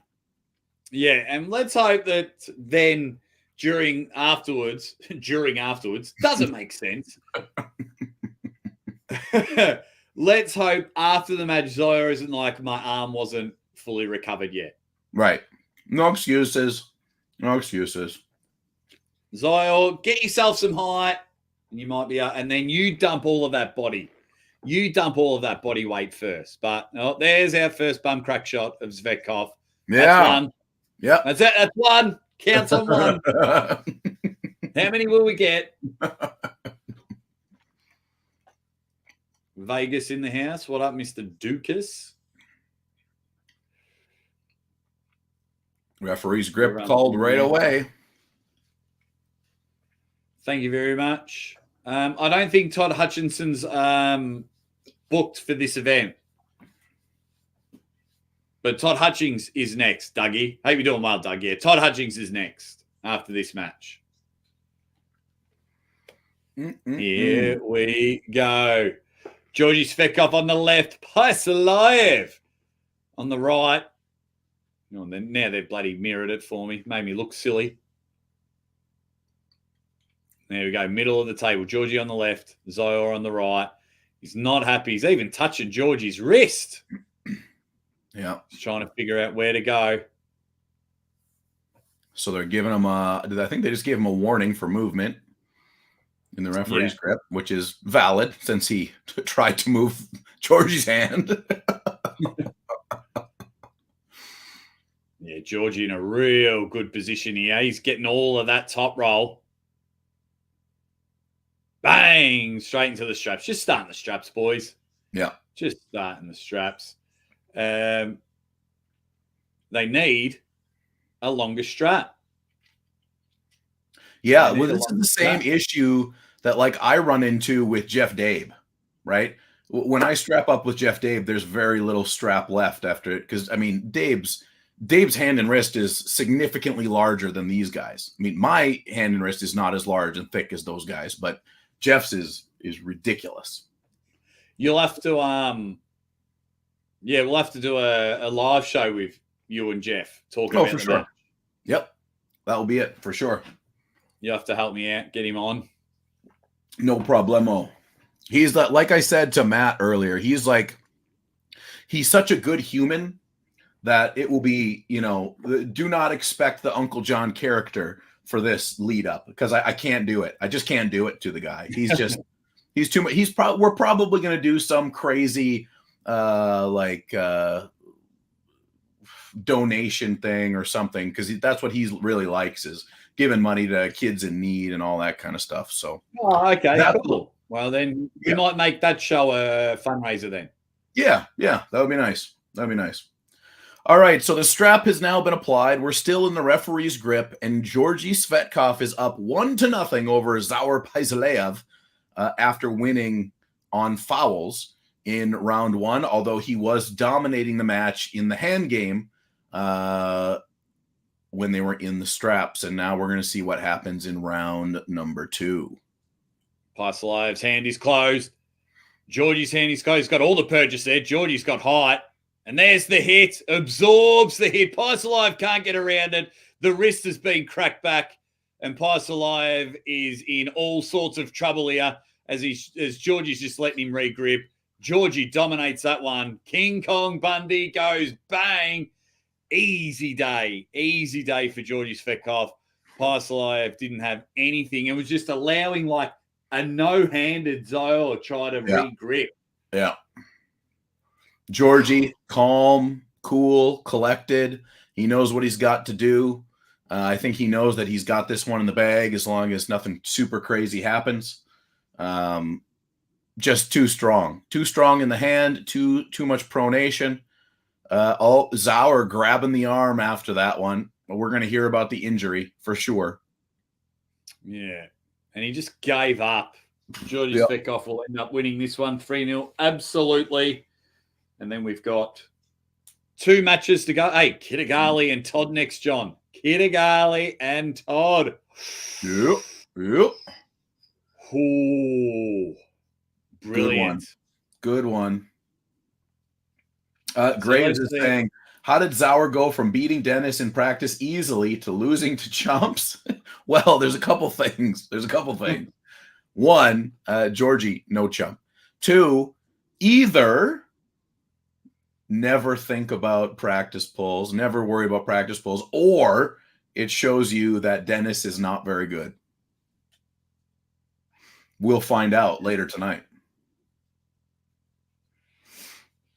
So we are rocking and rolling here. 1,875 people just in the chat waiting to see Georgi Svetkov get the broom out and just clean sweep the dinosaur. Yeah. Just becoming a huge paleontologist. I'm just collecting votes at the moment, John. 53,000. Woo! I like it. Loving it. Here we go. Everyone's all in there having a good match. Good event so far. It's been a bit of fun. Let's see what Georgi Svetkov does, and then he'll be calling out Devon Larratt after this match, and he'll be the second person on the card to call out Devon Larratt. So Matyashenko wants some of that left arm action. Well, Devon is where the money's at. There's no doubt about that. Yeah, absolutely. But there was talks about Devon taking on the winner of this match. Yes. So Georgie loving it. Now they get to start outside of straps again. Bloody hell. Get in there, guys. Let's see how it goes. Referee's grip. Nikolai, Matt Mars versus Mindigus Dulskus would be cool, says Nikolai. I'd certainly watch it. I'd watch any Matt Mars match, Nikolai. You can say anyone's name. I would pick Mindaugas in that match as the favorite. Yeah. Matt Rhodes says, as we discussed earlier, isn't at his peak, but he's got to get more street smart in the setup too. Occasions got to him. Georgie looking good though. Absolutely. So here we go. Round 3. Georgie up 2-0. We're in the referee's grip, but not yet in the strap. I assume we will be slipping right quick here as Georgie's hand is now closed. A little bit slower, but there's the slip as predicted. Yeah, so we're getting in there. Next, Toddzilla and Kittigali Ongabayev. Oh, my God, am I excited for that. And then I'm going to get even more excited to see a 59-year-old John Brzenk arguably become a world champion again. And then the match. The match is not too far away. Depends how quick we can get through these matches. So So look, it's been 3 hours now. 1, 2, 3, 4, 5, 6, 7. This is the 8th match. Hasn't felt like 3 hours. I'll give him that this time. It's felt pretty good. Yep. It's felt pretty good. After this round, we'll do a bit of a recap, a bit of a chat. And here we go. Will people quickly jump off the Paisalayev train after this? Or is it just Georgie's just getting better and better and better? Well, I'm pretty sure the last time they met, Georgie beat Zauer. So, I mean, it wasn't in a super match. It was in a tournament poll, if I remember correctly. But, like, I don't know. The only thing in my mind when I was thinking about this match, I'm like, the only reason people were thinking that Zauer was going to beat Georgie was because of the hype train. And so if they actually made it happen, then this does not surprise me in the least. Yeah. So Spencer got his Maximum Bane cards. Yes. Legend. Very glad, Spencer. Very glad. Hopefully you got a Dave Chafee signed autograph card. Ooh, baby. One of the rare ones. Here we go. Has Paisalayev got anything? He's got a better setup in this round. And he's gone for it. Oh, he's lost his grip on there. Georgie's all over it. Bang. 3-0. The broom is out. Yep. No surprise that my main man, Acid Georgie Svetkov, takes the win. Yeah. That's what we thought was going to happen. Well done, Georgie. Love a bit of Georgie Svetkov. Unbelievable stuff. He'll say that he wants Devon. Georgie's just gone bang. Here we go. Great stuff. Sexy stuff there. Well done to Georgie Svetkov. So, recap of the matches. Fioresic getting the win over Rosa 3-1. Frank Lamparelli beating Matt Mask 3-1. Then we had Artem Tainov winning 3-2, but he got the 3-0 win because it was a championship left arm banger. Ivan Matyashenko went 3-0 in one of the quickest matches in history. David Samushia winning 3-1 over Abdul Manaf. What a match that was. That was incredible. Match of the night at the moment, Irakli Zarakshvili winning 3-2 over Rustam Babayev. What a great that match. And then Eglay sheer dominance, 5-0. Mega 5-0. And then, of course, we've just seen Georgie Svetkov win 3-0. He's just gone bang. So, everyone, Todd or Ongabayev, let me know in the chat. Hey, Todd or Ongabayev? I got Egala's new nickname. It's perfect. Talk to me. The Megalodon. Huh?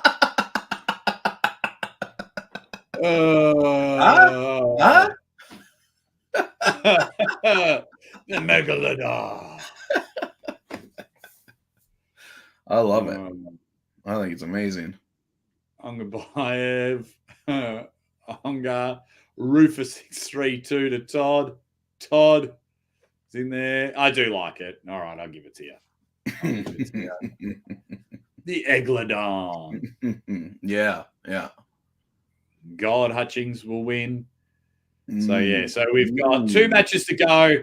And then it is bang. So, actually, John, the West are 2-0 up. No, the East are 2-0 up. The East are 2-0 up. Yeah. Right. Because Frank beat Matt and Egler beat Sarah. And so now, are all the rest of the matches East versus West? Yeah. Todd, John, Devon. So it's 3 more. 3 more. Yeah. Let's get it. Let's get it. Come on, Georgie. You've told everyone he smashed him. Hey, he's just a fun-loving guy, isn't he? Awesome dude. Awesome. Can't hate him.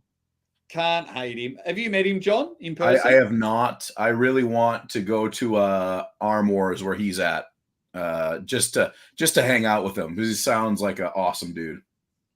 Yeah, What's he saying?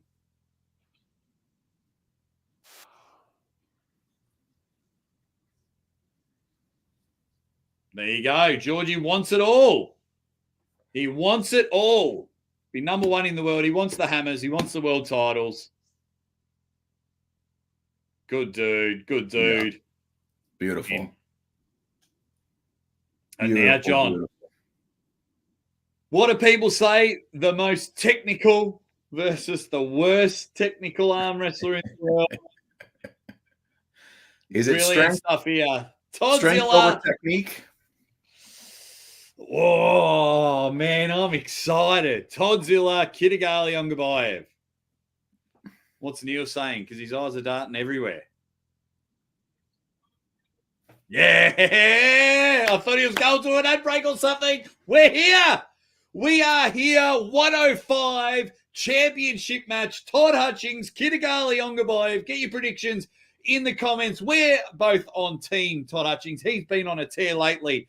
But then on the other side of the table is the champ, arm wrestling porn. Just a sweet samurai, hit ya like a good blade.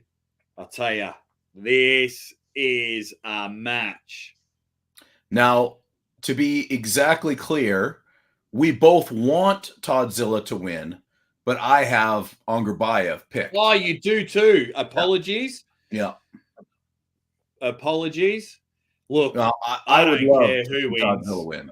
I would love it. Yeah, I don't care. I love Toddzilla. Spent some time with him when he was here in Australia. But I love watching Kitagali on the table. So do not care who wins. Yeah. Happy to get my prediction right, but I'm also happy to get my prediction wrong. Because Todd's going to keep pulling. He doesn't care. He's the easiest arm wrestler to deal with. Yep. Kitagali is up and about. If Dennis and Devon weren't picked, this is the match we'd all be talking about. I agree. Here we go. And here comes the champ. The champ is here. The champ is here. The champ is here. The Kazakhstan killer, tail of the tape here. Wow, 29 years difference. And Kitigali's 5 kilos heavier. Wow. And look at the forearm difference, John. 8 centimeters different. It's impressive. Justin King's got money on Kitagali, but I'm still rooting for Toddzilla. Wow, this is the match. Get excited. Where's this match going to go? Let's rock and roll. If you want to learn about arm wrestling, watch everything that's happening in this setup, because this setup is massively important. It's massively important for both. I think it's more important for Kitagali, but if Todd doesn't pay attention and if Todd just lets it happen, he's going to be in a world of hurt. If Kitagali doesn't get what he wants, he's going to get smashed to that side of the table really, really quick. So both of these guys are going to do a lot of fighting. I think we're going to see referees grip often. Yeah. Man, what a match. Just getting a little bit of nerve feeling from Toddzilla. It's not like him. He really knows. He knows he needs to put it away quickly. And he's got to win early, and he's got to win. He has to set the pace, because if he gets behind the 8 ball, behind Ungabayev, it's not going to work out. So he knows that he has to use everything he's got early on to get ahead of the game and then work from there. So that's why now we've backed off. Are we in a referee's grip? No, we're not in a referee's grip at this point, but we may be heading there. Oh, strap purchase. Thumb wrestle, John. We're on. We are on a fairly even slip. I would give Ungabayev a few percent of the better end of that one. That just that thumb at the end being able to hold on. But now, hand doesn't matter as much. in the It's strap. true. It's Todd's true. happy to give that up now. That's where he wants it. Man, this is good. I'll tell you, years ago when I jumped in, I'm doing the YouTube thing, I thought I'm going to have to learn all these new arm wrestlers, all the guys I used to watch on the TV in my spare time. I didn't think I'd be calling the matches live and against each other. I've watched that video of Kittigali and Levan so many times. Loved Toddzilla from the WAL days. Never did I think I'd be with some weird dude, a Canadian-American, calling a Toddzilla Ongabayev match with so many legends in the chat. 1,800 plus. Incredible. And breaking records, John, 5,300. 5,300. Now. 5,300. So now watch for Ongabayev to really fiddle here. I would be surprised if we start this match without a referee's grip. Oh, they look pretty good. There it is. Big start. Huge stride from Toddzilla, but the wrist has a slight compromise, and Ongabayev is now looking to make a move. Toddzilla very smartly holding tight. He's not rushing to the pin line. He's holding. He's making sure that Ongabayev cannot slip out. Ongabayev now denying the pin. Ongabayev, both of these guys, incredibly patient arm wrestlers. Toddzilla has it about 3 inches above the pin pad, but he cannot finish it. Ongabayev is now looking for any little tiny crack in the defense of Toddzilla, and here it goes. Now that wrist is going back a little bit. Toddzilla okay with that, drives to the side, almost gets the pin, not quite. Ongabayev just holding on, but not quite enough. Toddzilla gets round 1. Oh, Toddzilla, baby, goes bang. What a round. Ongabayev patiently looking to strike like an assassin and just couldn't find that moment. And Toddzilla doing the studying, as we'll see here on the replay, was also waiting for that moment. He has a drive. Great call, Uncle Jon, and just got a millimeter from the pad and then bang, gets the pin there. I was so excited. I ran over my toe with my computer chair. But I tell you what, John, it ain't over. It ain't over. Ongabayev gets a start, and I reckon he could take Todd to the side to his side of it. But hey, I'm just excited. What a round that was. Both athletes. That is what I call arm wrestling chess, turning millimeters into magic, just waiting for those moments. And you called it perfectly during that round. And they were just waiting on the Ongabayev, because he gets that look in his eye, and when he's down here, he'll just whoosh, samurai sword, whack, whack, whack, and go. And he went, and he compromised Todd's wrist. But there's something about that side pressure. And Todd, instead of, like you called it, spending all of his tickets and giving up early, he just went real close, real patient. We've got a match. I get him to the table. I want to see round 2. Love these two. Let's see where round 2 takes us. So unlike the last match we saw the last match with Georgie and Zauer. I kind of knew that as soon as that wrist went, it was game over. I knew that was going to be what we saw for the next 2 matches, and that's exactly what happened. That is not the case with these 2 guys, okay? Toddzilla needed that first win. He needed it. Now that he's got it, he has to maintain that momentum, because Ongabayev is not going to go away. Ongabayev is not just a one-trick pony, and this is what we've talked about many times in the lead up to this match, is that now is when the match starts. Okay. Round 2. Watch for Onga to hold on to the thumb here in round 2. Ongabayev just might have the advantage outside of the straps here. He's got to hold on. He's not going to look for the straps, I reckon, in round 2. Ready. Oh, here we go.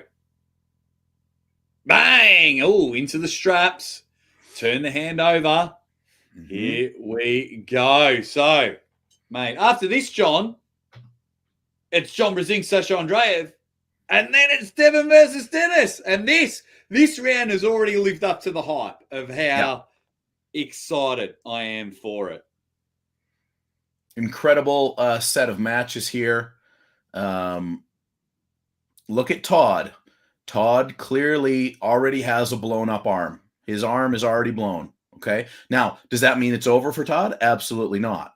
But it means that he had to exert a hell of a lot of energy in round number 1. He got the win, but is it going to be enough? And this was my concern from the very beginning, is that he would have to give up so much in round 1 to get the win that Angarbayev, who you can look at Angarbayev, he looks very clean, clear, composed, ready to go again. And that razor blade that Angarbayev uses is just going to get sharper and sharper and sharper. Yeah, I mean, you can see Todd just beaming and beating with sweat, got a bit of a breath going on, and Onga just ice in his veins. Yes. No emotion, no sweating, like, touch the strap. But yeah, brilliant stuff there. I mean, to get a pin, because that was to get a pin on Angarbayev is just incredible. Very rare people can do that. But 2, that was Todd's main concern. How does his endurance go against it? Here we go, guys. Round number 2. We're in the middle of the table. Angarbayev looking to roll on top of that hand. Todd looks, Todd's wrist does look bent back. Yeah. Here we go. Ready. Bang! And he's got the hit again, but what a stop by Angarbayev. He's ready to pull the pin on that grenade. Not a pin yet. 2 inches from the pin pad, and Angarbayev is trying to back out and come around. He's slowly turning that hand and applying the back pressure, but Todd is just moments away from the pad, holding on. Keep that elbow on the table, Toddzilla. One last drive. He's done it. Wow. Wow. 2-0. Wow. So impressive. Toddzilla being there, having that mindset to hold, and he's not driving in. He's not going crazy. He's there. He's holding. He's eliminating the options that Angarbayev has, and he's just waiting and sucking him deeper and deeper and deeper until he gets that pin.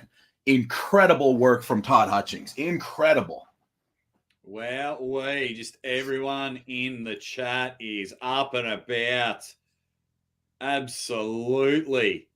2-0 up. I'm not counting out Angarbayev. I'm definitely not.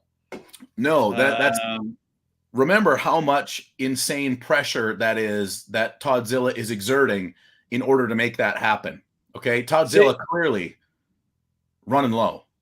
So I'm not writing Kitagali Angarbayev yet, but my arm wrestling math came into it. I looked how Toddzilla beat Acknowledgments Jon, and I saw how Kitagali beat Acknowledgments Jon. Todd looked to do it a lot easier. Plus, everyone wrote Toddzilla off after he lost to Prudnik quite easily. And that was like his only loss in the last 18 months. Right. So I was very confident in what Todd could do. Was I this confident? Absolutely not. I am not claiming to be an arm wrestling genius at all. But in saying that, I've gone the early crow 2-0 up before and been wrong. This is a match. This is a match. Yeah, I am not at all confident in Angarbayev's ability to come back at this point because Toddzilla, like Angarbayev got the hit. Angarbayev was able to cup in and set his hand where he wanted it to be, but it made no difference in round 2. Todd still brought him down to within 2 inches of the pin pad, and Angarbayev was never able to gain any ground from there. Here we go. All right, I got to scroll up. The comments are flying. Can that Kazakhstan killer get it now? Now, the weird question is, well, so if Toddzilla gets this next pin, does Devon drop down to pull Todd? Well, I think it really depends on what happens with Devon versus Denis. Yeah. If Devon beats Denis, the next logical match will be Levon, right?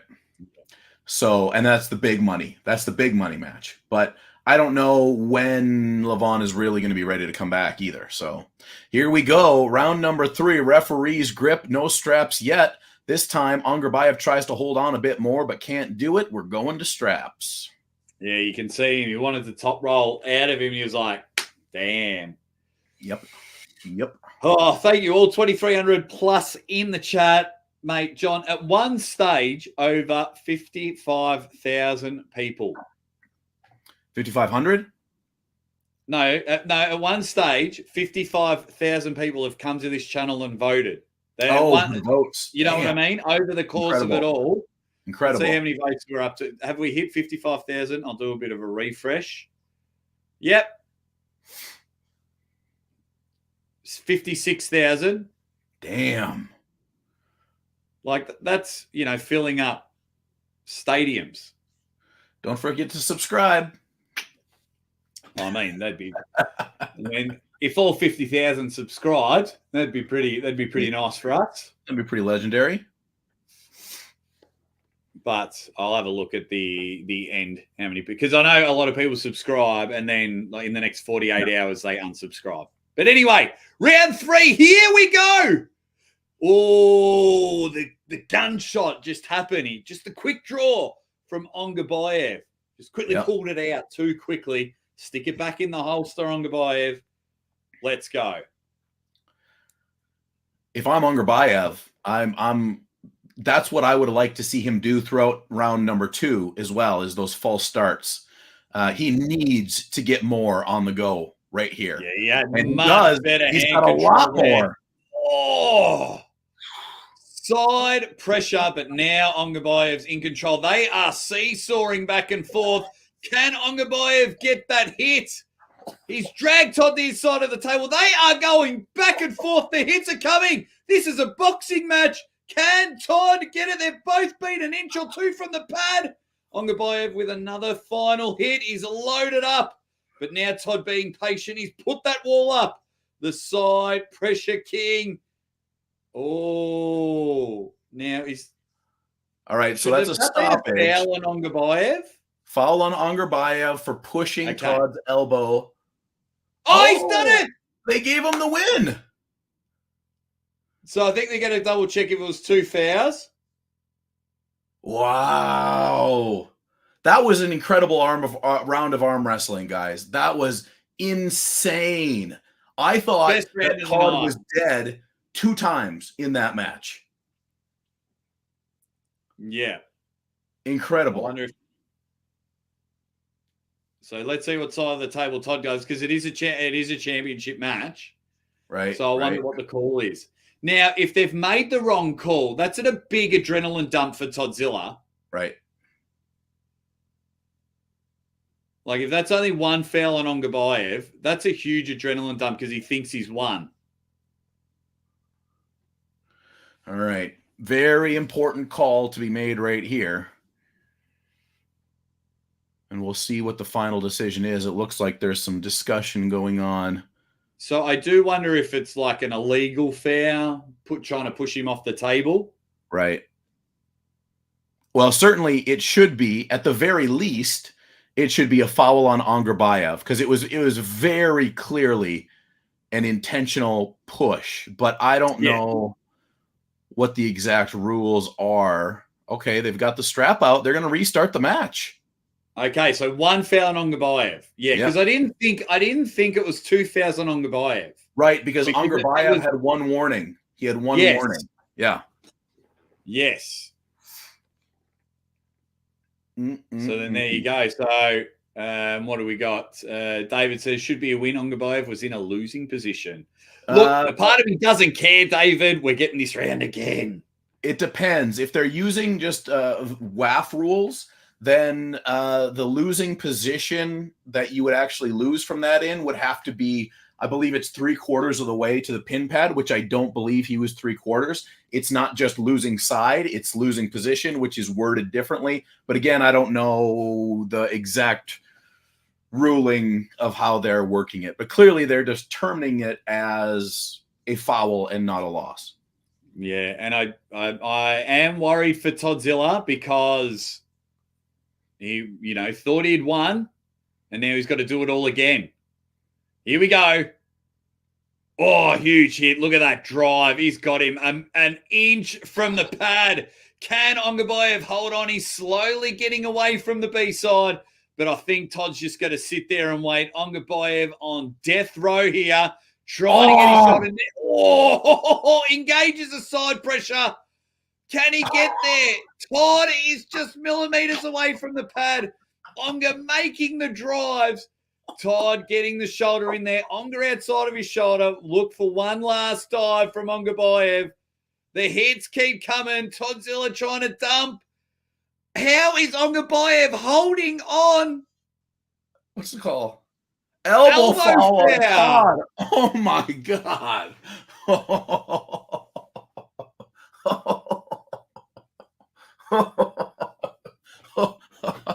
Okay, the last two starts have been some of the most ridiculous arm wrestling I've seen. Some of the most ridiculous arm wrestling ever. Incredible stuff. How was that when he was holding there? And then, I don't know where that side pressure come from Ongabayev and just went, rah. Ongabayev is living on a prayer of pronation. His pronation is the only thing that's keeping him in there because he's pushing forward and up with that pronation. That's the only thing that is keeping him in the game right now. John, I'm worried for Todd. Well, Todd has already surpassed what I assumed he would be able to do as far as maintaining that power level goes. He's already in uncharted territory as far as I'm concerned.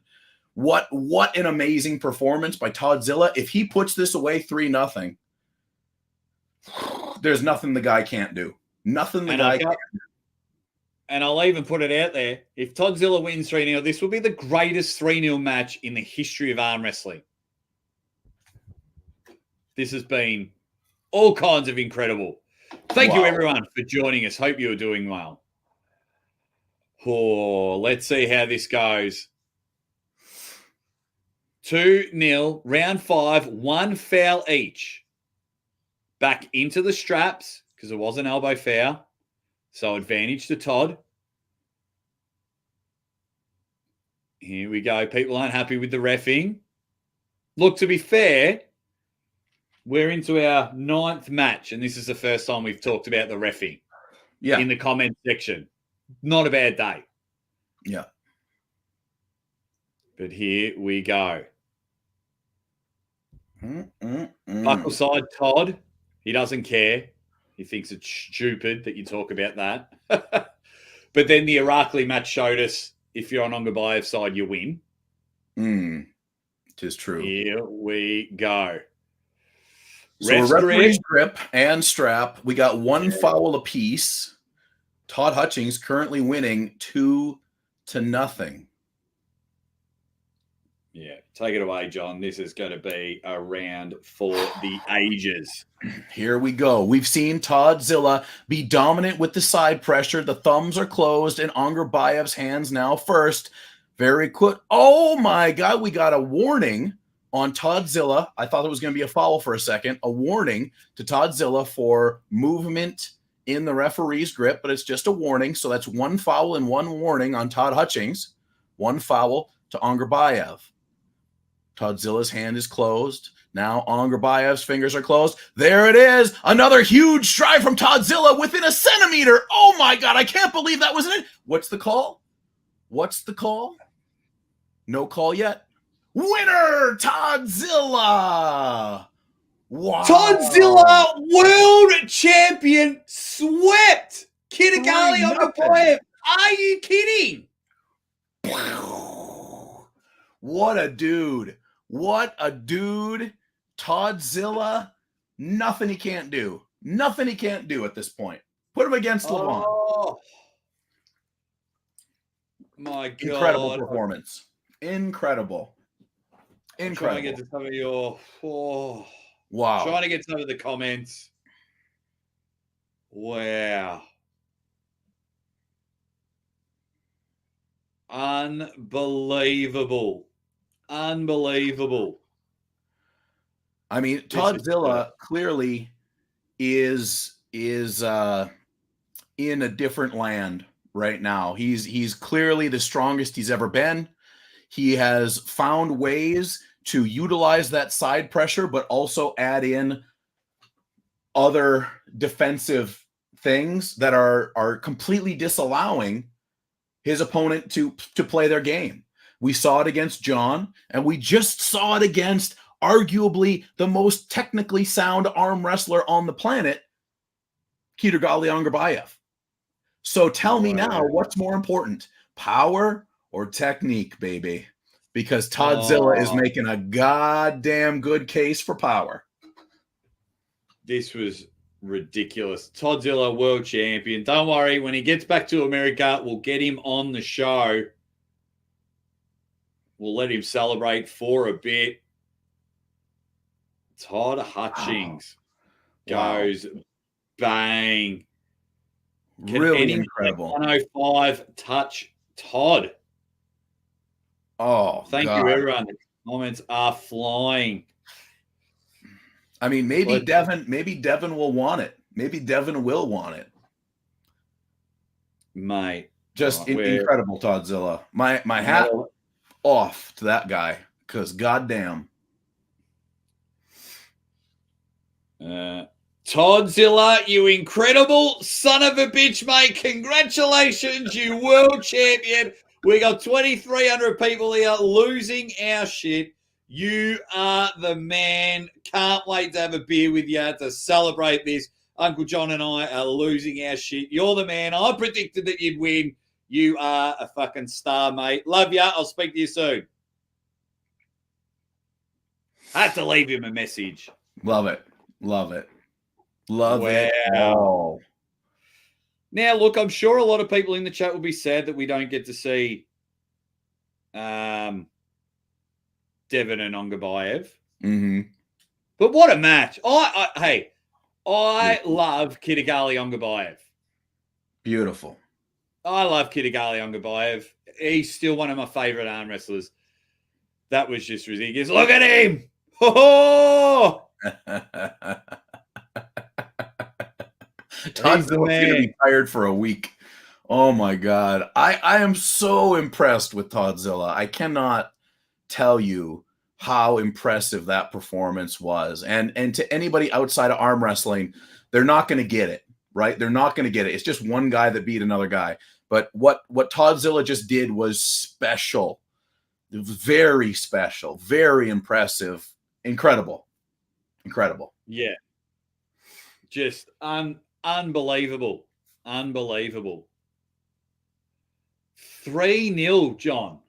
Like, I can't believe I'm writing that down. Yeah. 3-0 Todd. Wow. Unbelievable stuff there. So what did that take me to? 4 and 5. I'm probably close with you there, huh? 1, 2, 3. Yeah, you're 4 and 5 as well because we switched. And yeah. Remember how we went double or nothing on this match? So I don't have to go to Target. No, that's not how it went. Double or nothing. No, we didn't. No, go back and watch the tape. We went double or nothing. No, we didn't. Go back and watch the tape, John. Beautiful. I will. You're going to Target. I already knew you were gonna do this. But guess what? I'm gonna talk to your wife because I know she wants to go back to Target. She doesn't want to be held off by your craziness any longer. So you're going to Target. And the West is on the board, guys. One match to go. 95 kilo. Jon Brzenk, Sasha Andreev. Can the slim, trim, calorie deficient Jon Brzenk with the abs get the job done, or that little nugget with the badonkadonk really get it done? And then we're going to talk about all things that are Toddzilla, that are Devon Larratt, Denis Cyplenkov. Unbelievable stuff. Man. Let's see how many votes we've got it going. As it just refreshes, we've cracked 57,000 votes, John. Nice. 50. Just waiting. 58,000 votes. And what's our score? It hasn't changed. 66%. Well, that tells us the tale, I think. Well, Engen's on the stage. What's he talking about? He goes, he asked, have you got a message for anyone that says you got the worst technique? An Arm Sport Entertainment shirt. Very surprised he's not wearing an East versus West shirt. Go, Tim Talmadge.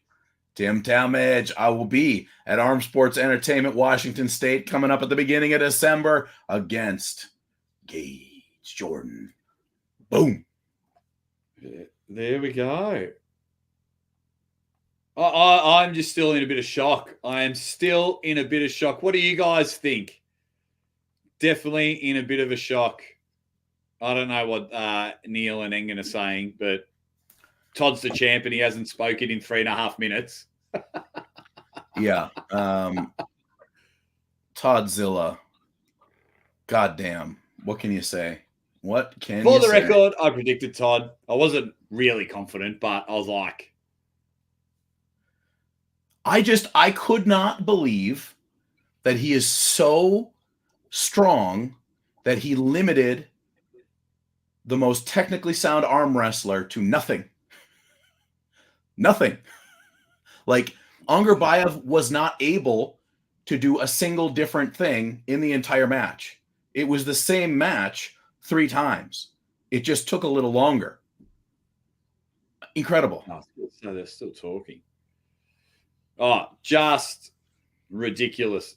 2 matches, guys. 2 matches. Jon versus Sasho. Get them in the comments. Let's get your predictions before they come out. Let's get it in there. We are on. Man. What a match. Event. What an event. That was the greatest 3-0 ever. Amazing. Amazing. In my opinion. So, brilliant stuff.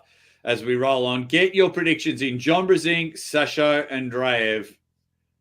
Jon for the win. 3-0 Jon. Jon. Man. Has anyone picked Sasho? Let's go, Jon. Jon. Jon all day. Goat wins. Jon. Jon. Gab X, our first one. Where'd you go, Gab X? There it is. 3-0. Jon, maybe. Jon, always. Jon.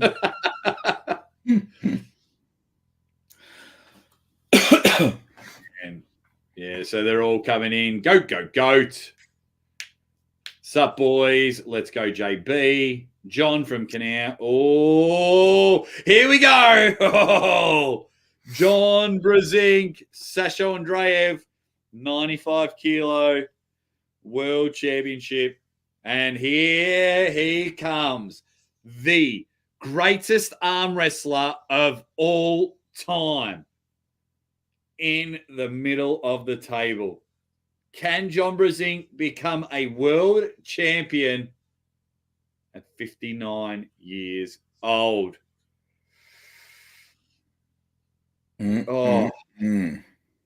Look at Jon, how streamlined he is. Now, when Matt Rhodes was in here earlier, he was like, well, you know, the thing is, Jon had a massive cut, right? How much will that take out of him? We don't know, because we haven't seen a Jon Brzenk this slim down and since he's come back, right? No. He's in great shape, but like, what did he lose, right? What, if anything, did he lose? Because Sasho is probably, look at Sasho. He's just freaking full. He's a full boat. He lost on the left earlier, which probably put a little bit of damage up here and drained him a little bit. But I've got Jon. I have a hard time going against Jon these days. 7 kilos heavier. 7 kilos heavier. Wow. Incredible. How incredible is Sasho just to be comfortable and the 95 kilo champ at 88 kilos. Yeah. Usually it's the other way around. Like John will weigh 102 kilos and cut down. Yeah. John Brzenk, Sasha Andreev. Here we go. As if looking for the hands there. Bill Collins, head ref. So that means he won't be doing the main event. Now watch for this. Sasha's going to want to be going inside. John's going to be wanting to keep it outside. Avoid that hook. Both men looking real good. Real good positions for both men. There's the hit. Oh, straight into the straps. John, here with we the hand go. Control. No unbelievable stuff. Unbelievable. Because, you know, sometimes even when you see a slip, you're like, oh, like the Egler one. It's like, oh, Sarah's going to win. Where this one, I'm a bit like, oh, I'm like a little school kid. You heard it here first. Aussie arm wrestlers' panties are definitely in a bunch. Mop up all free. Here we go. John Brzenk, the perfect storm. Just the human stone. Yeah. Just the cube. I mean, Sasha Andreev. Always love seeing him back on the table. All the guys, they're on their feet. Good work. Yeah. That's Get what up we for this want one, to boys. get us a bit of atmosphere. I still think they've done an incredible job with that. Yeah. Best move they did. Looks great. I'm definitely moist, Jason McManus. I know the look on his face. I know it all too well. That moist look. All righty, guys. 2,400 people all getting ready. Here we go. Can John Brzenk do the impossible and become a world champion at 59 years old? Todd Zilla just did it at 57. No, Todd's not 57. I don't know how old Todd is. Either way, here we go. We are strapped up in round number 1. Head referee Bill Collins trying to get things started up. We got a little bit of wrist curling going on. And there it is. John Brzenk with the hook. They are inside, but John has turned the palm of Sasha up. Now Sasha able to bring it back up a little bit and John easing back off. But we are definitely arm on arm right here. Sasha drives and John holds him off. John seems to be in a defensive position now, waiting to find out where he can go. Now Sasha drives down. John barely able to hold on 1 inch from the pin pad. He gives it up and is going to save it for another day. John had a whole boat of power going forward off the go, but Sasha able to take the pin after dragging Brzenk all the way back. A hell of a way to start the first round. What a round. Now, if John hasn't spent too much tickets, being at 95 kilos, don't hook. I did a video. The one thing John Brzenk should not do is hook. And he went in from a hook and got him. Yeah. A bee stick away from the pad. And now then you could see John come back outside. Let's go. Bring it out here. Just sit there in the middle. You know what to do, John. Good first round. Well done, Sasha. Just coming from defensive and ripping it. Unreal. Sasha Andreev 1-0 up against John Brzenk. Sasha's guys look very confused.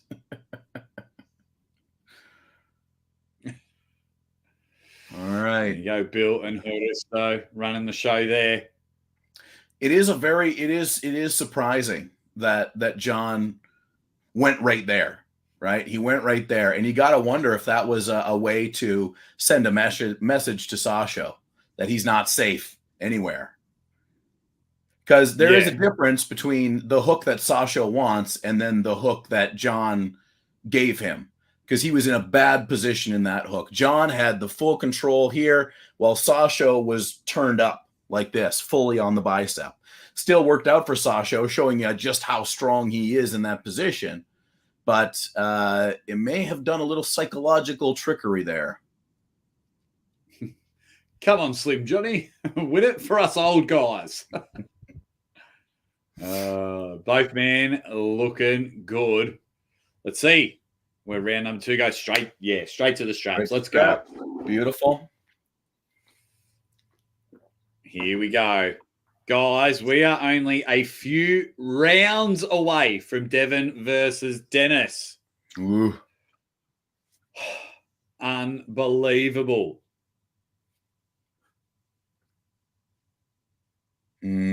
So 1-0. Sasha Andreev goes up by a round after a bit of a fight. Jon definitely won off the go, but Sasha's hook defense is very tough. Very tough. He was able to work himself back into a position, and smartly, Jon did not play the hold-off game for very long. A lot of times guys get in that position where they're just holding on by an inch, and they hold it and they hold it and they hold it and they blow their entire wad before the next round. I think Jon should still be able to do some work here. Here we go. Round number 2. Will Jon go inside, or is he going to come outside and control that hand? Ready.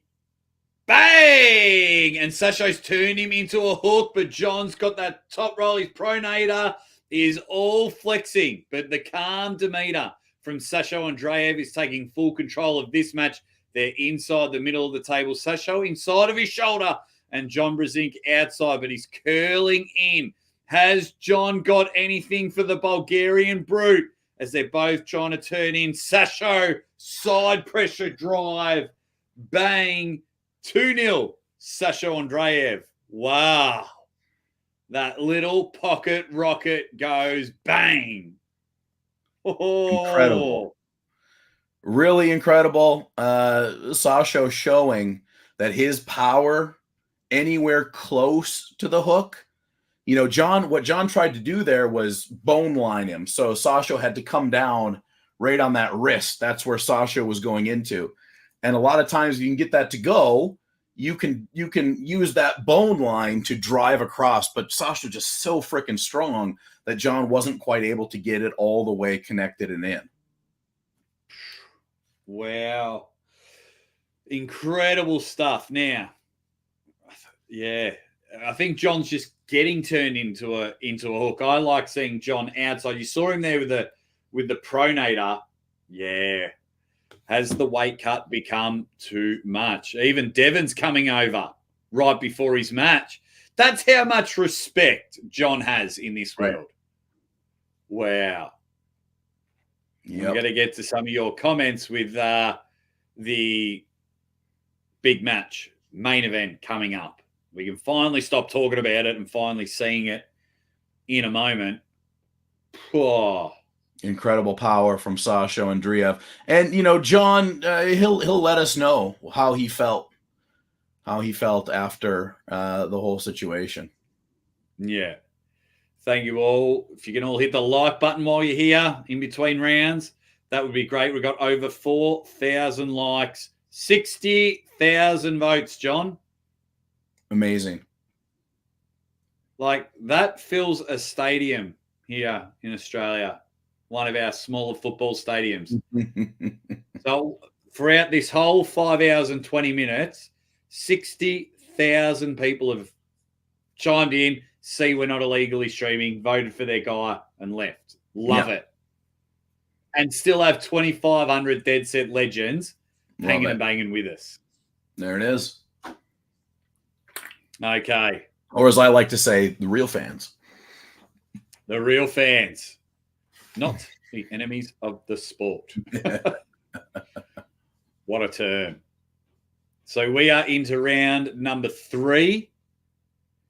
Oh, come on, Jon. Give us something. Let's just go deep into the balls. Dig deep. Get that outside. Hold him in the middle. Turn him over. Sasha Andreev, look at him. Just a Bond villain. looking cool, calm, and collective. Has the weight match become too much? Because Sasha at 88 kilos. Whoa. Yeah. Sasha is incredible. One of the last times we saw him was a couple years ago against RVJ. And he dominated RVJ in a similar fashion. Beat Pauline. Here we go. So getting the hands straight. Jon just can't get into the position. Sasha just looks calm. Let's see where round number 3 takes us. Ready. Bang! Yeah, turn in. Sasha has got him in the position where he wants it. Can Jon get on the outside? Now Sasha is pouring everything onto that bicep, waiting to strike. Jon's now separating arm from the shoulder, trying to turn it over. Sasha containing that last surge, but Jon gets a stop. Jon has stopped the latest surge, and now he's come inside. But Sasha takes him. Wow. Bang. Sasha Andreev, congratulations. Take a bow. 3-0 in an incredible match. Yeah, what a match. I mean, Sasha showing that, he deserves that position at that weight. Certainly beating Brzenk in this fashion, very impressive. Yes, Jon has been beaten, but only by top level dudes, right? There's no bums. And dropped 15 kilos. So it's Jon pushing his limits. Incredible to push your limits that hard at 59 years old. Unheard of. Of course, I always want to see Jon win. I always want to see him prevail. But this is the story, and the story will continue on. And now we're going to hear, Jon's going to retire. He's going to retire. No, he's not. Well, they're going to pull. Jon's going to try again. Championship round. So we'll get to some comments. Joe Blowful, no, I haven't seen that documentary, mate. I've been told to check it out. So I just might. And I saw that our man Marcus Thompson was in the chat. I think I've lost his. Where did he go?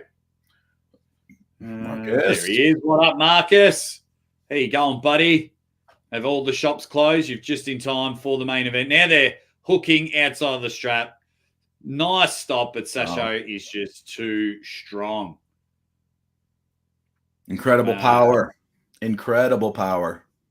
Everyone say g'day to Marcus Thompson, owner of Arm Gods and just a fucking genuine superstar of the sport. If you don't know who Marcus is, go check out armgods.com.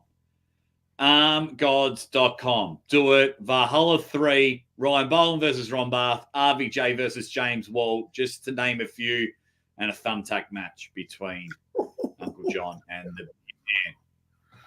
It is all happening as now Sasha tries to pull outside with Jon.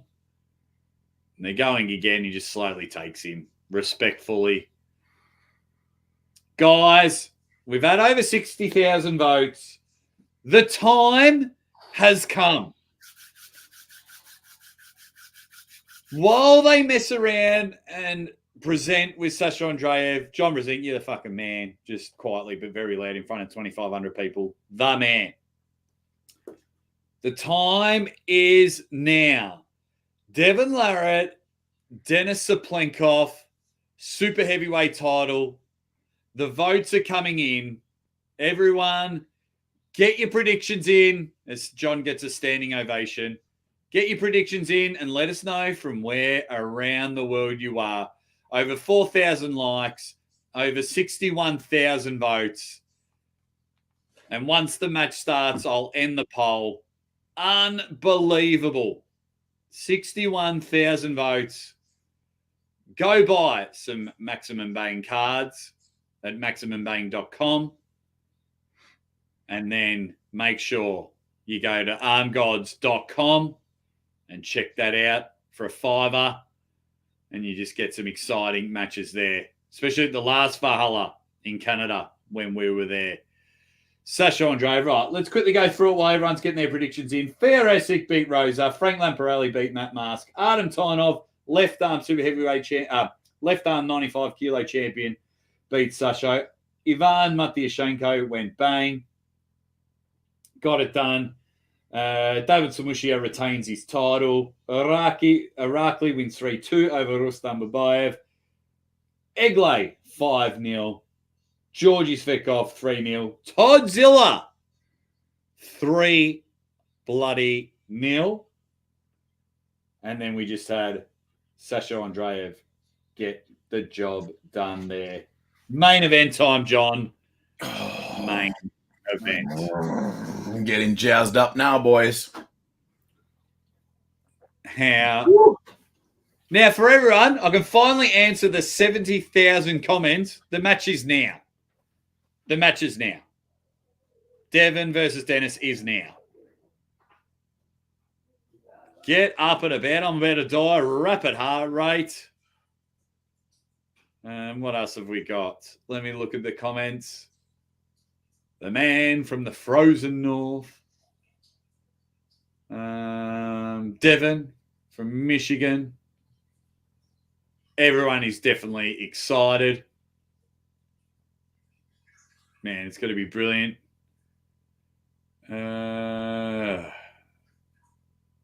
Devon says James Clark. Man, the Cat Burglar's having a chat at the moment. Just unbelievable just seeing everyone in the chat. Woo. Mate, go sub to the Arm Gods channel as well. Go sub to Uncle Jon Arm Wrestling channel. Thank you for everyone that's been hanging and banging with us. Really, really appreciate it. The time is now. Holy crap. Thank you, everyone, for joining us. 2,600 people in the chat, 61,000 votes. As soon as they come out, I am ending the poll. Mate, 61,000 plus votes, and the votes are still coming in. So I remember when Devon and Dennis arm wrestled left hand. I remember thinking to myself, oh, they finally are arm wrestling left hand. I bet they'll arm wrestle right hand really soon. And here we are, many, many, many years later. We finally get to see it. 5 years after their left arm match, 16 years in the making. Yeah. Bugger it. I'm going to end the votes now, John. 61,600 votes. Wow. Incredible. 66%. Once I finally pull the trigger, there it is. I got to take a photo of it. End poll. 61,000 votes. Unbelievable. What a match coming up here. And hey, Sasha Andreev. Damn fine pulling. Incredibly powerful human. Yeah. Take a bow. Bad Sugar Brad in the chat. The peak of the mountain for Devon. Channel all your energy to Devon now, says Devon's forearm. Yes. Send it. Send it. Denis Cyplenkov, 66% out of the 61,000 votes. Man, the comments are flying. Let's go, Dennis. It's 2,700 people in the chat. Man, the comments are flying. Baby. Hawaii's in the chat. Blake Williams from Hawaii is in there. Courtney's an opener. Where is the match? It's in Turkey, East versus West. Come on, Devon, says Johnny Cooper. Jenny. Whoa, Marcus just dropping the hammer. Great shift, boys. Oh. Arm Gods, we brought more atmosphere. Yeah, that's still... Thank you, Marcus. You didn't have to do that, but I highly encourage it because you do it every show. 200 this time. This is doing a recap of everything. Incredible. Yeah. Thank you. My family appreciate it. Uncle John's family appreciate it. The Armgods.com. Drop the link, everyone. Drop the link. Armgods.com. Help Marcus out. He's doing amazing things. We'll be there in March in Carlingford Island. Just wait until Valhalla 3. You guys are going to see some real crazy stuff that arm wrestling has yet to see. Yeah. I guarantee it. Unbelievable stuff. I mean, here we go. I just feel the tension building inside of me, because it's not only is there a big division between Dennis and Devon supporters, it's like each of them say the same thing, like Dennis will destroy Devon. Devon will destroy Dennis. Oh, Devon's about to embarrass Dennis. And so whoever loses is going to have a lot of crow to eat coming up here in the next few days. Mate, yeah. I'll have so many comments deleted from all my videos. So many. Mark my words, Dennis will win. Mark my words, Devon will win. You're an idiot if you think Devon's going to win. You're an idiot if you think Dennis is going to win. Now, has this been false advertising, John? Because I think it's officially the 12th of November in Turkey. And they advertise it for the 11th of November. Uh-oh. So Devon's not pulling on Remembrance Day. But it's here. They're just showing the final highlights. Hey, they're just showing the recaps of everything as they get through it, just building that tension. We're just waiting for the cyborg Denis Cyplenkov to be introduced to the table. We are just waiting for No Limits Devon Larratt to be introduced to the table. The time is now. Uncle Jon, main event. Where is round one going? Well, there's two ways it could go. Number one, well, obviously one guy could win or the other guy could win. Either, in my opinion, the first possibility is we see Devon dominate Dennis, like we did again, what we saw against Hermes. I think that's very possible. The second option, I think we see Dennis King's move and bring Devon back, or some variation of a low outside top roll and lock in, and we see if Devon is able to defeat that locked in pronation. I would be shocked if Dennis dominates Devon in round one. I honestly would be very, very surprised. Is it possible? Sure. Is it likely? I don't think so. If Dennis dominates Devon round one, it's probably going to be a real bad day for Devon Larratt. There you go. I think Devon is going to win, but whatever happens, I won't be surprised. If Devon dominates, I'll be like, that makes sense. If Dennis dominates, I'm like, well, he's a cyborg. He's huge. Then if it goes to a 3-2 belter, decider, but not call it a bloody silver bullet, Uncle Jon, you'll rip into me. Then, yeah, it's just phenomenal. So I will be sitting back. I get to call the action with Uncle Jon, and I am just going to thoroughly enjoy this. King's move. Will we see a King's move? Absolutely. Even though Devon hasn't had to use it in the last couple of matches. So we'll definitely see that. Probably from both sides. But what I want to know is, will we see the head tilt from Denis Cyplenkov, as over 3,000 people have entered the chat? Nice. Here's a question I want to know. Has anybody tried this wrist grip thing they're advertising right now? The thing where you do that? No. that thing right there. There's that one, and there's another one that is like a thing like that. Anybody try those in the chat? Let me know.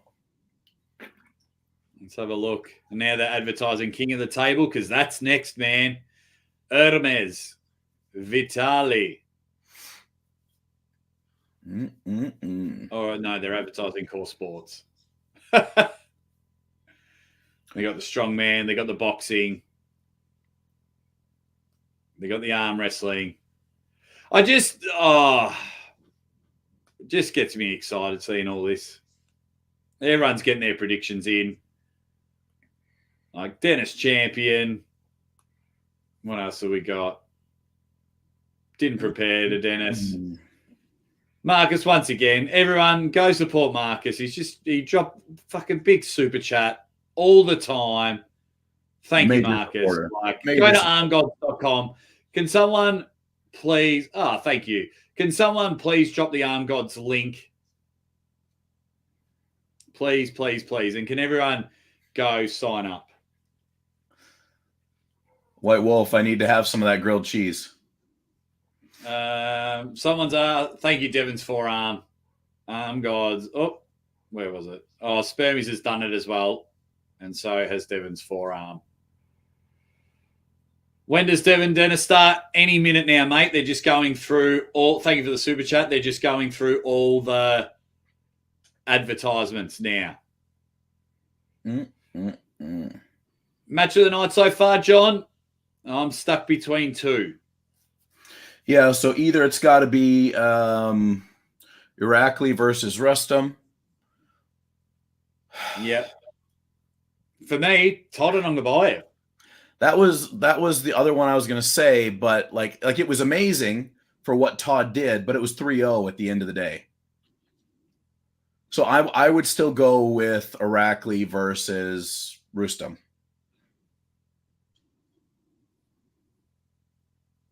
Yeah, that was a great match. All right, Neil Pickup giving us the introduction.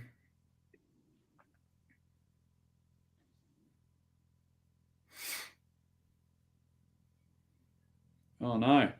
I've got the red ring of doom. Uh-oh. Better refresh. Oh, they're going to show some intro clips here, it looks like. Don't tell me my internet. Yep, your internet's dead.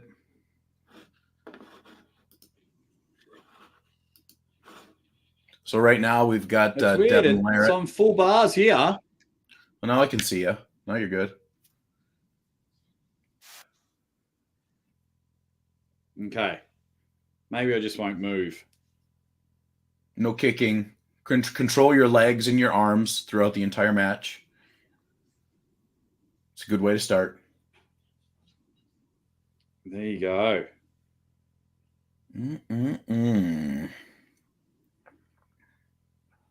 I'm just like, don't move. Okay, so they're doing the pre-match video for these two. It's so weird because, like, my thingo's right there. Mm-hmm. My modem. Well, that's because you got like spiders, like you got internet spiders over there. They like get in this internet line and eat the internet, so they get stronger and more poisonous. Yeah. Shut up. But yeah, right. I just hope my internet can just hold up because it keeps chopping on the Call Sports, which is thoroughly annoying. But that's all right. We'll see how it goes. Everyone, get excited. We are almost here. It's so weird. It's saying I got full bars and everything.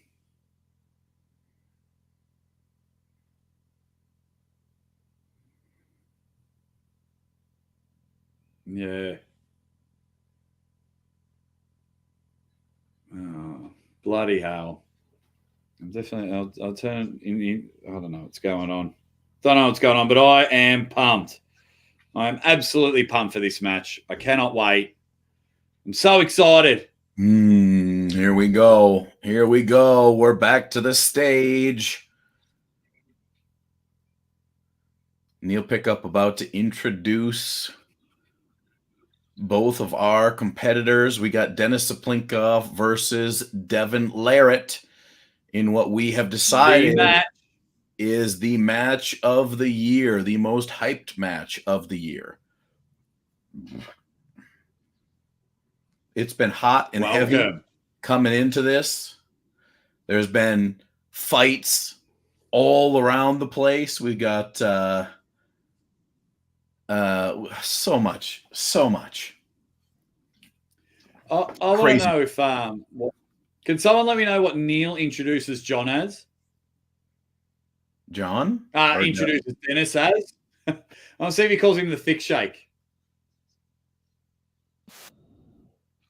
So here we go. The time is now. No, he made him return a king of the table. Here we go.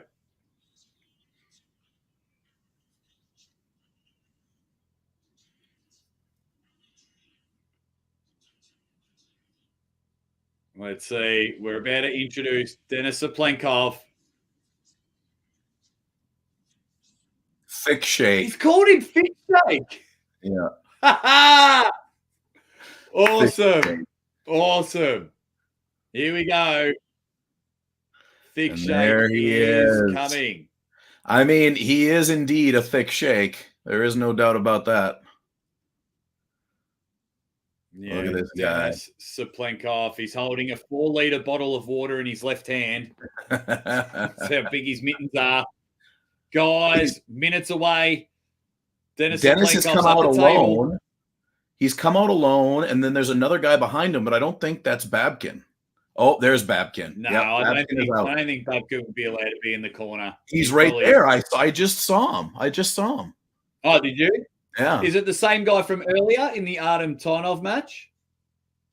I got to get another shot. I got to get another glimpse. Let us know if you saw Babkin in the corner there. I could have swore I just saw him for a split second. Here we go. Devon Larratt, Denis Cyplenkov. The time is now. There's Neil giving another great introduction. Let's go. Over 3,000 people in the chat. 25,000 on the East versus West channel. That's amazing. What a time to be in arm wrestling. That's so cool. Really, really appreciate it. As we roll on, 3,100 people here. Dominating. As Neil is ready. He's ready. Look at Dennis's right arm in his hand. It's like he's had it in the ground for 50 years and he just pulled up a big jumble of roots. Yeah. Here we go, John. Bobkin is right there next to the exit or the entrance. So Devon's going to have to walk right by him. Oh, shows him the title. He puts the title right in Bobkin's face, gives Denis a little handshake. Very nice, very nice. Good, good, very sportsmanly. The green hoodie is on. It's draped. The crowd has gone berserk for Devon Larratt. Well, Joey is there. Yeah, she's allowed in the corner this time. The over-the-top backwards cap. Here we go. Tail of the tape. 120 to 130. Oh, boy. We're on here. You know what? We are on. The thing is, though, that Denis is only 2 years older than us.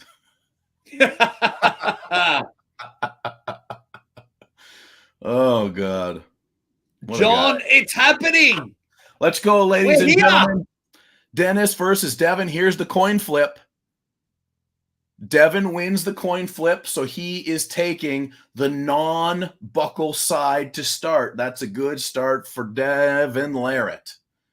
Hands are open and pushed together. They're basically daring each other to close first. Denis closes first, gets his grip. Now Devon on top of that. Not a lot of movement going on right now. very calm, the calm before the storm, you might say. Dennis with a lot of wrist, going to have to bring that out. Devon really leaning in with that shoulder. I think Devon wants to go inside. Devon's going to hook with him right out of the gate. Yeah, Devon wants to show utter alpha male here. Yes. Yes. Dennis looking a little nervous. Here we go. I'm nervous. Jesus. 3,300 legends here in the chat. Let's roll. Jody Larratt right there. Now Devon is starting to talk. Big smile on Devon's face. Dennis not looking at Devon at all. Dennis is focused on the hands. Going to referee's grip. I just hope one of the cameramen isn't an arm wrestling fan, because his job is to stand there with the back to the table and film Jody. Yeah, right. And he misses out. Oh my God, guys. If you're not up for this, then arm wrestling might not be for you, because this is a big one. All the other matches I've enjoyed thoroughly. This one is the one that's got me up and about. My heart rate is elevated right now, for sure, for real. It is finally happening. 3,500 people joining us. Guts are churning. Hearts 100%. Are pumping. The match. They're going into a referee script. Capped or no capped.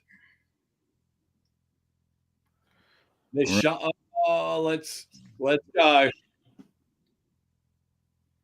We are up and about. Where will this go round one? Thumbs for days. Hand, palm on palm. Dennis's hand is closed. Devon's is closed. Oh. Thumb. Oh, Devon had a dominant drive to the side. He had the exploding hand right on top of Dennis. Dennis bailing out the bottom like this. There was a stop. Devon caught the eye of Dennis. Dennis shook his hand. Boom, we slip, and now we're going to straps. Very dominant start for Devon Larratt. Yeah. Yeah. How can anyone there be sitting down? Are you kidding? I'm only sitting because then you won't see my face on the camera. You got to be standing. You got to be up and about. Once in a lifetime match on the right arm. Denis Cyplenkov, Devon Larratt, as they apply the strap. Just the numbers are crazy of how many people are watching this. That was the fastest start I've ever seen from Devon Larratt. The fastest ready go I've ever seen from him. He grabbed his position before Dennis could do anything. And if we're going to judge the rest of this match on that, you got to go with Devon Larratt. But the strap tells no lies. That's right. Even Jody's surprised. First round. Right, John. Call this round, John. Call this round. Here we go. We are in the strap. And remember, we're still in the referee's grip. Devon Larratt really crowding over. All right, the palms are together. The thumbs are down. Referee now grabbing the fingers. Devon is closed first. He's giving him a warning for the shoulder being in. Now, Dennis closed. Boom! Outside goes Dennis. We are in a match right now. Devon driving across. Can't get the pin. Dennis holding on with everything he's got. Now just working it. Devon is working that hand out over and over again. He drives, basically forcing Cyplenkov to wrist curl back every time. Now Devon switches to a press. Devon with the shoulder inside now, and Dennis is starting to struggle as I am. Now rolling it out. Devon Larratt takes round one. Wow. Very smart pulling. There was never a single moment where Dennis had control of that match. Now, Devon Larratt expended a hell of a lot of energy right there. A hell of a lot. He was over and over and over, and then finally went in for that press and was able to get it again after he rolled it out from the press. What an incredible start. That was a dominant performance from Devon Larratt, but we've got a long way to go. He wouldn't allow him to get into the match, the constant attacking, because he was just wanting to settle that hook in, and Devon Larratt turned into an Olympic trampoline. It's the way he just kept bouncing. Pressure, bang, bang, bang, bang, and he's just taken it. So for everyone that said Dennis would win 3-0, you're eliminated. We got a few left to go. I'll tell you, what a round. What a round. I thought Dennis might have got that hook in and taken him. Hey, now who has expended the most energy? The crowd are on their feet. It's like Rocky IV. They're all, what's everyone in the fucking crowd doing? The VIPs are doing great. People in the auditorium, pull your heads in. Devon Larratt goes bang. Denis Cyplenkov is ready for round number 2. Let's see what has been burnt out in this one. That was probably the best opening round in any East versus West main event. Incredible opening round. And here we go with round 2. My man, take this one and slam it home. Round number 2, Devon Larratt on the left of screen at the moment. The backwards head banded in Denis Cyplenkov's ready to go. Denis will just want to turn him in and take that hand outside of the straps. Get that shoulder in, Devon. Devon Larratt 1-0 up. Here we go. Devon's just doing the old famous call to go, starting in a real big hook here. Devon, let's see where it goes. Can't get that wrist straight. We might go to a referee's grip. Devon demanding say go. Don't do that far shot. Yeah, keep it close. Perfect. Stay there, cameraman.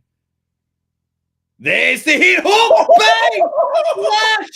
Boom! Boom, boom, boom, boom. What? Outside of the straps? Wow! He turned Denis in. I've never seen Denis Cyplenkov flash pinned. It's over. It's over. It's done. Everybody can go home. Burned him. Go home. When a legend has just become immortal, Devon Larratt has flash pinned Denis Cyplenkov in round number 2. Oh, there's a lot of crow to be eaten on the Cyplenkov side of things, I think, because that was extremely dominant. That was as dominant as you can possibly expect to be in any arm wrestling match. Wow. Thank you for the 4,200 that have chosen to join this moment. 4,300 that have joined this moment with John and I. Oh, now Babkin's trying to get in. Now Babkin's trying to make excuses at the table. What's he doing here? I think he just wanted because you get 2 minutes. And right. I think Denis is just like, nah, I'm coming to the table. Denis is just talking to him, letting him know. Oh, now, Denis is nodding. So I wonder if he does understand some English. Wow, 2-0 Devon Larratt. Thank you for the super chat, Austin. Domination. Oh, almost went in for the press. Strap time. 2-0 Devon Larratt as the crowd are still on their feet. This is just ridiculous. I mean, get Levon. Get Levon. Because Devon has done things to elevate himself to far above what he was over a year ago now versus Levon. Yeah. Here we go. Strapped up, main event, round number 3. Devon Larratt 2-0 up over Denis Cyplenkov. Die-hard Devon fans were like, this is exactly what's going to happen. Holy crap. 4,200 superstars. Devon just wearing, turning, trying to get into his position. Can Denis hold on? Unbelievable. Incredible performance. There we go. Denis misses the start. And Denis is saying just pin him. And the bouncing's happening now. The curling's coming in. Has Denis got anything? How can he hold on? The attacks are coming, John. The bounces are turning. Can Denis get into a position? Wow. Look at Devon go. More hits. Oh! And wow. Denis went in for one shoulder press, missed out, and then smashed him on the table. Devon Larratt. Now they're just paying their respect. And wow. Denis just having a chat. Your reigning, defending, super heavyweight champion of East versus West, Devon Larratt has clean swept Denis Cyplenkov. Not close.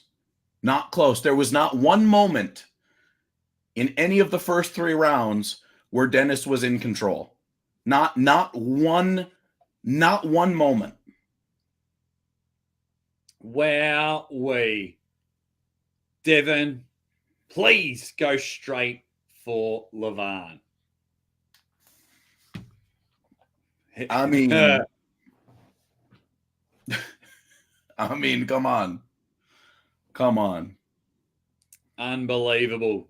Jody just saying a few words. There it is. There it is. I think they're going to pull the next 2. Let's have a look. Wow. Now, this was an exciting 3-0 main event. Yeah. We do have a lot of main events ending 3-0. Another one, but this was an exciting one. What an amazing performance yet again by Devon Larratt. Certainly, people were saying after Levan, well, that's it for Devon. He's over. Retire. That's it. What happened? God, there's some dumb people out there. What happened, guys? Wow. Oh, man. Just well, 66% of our 61,000 were wrong. Yep. There you go. Unbelievable. They're going straight to the traps. Oh, it's a foul on Devon. What? Unless they've got the scoreboard wrong. Are you kidding me? Unless where did that happen? Wrong. Where did this happen? Hang on. Guys, if anyone that's listening to that commentary, can you let us know what's... Oh, my God. Oh, my God. The dirtiest. So we'll see what happens. I hope Denis Cyplenkov stays in arm wrestling. He's such a good dude. He's only going to get stronger. Oh, I man. love him. Oh, my God. I can't believe it. I can't believe the elbow foul 20 minutes after the fact. Incredible. Unless they've got the scoreboard wrong, but he's just taking him to the pad. Good stop by Denis Cyplenkov. And now Devon holding the middle of the table. Get off, Babkin! Nobody cares about Babkin. Fuck! There we go. Trying to rock him like a baby. The cradle hits keep coming. And just wearing him down. Look at that staying power, though, from Denis Cyplenkov. Yeah. Obviously, and Denis is massively powerful. Devon's coming in for the press. He's just moments away. Denis is holding on. Even Devon's talking to the ref midway, saying, shut up about the shoulder. Dennis trying to come outside. He can't get anywhere. What a moment. Can Dennis get anything? The turn's happening. Now it's officially over. Yeah. There now we it's go. over. Now it's over. Look. Brilliant. Brilliant stuff. Hey, I still love Denis Cyplenkov. But Devon Larratt, take a bow. Yeah, incredible from Devon Larratt. Definitively, dominantly beating Denis Cyplenkov. The excuses are dwindling bit by bit by bit. And like Devon said, one by one, you all will fall. And that is exactly what is happening. This is just unbelievable. Look at Denis Cyplenkov's bicep. Devon is out there flexing in front of Babkin now. Oh, good. Oh, good.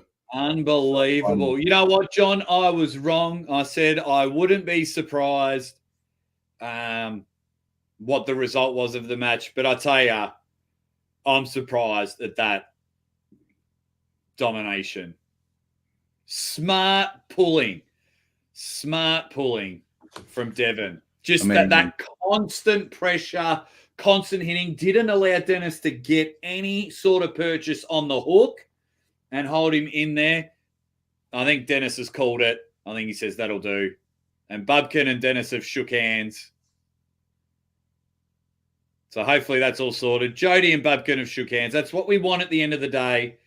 No death threats and at the end, you all shake hands. Good sportsmanship. Oh, I love it. Unbelievable. Incredible. Jody and Denis shaking hands. Incredible. Devon Larratt, your super heavyweight champion of the world. Amazing. Now, show me a replay of that elbow foul. Where is the elbow foul? That's what I want to know. Yeah, round 3 it was. I wonder where it happened. They'll never show it. They'll never show it. I wonder if he come off the front of the pad. I don't know. If it was that insignificant, it took 20 minutes to figure it out on the camera. I have a feeling it was pretty weak. So I have a feeling it goes Devon v. Gennady because we might not get Levan till June. Right. But hopefully he's back training now. Then at the end, gets the pin. I wonder if that was... No, I might have missed it. Just that last bit, because Devon might have lifted up and smashed his hand on the pad. That was after the pin was called. So he pinned him. He came back up, and then he went... Oh, okay. Okay. Unbelievable. Please stay in the sport, Denis. Please stay in the sport. Wow. What stuff. Amazing. Man. It's just unreal. Great stuff. Absolutely crushed it.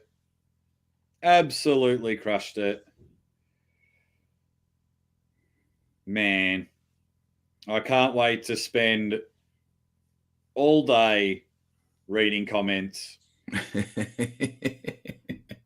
it's only 8:30 in the morning now. Yeah. So reading comments we would have had 70,000 votes, I reckon, by the end of it. 4,000 likes. If you haven't already, just drop a like whilst you're here. It's just madness. Unreal. I want Denis Cyplenkov to keep pulling. So many good matches. He's he's been great to me. So, Yeah. but yeah, Well, Matt's has shown us that it actually works in this spot. That consistency will usually be the winner. well, that's it. That's it. Like Devon is, at some point, people need to realize that Devon is a freight train right now. And, I don't think somebody can just walk in and, do something with him. I think you have to be sharp, sharp, sharp, really sharp and powerful, obviously. Beautiful. So there it is. Are you going now? So we're going to Target? Yeah. Yep. You get to go back to Target. So no, we're not. No. Target is on. Put it on your shopping list. Boy, are you heading off now? Oh, soon. I was just saying this is a great event. It's been brilliant. And I clearly choose well. You've done all right. Have I? You got 1, 2, 3, 4, 5. 5 out of 10. 50%. But we were the same. Okay. Yeah, we were the same. The few that I'd tuned in on, I got right. I was like, yay! You're like, my wife is a star. She really is, Mrs. Aussie Armwrestler. Love you. I love you. Have fun. Yeah, sorry too. I can't come. No, don't be sorry. Have fun. This is great. Oh. That was Mrs. Aussie Armwrestler. 2,100 people still there. Can't wait to just rewind a little bit to hear what Devon and Dennis have to say, because we're just watching it here. What a show. Let me say this. Let me back up and say, hell of a show. East versus West 10. Oh, 10 out of 10. Yeah, great stuff. Great stuff. Great performances. The ones that weren't close were quick, and the ones that were close were freaking amazing. And, and it all tapped off with, we got a 3-0 or a 5-0 really win from Devon Larratt at the end, but there was so much hype to the match that I think it, pays off at the end of it all. Yeah. Go check out Arm Gods. Go check everything out. Boy, oh boy. They're still having a chat with him. Unbelievable stuff. All righty. Oh, while you're all here, let's start a new poll. Wait. Where's my mouse? I can't see it. It's disappeared. Oh, there we go. All righty. Let's get a new poll. Does anyone know what Dennis said? Who wins? Devon Larratt? Just a wee bit. Or Levan? Oh, Bobkin's going to talk now. Is he? Yeah.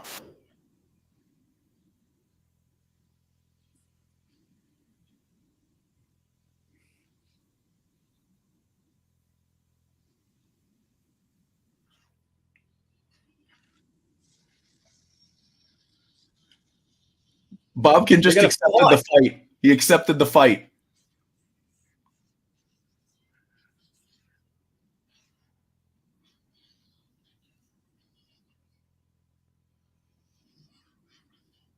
Wow.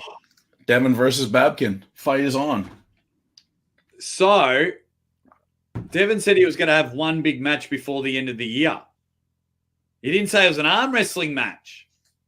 Maybe that's it. King of the Table are thinking, well, Core Sports are thinking you're having a fight night on the same night as King of the Table or the day after. Well, that'd be cool. Yeah. But hey, I love that Dennis is on the table. That's what we want, as Matt Rhodes is saying, coming back from the depths. Yeah. Well, look, we got to realize that, Dennis lost to Devon Larratt. but he beat John Brzenk. So he's somewhere between Devon Larratt and John Brzenk. And there's a lot of people in there, right? There's a million matches for Denis Cyplenkov, right? There's a lot of matches. There's a lot of things for him to do, a lot of ways for him to be done. So obviously Denis, will always be a draw one way or another. Like he will draw a crowd because he's the cyborg, the thick shake of cyborgs. The thick shake. That's hilarious. Devon Larratt. Oh, man. What a guy. So now Devon's got to train for fighting as well. We shall see. We shall see. Unreal. Devon and Levan. Levan presenting the title. But he's like, just hold on to that for a moment, mate. Don't worry, I'll be back shortly. Yeah, 1,500 legends in the chat. Still hanging and banging with us before we wrap up. An incredible East versus West. What's Devon got to say? I'm going to have a listen as well with you guys. Unreal.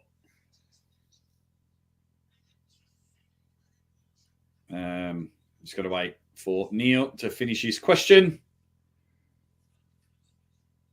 But just, what an event. What an event.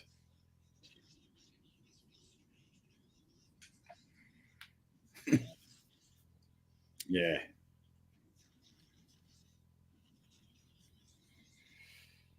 Yeah, this was a better one. This is probably the best one. I'd have to give him that. This was incredible. This was incredible. 3-0 to Devon. Istanbul, Turkey, we've witnessed history. Yep. What else can you say, really? I mean, it's an amazing event. It's an amazing day for arm wrestling. Just to see, the level that's been put together at East versus West. And, for me, I just hope it continues on. And we see more and more of this. And I hope that not only do we see all of these guys for a lot more time, but I also hope we really start building the new Devon Larratts, the new Denis Cyplenkovs, the new Levan Saganashvilis, because I think that's where we'll get our growth from, is a continual range of new guys. I think we have the play place for the elite, and the play place to determine who the next elites are is still in process. Yeah. Unreal. So he's talking about Remembrance Day. Yeah. Thanks, guys. Thank you all for joining us.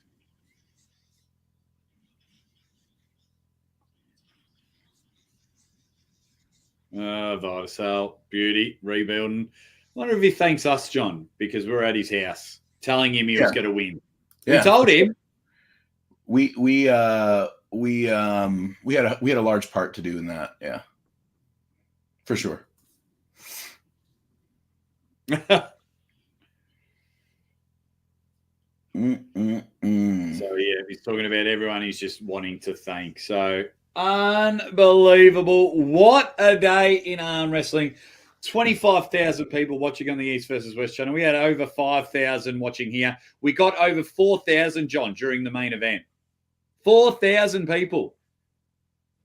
That's incredible. Just ridiculous. Awesome. There's very awesome. His wife jumps in there. Yep. Jody has a major role to play. There's no doubt about it. Absolutely. I know you're sick of me talking about my wife. She's everything. I get it. It was unreal. Great day for arm wrestling. Great day for Devon Larratt. Incredible. Just brilliant stuff. Really, really good. Really good. Thank God for arm wrestling. I'll tell you that. I'll tell you that much.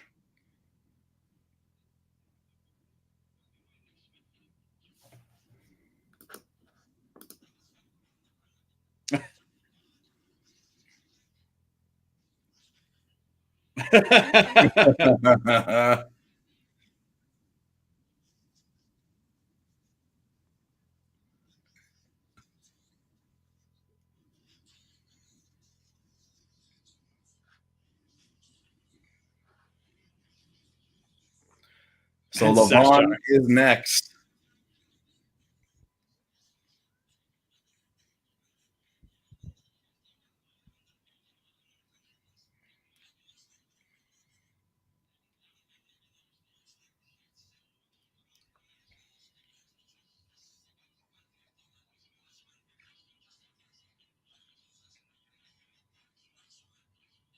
There you go.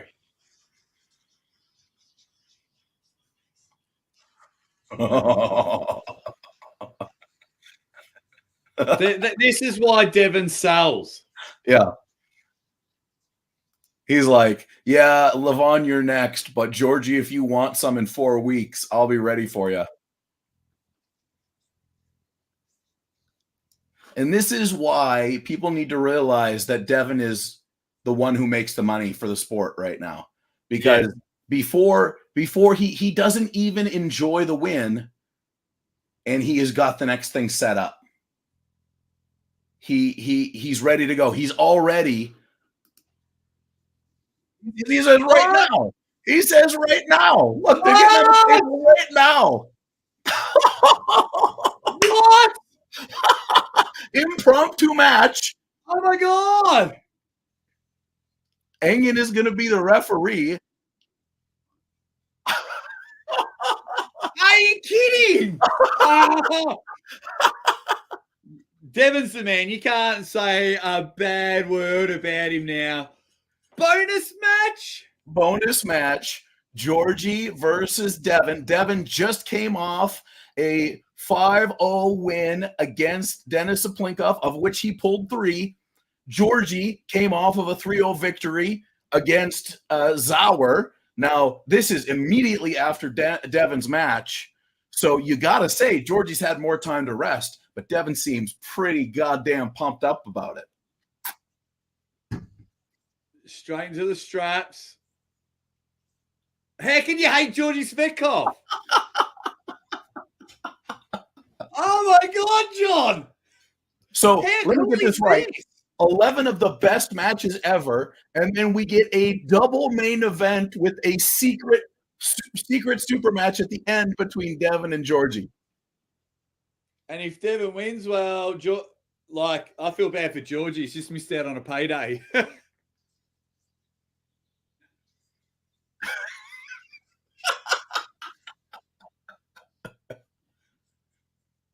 Yeah. Epic bonus. Sorry, I haven't been putting your comments up. This is just insane. Just to explain to everyone, Devon, in his speech after the match, called out Georgie. He said, I'll pull you in 4 weeks. Georgie comes up to the stage, and they're like, why don't we just pull right now? Engen is applying the strap to Devon and Georgie for what appears to be a legitimate match. There's a down referee, and Engen is working as the head referee right now. Unbelievable. Said, I'm going to beat him right now. He's already given him a warning or a foul. This is unreal. This is why Devon is, in my opinion, the best of all time. This type of stuff right here. He's giving everything to the fans. He gives it all. He just had the greatest match, the most poignant victory of his career, and he's already setting it up for the next one. Now, I think, what's that? Oh, they needed the biggest strap. They needed the longest strap. This is why Devon's the man. And now Devon takes off the strap. Oh, he said no.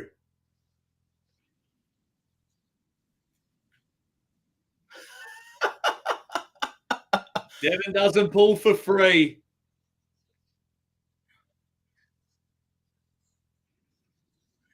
Devon says, you're the best promoter, but you're the worst referee, Engen. Worst referee. Devon's not, the match is not happening. Devon's got the green hoodie going back on. What a play. What a play it was. Devon doesn't pull for free. Nope. It's like, I'm going to beat Levan.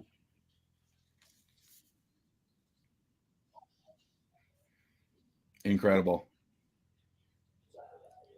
Damn. We were very close.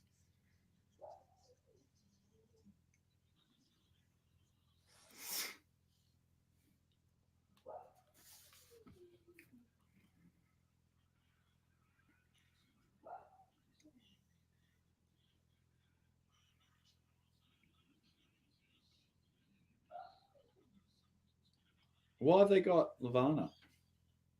Maybe he'll say when he'll be ready to pull. Well, we've got another 2,100 votes, John. And 58% say Devon Larratt would beat Levan.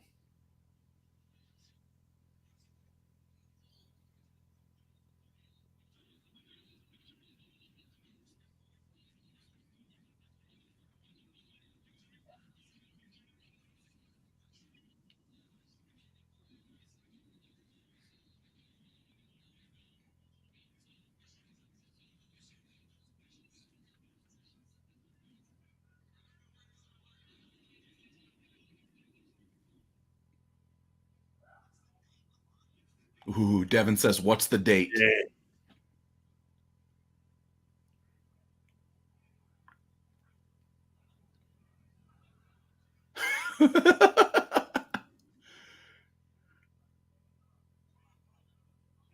Devon wants January. Devon says, I want January.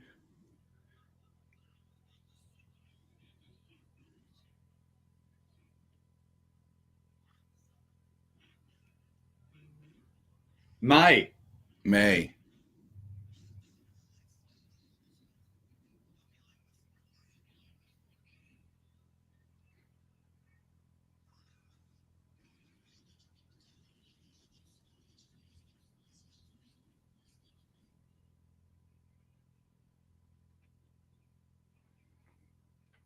We're listening very intently. Huh.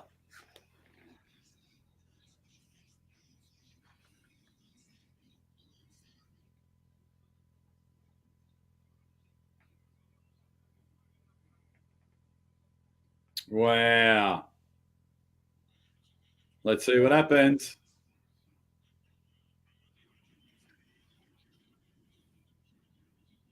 Just having a listen. When will this match happen?